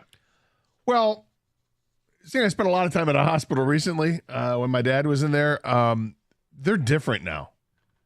Absolutely different. Yeah. In a good way? Yes, in a much better way. I know at Henry Ford downtown, they've upped their game significantly. It's like a Papa Joe's that they have that's there. The Henry Ford West Bloomfield is a really nice cafeteria they have there. I've been to Beaumont in the last couple of years, and everything's changed. Everybody's up their game. They're trying to make the hospitals so much nicer. Like they've all been remodeled, and part of that is the cafeteria. But am I going to specifically? Am I going to have my lunch over at? No, that's not what I'm doing. I don't like going to hospitals at all. Can you? Yeah, I'm with you, Gator. It's the location. Yeah. I don't want to have to go to a hospital because it's usually never a good thing, unless someone's having a baby. Other than that, yeah. Like you just don't. I don't want to be in a hospital. Yeah, I find this weird. Yeah. All right, finally, Hanabi Lager Company has launched a new bougie beer. It is a grain-forward lager. I'm going to read some quotes about it. All right. All right. Every beer features a single heirloom grain that has been painstakingly sourced and cared for, just like the great wines of the world, featuring single grape varieties. Another quote, the first sip opened and closed a beat of clean bitterness, like a song that starts with a single note on a piano key. There were no loud flavors, no flash of tartness, no sour beer, no screaming IPA aromas. I tried another sip and then another, and the beer began to reveal a mint flavor. I kept drinking to try and unravel the beer story. Before I knew it, my glass was empty. Gator, are you oh, by the way, it's a 6-pack, costs $120. Are you interested in this bougie beer? I'm not going to spend that kind of money on beer. If someone serves me up a beer and this is what they have, they give it to me, would I try it? Yeah, I'd take a sip of just about any kind of beer. So I would try this, but I ain't paying for it. And the fact that it says bougie already, yeah, it has me thinking absolutely not. But I got to try it. Gator hates pretentious crap. Kang, you? Yeah, my first question is, do you have anything that tastes like Miller Lite? So that's your answer, Doug. Yeah, I think all three of us are out on that. And that concludes another edition of Are You Going to Eat That? Carson Anderson, 97.1 The Ticket. Hey, it's great to see our teams in the D back to their winning ways. It's just like the team over at Sarah Chevrolet Southfield.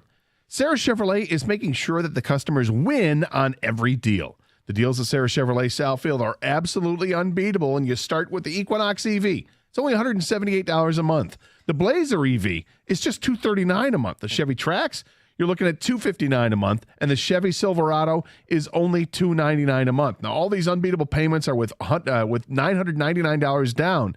Now, that's taxes and fees included. So there's no games and no gimmicks. It's just great winning deals for their customers. Need more money for your trade-in? Well, Sarah Chevrolet Southfield has you covered. They treat trade-ins like a highly sought-after free agent. It's big money. That's right, huge money for your trade. Up to $2,000 more. And if you're paying too much for service only to feel like you're left in the cheap seats, Sarah Chevrolet Southfield will have you feeling like you're sitting on the 50-yard line. Service is open every Saturday. Free loaner vehicles are available. No appointments are necessary. Sarah Chevrolet Southfield will get you in and out quickly. Sarah Chevrolet Southfield at 696 and Telegraph.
So you put something in your show sheet, Gator, and I've realized that I think something that probably isn't very popular about us in terms of the takes that we have and that people get upset and worked up comes back to this because nobody wants to talk about this. But you mentioned Dan Campbell talked to the media again and said they were in no rush to make a move. How do you take that? Are you discouraged or fine with being patient over the next week and a half? Doesn't sound like there's a lot of patience at this point. Preaching patience in sports talk radio is trying to skate uphill against the wind. Like, nobody wants to hear patience. And we've done it. We do it a lot. We do it probably every trade deadline, no matter what the sport. No matter what the sport. I think we're getting real close. I'm going to be patient with Michigan football. Like, they got a chance to improve it in the offseason. Be patient with Sharon because people are jumping to conclusions on that. Be patient with the trade deadline. Be patient with Brad Holmes. Like, the trade deadline is it's coming up, but there's still 2 more games to play. I understand some of the angst. I mean, you look at the Tigers and you go to in 2023 the trade deadline. Okay, we're waiting, and then finally it looks like they got a deal at the last second with Rodriguez, and then it gets canceled because of Rodriguez. He cancels it. It's like, what just happened? Like, we were being patient with Scott Harris to make the right deal here. Looks like he had a deal that he was happy with, and then at the last second it gets nixed. And I think that's where some of the angst comes from because, okay, if you keep waiting, if you wait to the last second to get something done, that can happen and it doesn't get done. Last year at the trade deadline in the NFL, we were dying to see if the Lions are going to go out and get an edge rusher. There were names out there.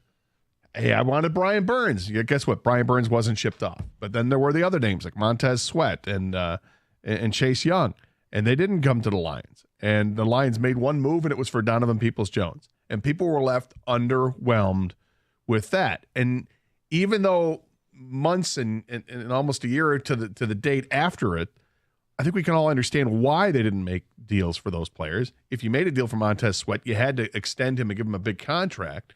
And would he be worth it? Yeah, he's probably worth it, but they didn't want to do that. Yeah. So I can understand more angst to that than I can Chase Young, who, as time has gone by, looks like, okay, it made sense for the Lions not to go that route. So I get it, and we're going to have to deal with this for the next week and a half leading up to that trade deadline because as we get closer, the rumors are just going to amp up because the media we can't help ourselves with looking for the stories, and the media is going to dig up some story, and someone's going to come up with a source that might be flimsy or it might be rock solid. But there's going to be sourcing that goes on, and there'll be names floated out there. And when the names get floated out there, we'll talk about it. Does this make sense? Hey, did it make sense? Did it look like DeAndre Hopkins is going to get traded to the Chiefs? Well, should the Lions have got? No, they shouldn't. Hey, Cooper Kupp looks like he's on a trade list. Should the Lions get involved? No, they shouldn't. But if Trey Hendrickson's name comes up, then you look out. Katie bar the door. So here's the thing about this. If we have a GM that's patient, if we're patient with people, and we think that they are good at their jobs, right now, if we did an approval rating of Brad Holmes in Detroit, what do you think it would be? 95%, 96%, 97%. It'd be an extraordinarily high approval rating. Would you rather have a guy that's logical be patient or that hurries into everything? The opposite of being patient is rushing into things. Is rushing into things the way you want your team to do things?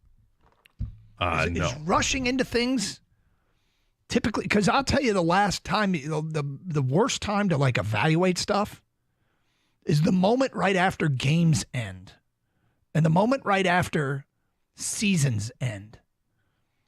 Everybody's emotional after games. Go on social media after a loss. The sky is falling, man. A few days later, everybody kind of calms down and you're in a more logical place to make decisions. And I think that Brad Holmes strikes me as the kind of guy that gets some offers, thinks about them, looks at all the ramifications, tries to figure out how they'll fit, how it impacts the current roster, the locker room, the scheme, and sits on it for a while before he pulls the trigger. Patient or rush into things.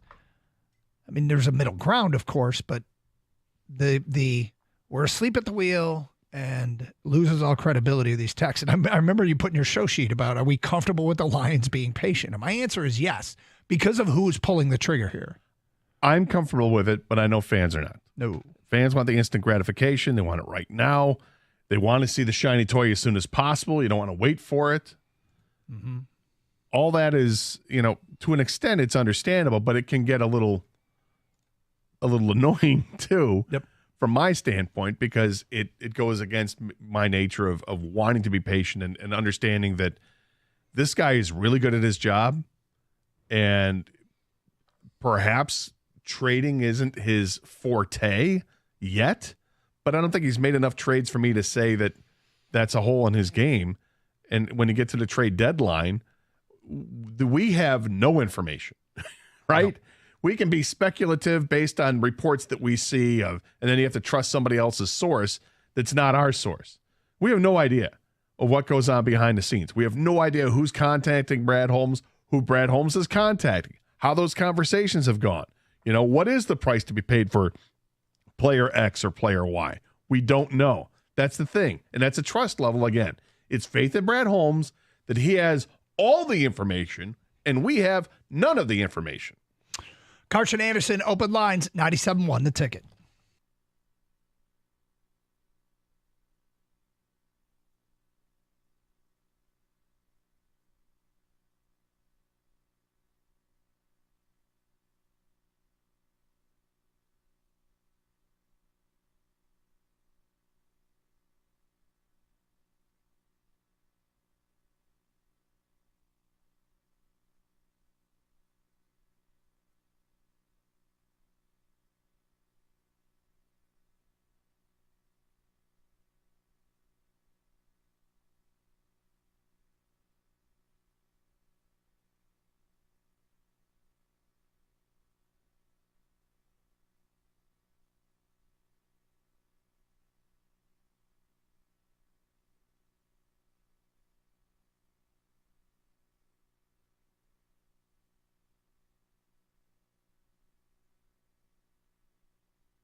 Doug Carr, Scott Anderson, 97.1 The Ticket. All right, back to your phone calls in a moment.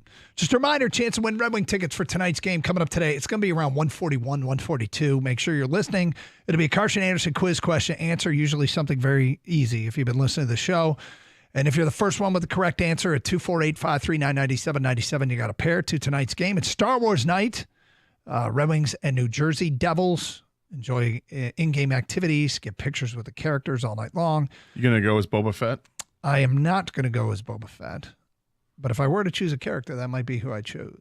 Yeah. But anyway, tickets on sale now at DetroitRedWings.com.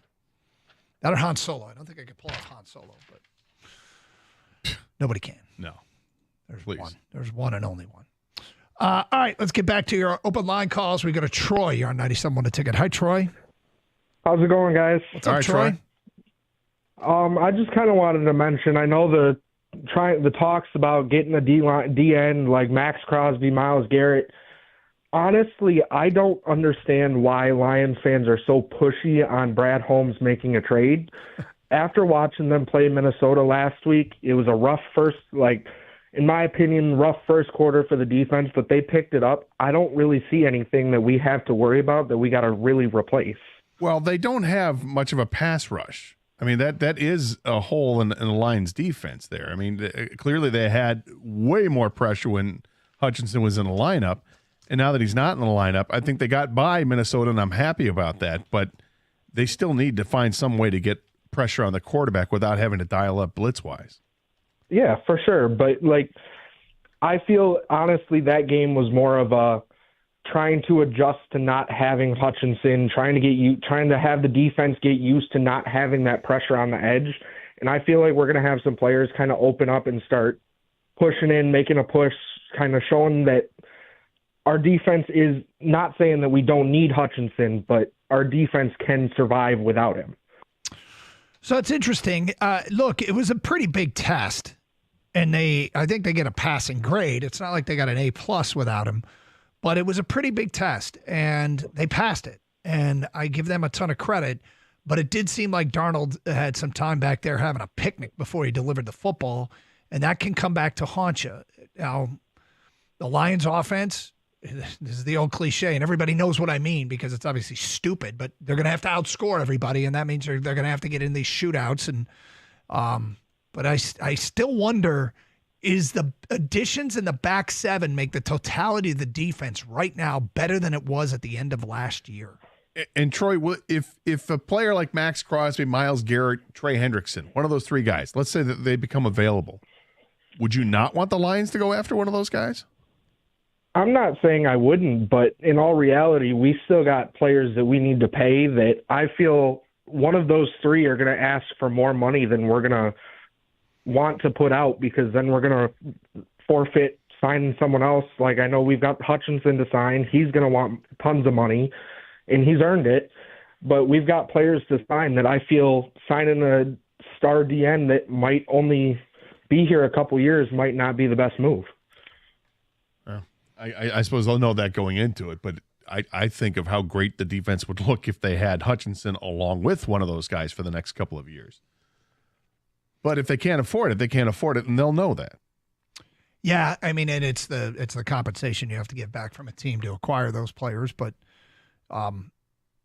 it's interesting because you know what that is? That's a guy that's way more patient than even us. Where he's like, hey, if they don't, I don't think they even have to make a move. Not only do I think they have to make a move, I think they will make a move, and I think it's probably still less likely to be a big move. But things can change in a couple weeks. If Cincinnati, who do they got? They got Vegas, and who else? If Cincinnati fades, does Hendrickson become available? If does Vegas change their mind on Max Crosby? They seem to, everything out of Vegas says it's not happening. Out of Max Crosby's mouth, out of the owner's mouth, out of the part owner's mouth, if you didn't hear that yesterday. But that could change. Yeah, and Cincinnati plays Philadelphia this week. Then they have the Raiders. Then they're at the Ravens. But so that it's the next two games you worry about because that's leading up to the trade deadline. So they play Eagles and Raiders. You hope, I guess, if you want Hendrickson to be available, that they lose to the Eagles. And then they drop to 3-5. in the Raiders game, obviously we're looking at Max Crosby, and I don't know what the Raiders really would do. It doesn't sound like the Raiders want to move him. So 248-539-9797. I just don't see the Bengals ever folding up shop. I mean, with Joe Burrow as their quarterback and Jamar Chase, I just don't see it. I think you have a better chance with the Browns, and not for Myles Garrett, from where like Zadarius Smith. Yep. The Raiders, we spoke about it yesterday, how Max Crosby is their team. I mean, you trade him, it's more than rebuild. It's like taking the soul out of that locker room, right? So, yeah, we've been preaching patience, but I think also we need to preach realistic options, and I just don't think the big names are there, and I don't think Hendrickson's one of those names, unfortunately. You bring up a good point. If Cincinnati has a bad season, it doesn't mean their window's closed. Like they'll try to win the Super Bowl next year too, and they'll prefer to have Trey Hendrickson with them. James is next. Hi, James. Hey, how are you guys? I just wanted your opinion real quick on what do you guys think of the lack of use of Laporta? Do you think they're going to use them in the future, or use him in the future? And also, do you see them adding another wide receiver? I know Jameson Williams has had his issues. Do you see us grabbing a solidified number 2, or maybe making Laporta that number 2? What are your guys' thoughts on that? Laporta, let's not forget, he was injured coming into the season. It's been a little bit of a slow season stat-wise, but the offense is humming, and I think there are going to be days where, at the beginning of the year, it was like, hey, how come they aren't targeting Amon-Ra? There are a lot of mouths to feed here, and he is currently just the ball hasn't gone his direction. I mean, if this is a fantasy football question, that's one thing. But as far as the Lions' offense is concerned, I'm not worried about it. We know he's good. We know he can produce when called upon. Right. And, hopefully he doesn't get down because he hasn't gotten the football or as many opportunities. But, yeah, I think Laporta is going to be a useful weapon as the season goes on.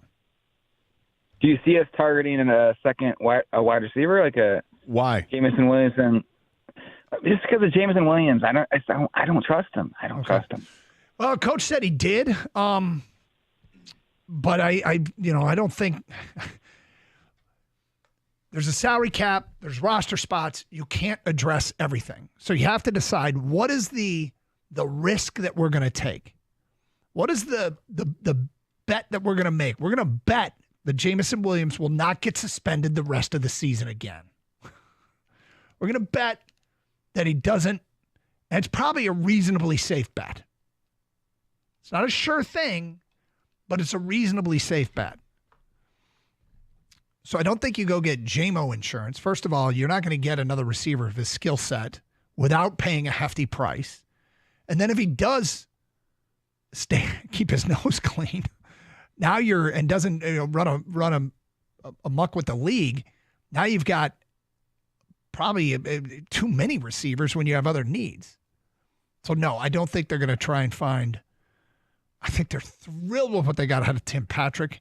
And you watch, knowing Brad Holmes, Allen Robinson is going to catch 4 passes for 47 yards and a touchdown Sunday. Part of having all these weapons is that you don't have to go get someone to replace JMO for the next 2 weeks. Like you mentioned Laporta, Gibbs, everyone else on this team that, we know what they can do. We know what Ben Johnson can do. So you're not forced to because, oh, my God, we only run an offense with, 2 wideouts. No, that's not the case here. In fact, Penei Sewell might throw a touchdown to Dan Skipper next week. Yeah, and I like the idea. Like Tim Patrick I almost expect it, Ken. I like what Tim Patrick has done, stepping up. Khalif Raymond is a quality player, and then Allen Robinson's getting his name mentioned that he was active on Sunday. Didn't see him play a whole lot, but he was active. If JMO is in fact out this week, then you expect Allen Robinson to get some play. 248-539-9797. More of your phone calls and feedback coming up. It's Carson Anderson, 97.1. Hey, enjoy all the NFL action with a chance to win on FanDuel, America's #1 sportsbook. New customers can bet $5 and get $300 in bonus bets if you bet a game and win this weekend. So what you want to do is find a heavy favorite or a prop bet, move get an alternate spread or whatever, but bet your $5. You won't get a big return, but you get $300 in bonus bets. My favorite features on the app, the Profit Boost and the Parlay Insurance. Check them out for yourself. They also have FanDuel Squares. Just visit FanDuel.com/Doug. That's FanDuel.com/Doug. FanDuel is an official sportsbook partner of the NFL. Must be 21 or over and present in Michigan. First online real money wager only. $5 first deposit required. Bonus issued as non-withdrawable bonus bets, which expire 7 days after receipt. Restrictions apply. See terms at sportsbook.fanduel.com. Gambling problem? Call 1-800-GAMBLER.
Trying to go and do research of perhaps some not necessarily under the radar names for defensive ends that could help this team out. Although yesterday I threw one out at Carl Granderson from New Orleans.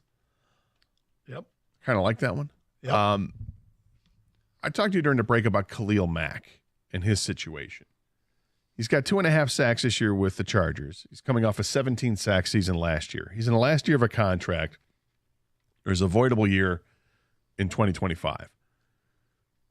I can't imagine that Khalil Mack would cost too much in the trade market. Probably not. And you're talking about a Charger team that is 3-3 right now, and they're in the same division as the Chiefs, who are 6-0. Mm-hmm. They're not winning the division. You're probably not going to go and make the playoffs this year, although you have a chance. I think that might be a reasonable player that you can go get. Somebody who's got decent size. He's 6'3", 260 pounds. He knows how to get after the quarterback and kind of fills that. I mean, he was, I guess, Derek Barnes was filling that kind of role. He's like an outside linebacker, defensive end kind of guy. So I wonder if that is a player that becomes available. I think that's reasonable. I'm thinking that makes a lot of sense.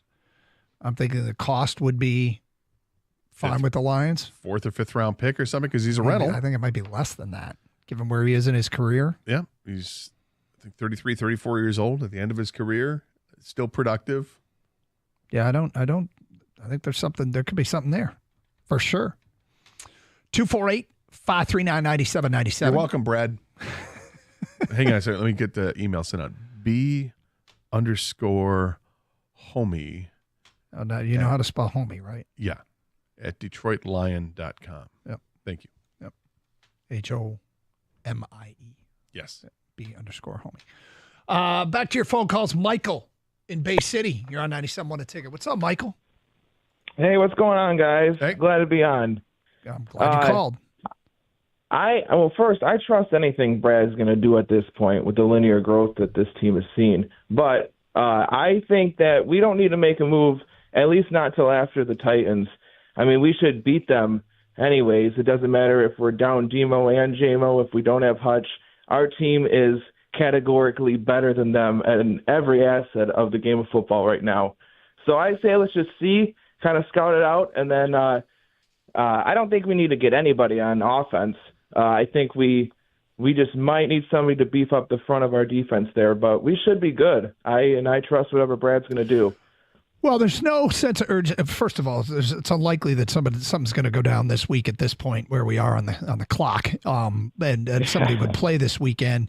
I think if something goes down, I mean, it could between now and game time. There's no reason to delay either, but getting somebody on the field at this point seems, I guess it'd be possible, but for Tennessee, no. But for the season, yeah. I mean, look, I don't want to be misinterpreted that I'm not going to criticize Brad Holmes for not making any trades. I always find criticism of trades that didn't happen to be a weird thing because we have no idea what was offered. Yeah. We have no idea. Who knows if the player wants to go, if he wants to even go there, honestly.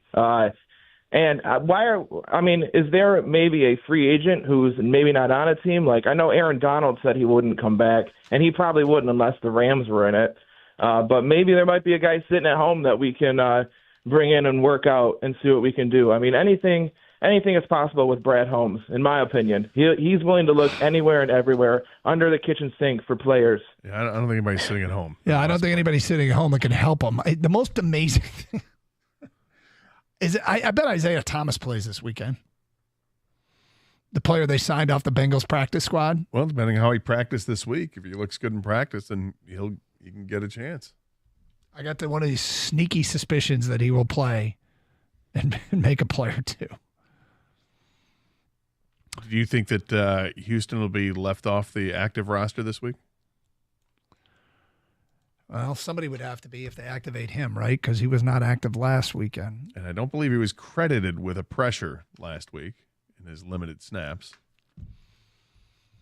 Even though I thought he got pressure, but they didn't credit him with one, at least according to the stats that I saw. But if I was ever rooting for Houston, now's the time for sure, man. Yeah, I would love for him to step up. Want anybody to step up? Yeah, but we've seen something from him before, though. Right? Yeah, that's the thing. And I actually think Trevor Nowitzki, is that how you say it? Nowitzki? Nowitzki, yeah. I think he might be able to fill that Derek Barnes role, actually. Like, not defensive end, but that hybrid where you blitz him a lot. He's gotten home a couple times. That's what I'm saying. I know it's a small sample size, but that's not a bad thing, and maybe it takes him a few more times and a few more reps and a few more games to get into it because he came from a smaller school and hasn't played a lot. I think they might have something there as far as the Derek Barnes role is concerned, but of course Davenport and Hutch, you still got to find someone to replace those guys. Yeah, there's no question that they've made some subtle moves. The Nowitzki thing was interesting because Aaron Glenn talked about him a few weeks ago when they brought him back. He was like, we were really, really disappointed when we lost him, and we are extremely happy to have him back. And I'm like, and in the back of my mind, I'm thinking, okay, cool story, local kid, and played at Saginaw Valley, but really? But he went out and he finished the ball game last Sunday. Nowaski had 14 snaps last week. He had 29 the week before. But has been somewhat productive here. 248-539-9797. Isaac in Royal Oak. What's up, Isaac? Hey, guys. Hey. So the track record that Brad Holmes has in the draft is what I would like him to stick with. I don't want him to trade multiple first-round picks for Myles Garrett or Max Crosby. I think that just shrinks our window versus expanding it. Yes, we would be immediately better. But the offense is, I still think, not even at full throttle, and it's the best in the NFL. We just beat the number one team in the NFC. Yes, it's early in the season, but who in the NFC is going to challenge us right now? I think we're the lead dogs, and I think that the more draft picks that Brad Holmes gets, the better this team gets, and the longer that window stays open. Now, having said all that, I wouldn't be overly disappointed if he got Myles Garrett or Max Crosby, as long as it wasn't selling the farm. But I just think he's proven to be such a brilliant draft guru, and I don't like having all our eggs in one basket. So I say they do nothing. Ride it out and win a Super Bowl anyways. It's really interesting. I love all the draft capital.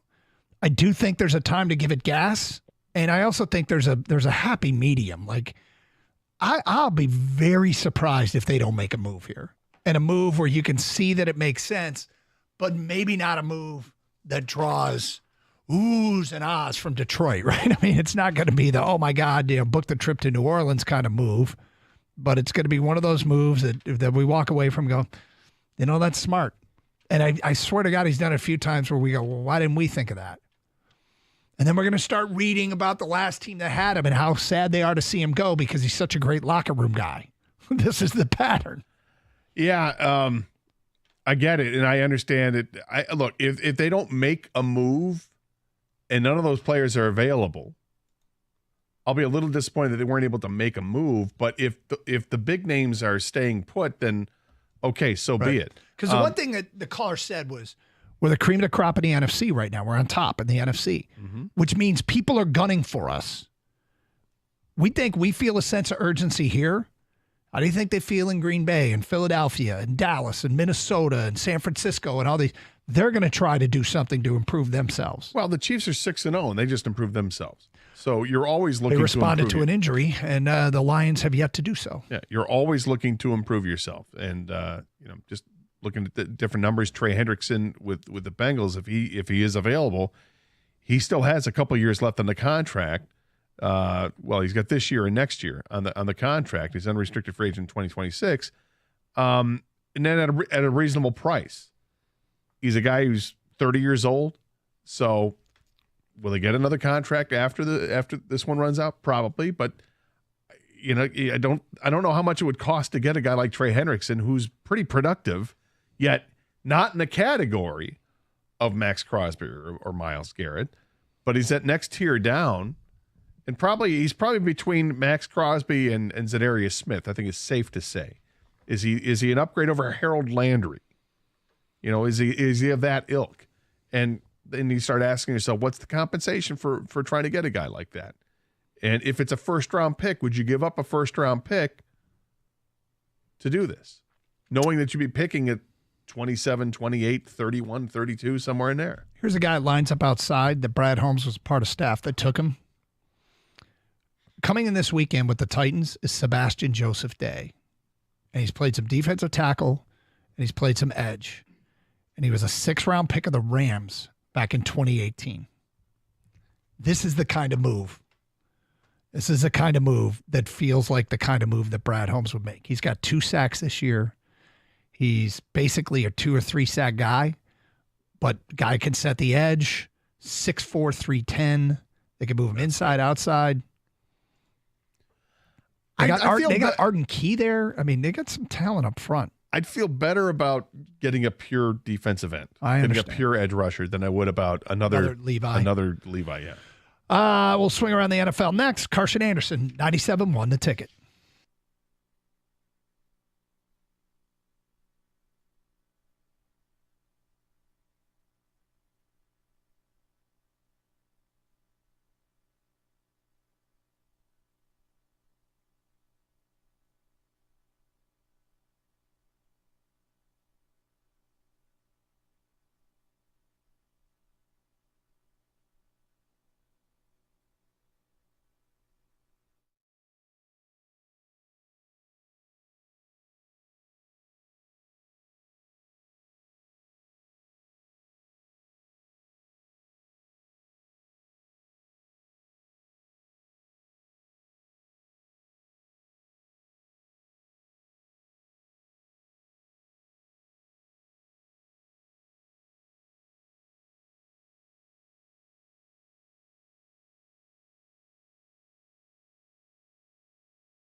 Congratulations to Andrew in Royal Oak.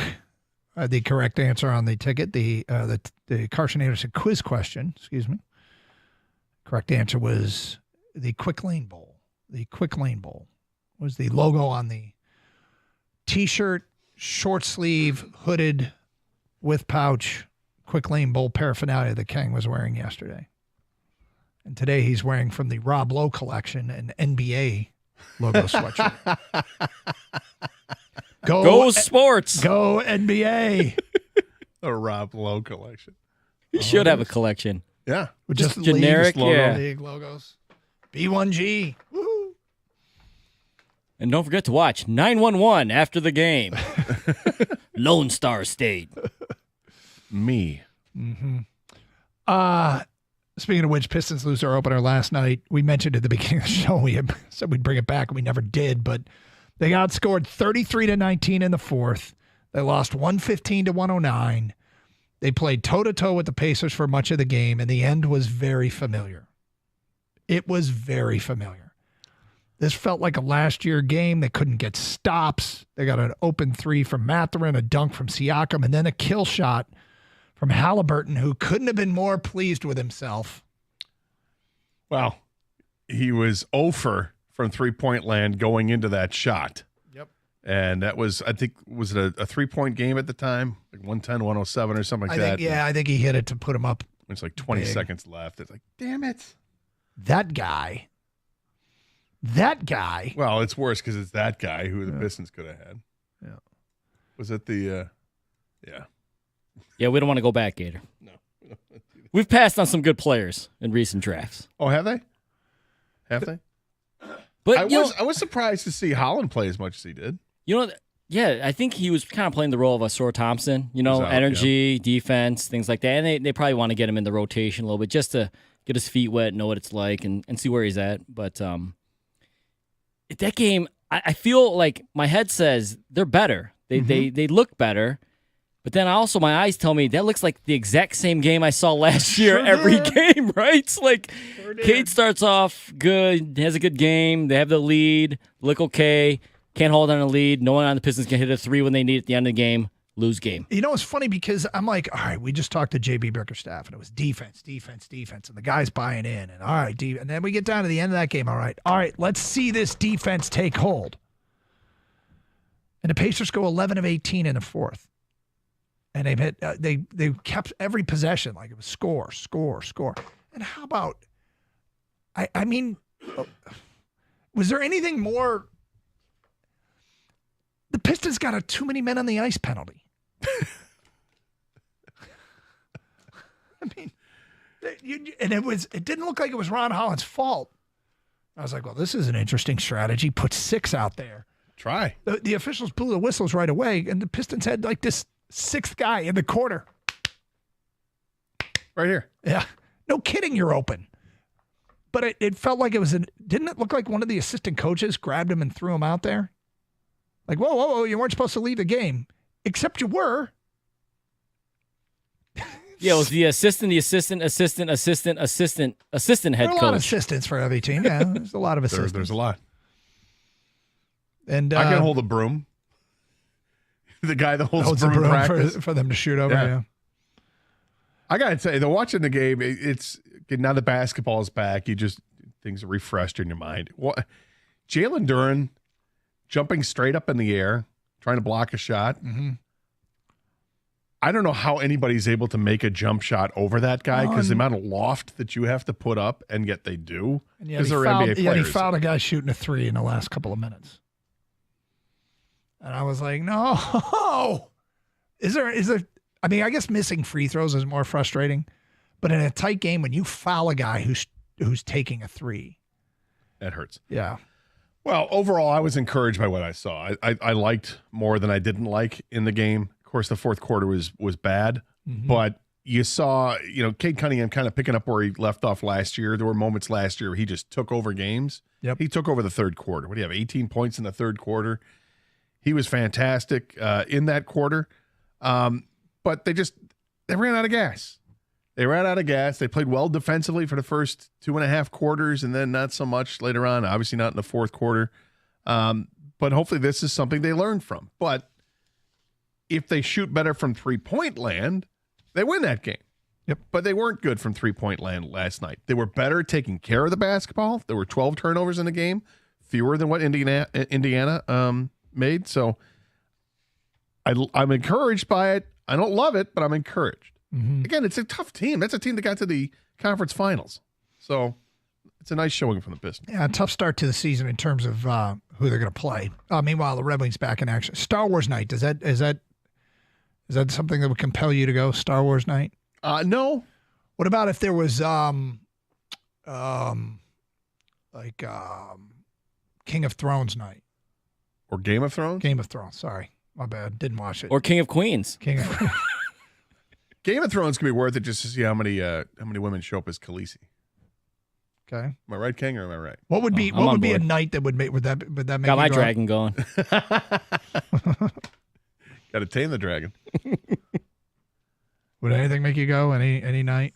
I mean, I always tell myself like a bark at the park type thing is something I always want to. What about HGTV night? Are we going to get some personalities there? See? Who's going to show up? I don't know. Who do you like? Well, honestly, it's more the personalities than it is the looks. I'd love to hang out with a bunch of those people. What about the Property Brothers? Do you like them? I don't mind them. Talk shop with Jonathan and Drew. Sure, the Scotts. Well, hopefully they'll do that. Property Brothers night at LCA.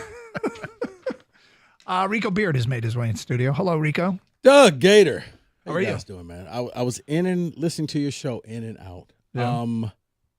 The chicken Whopper, not chicken Whopper, chicken Big Mac, yeah. I think I want to try that. Are you? Okay. But I did catch something. So you were saying you talked to like Michigan people about the punishment. What did they? What did they? They talked about where the investigation is. Did And they're they- pretty comfortable with where it is. And comfortable meaning Michigan wise, like it's going to be okay. Yes. We'll be Yes. fine. Yes. Going to let it all play out. Yes. Gotcha. Okay. Yes. All right. Yep. Just curious. Yep. I was screaming at the radio like, what did they say? Well, as you know, Rico, you don't always tell everything that you've been. Oh, yeah. But yes. I mean, part of it is too. I want to see what the entire thing entails. I've said from moment one, let's wait till this whole thing plays itself out, because as you know, when these kinds of stories break, rumors fly like crazy and people start to accept them as fact, which we would never run with those. You know what? It's They were almost fact. like there's an entity where you could just anonymously say your thoughts and people would believe them. I don't know if Well, that's ever been created yet. Kind of. It's But like worldwide. what do you got planned coming up next? Lions fans, here's something you probably never thought you would say.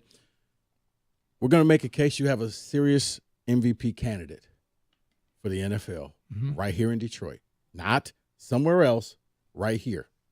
And a question for Michigan State fans. Is this a game that you either love to win or hate to lose? Have a great show. Stay safe, everyone, and treat each other with respect. 97.1.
All right, let's go. You guys are a real collection of doorknobs. You know that? You know, we figured, we know how much you loved when Phil just kind of dropped his name in that one drop. Yes. So we said, what if we get happy birthday, Mike? Mike. Don't forget, take your vitamins, promo code Phil. All right. Just wanted to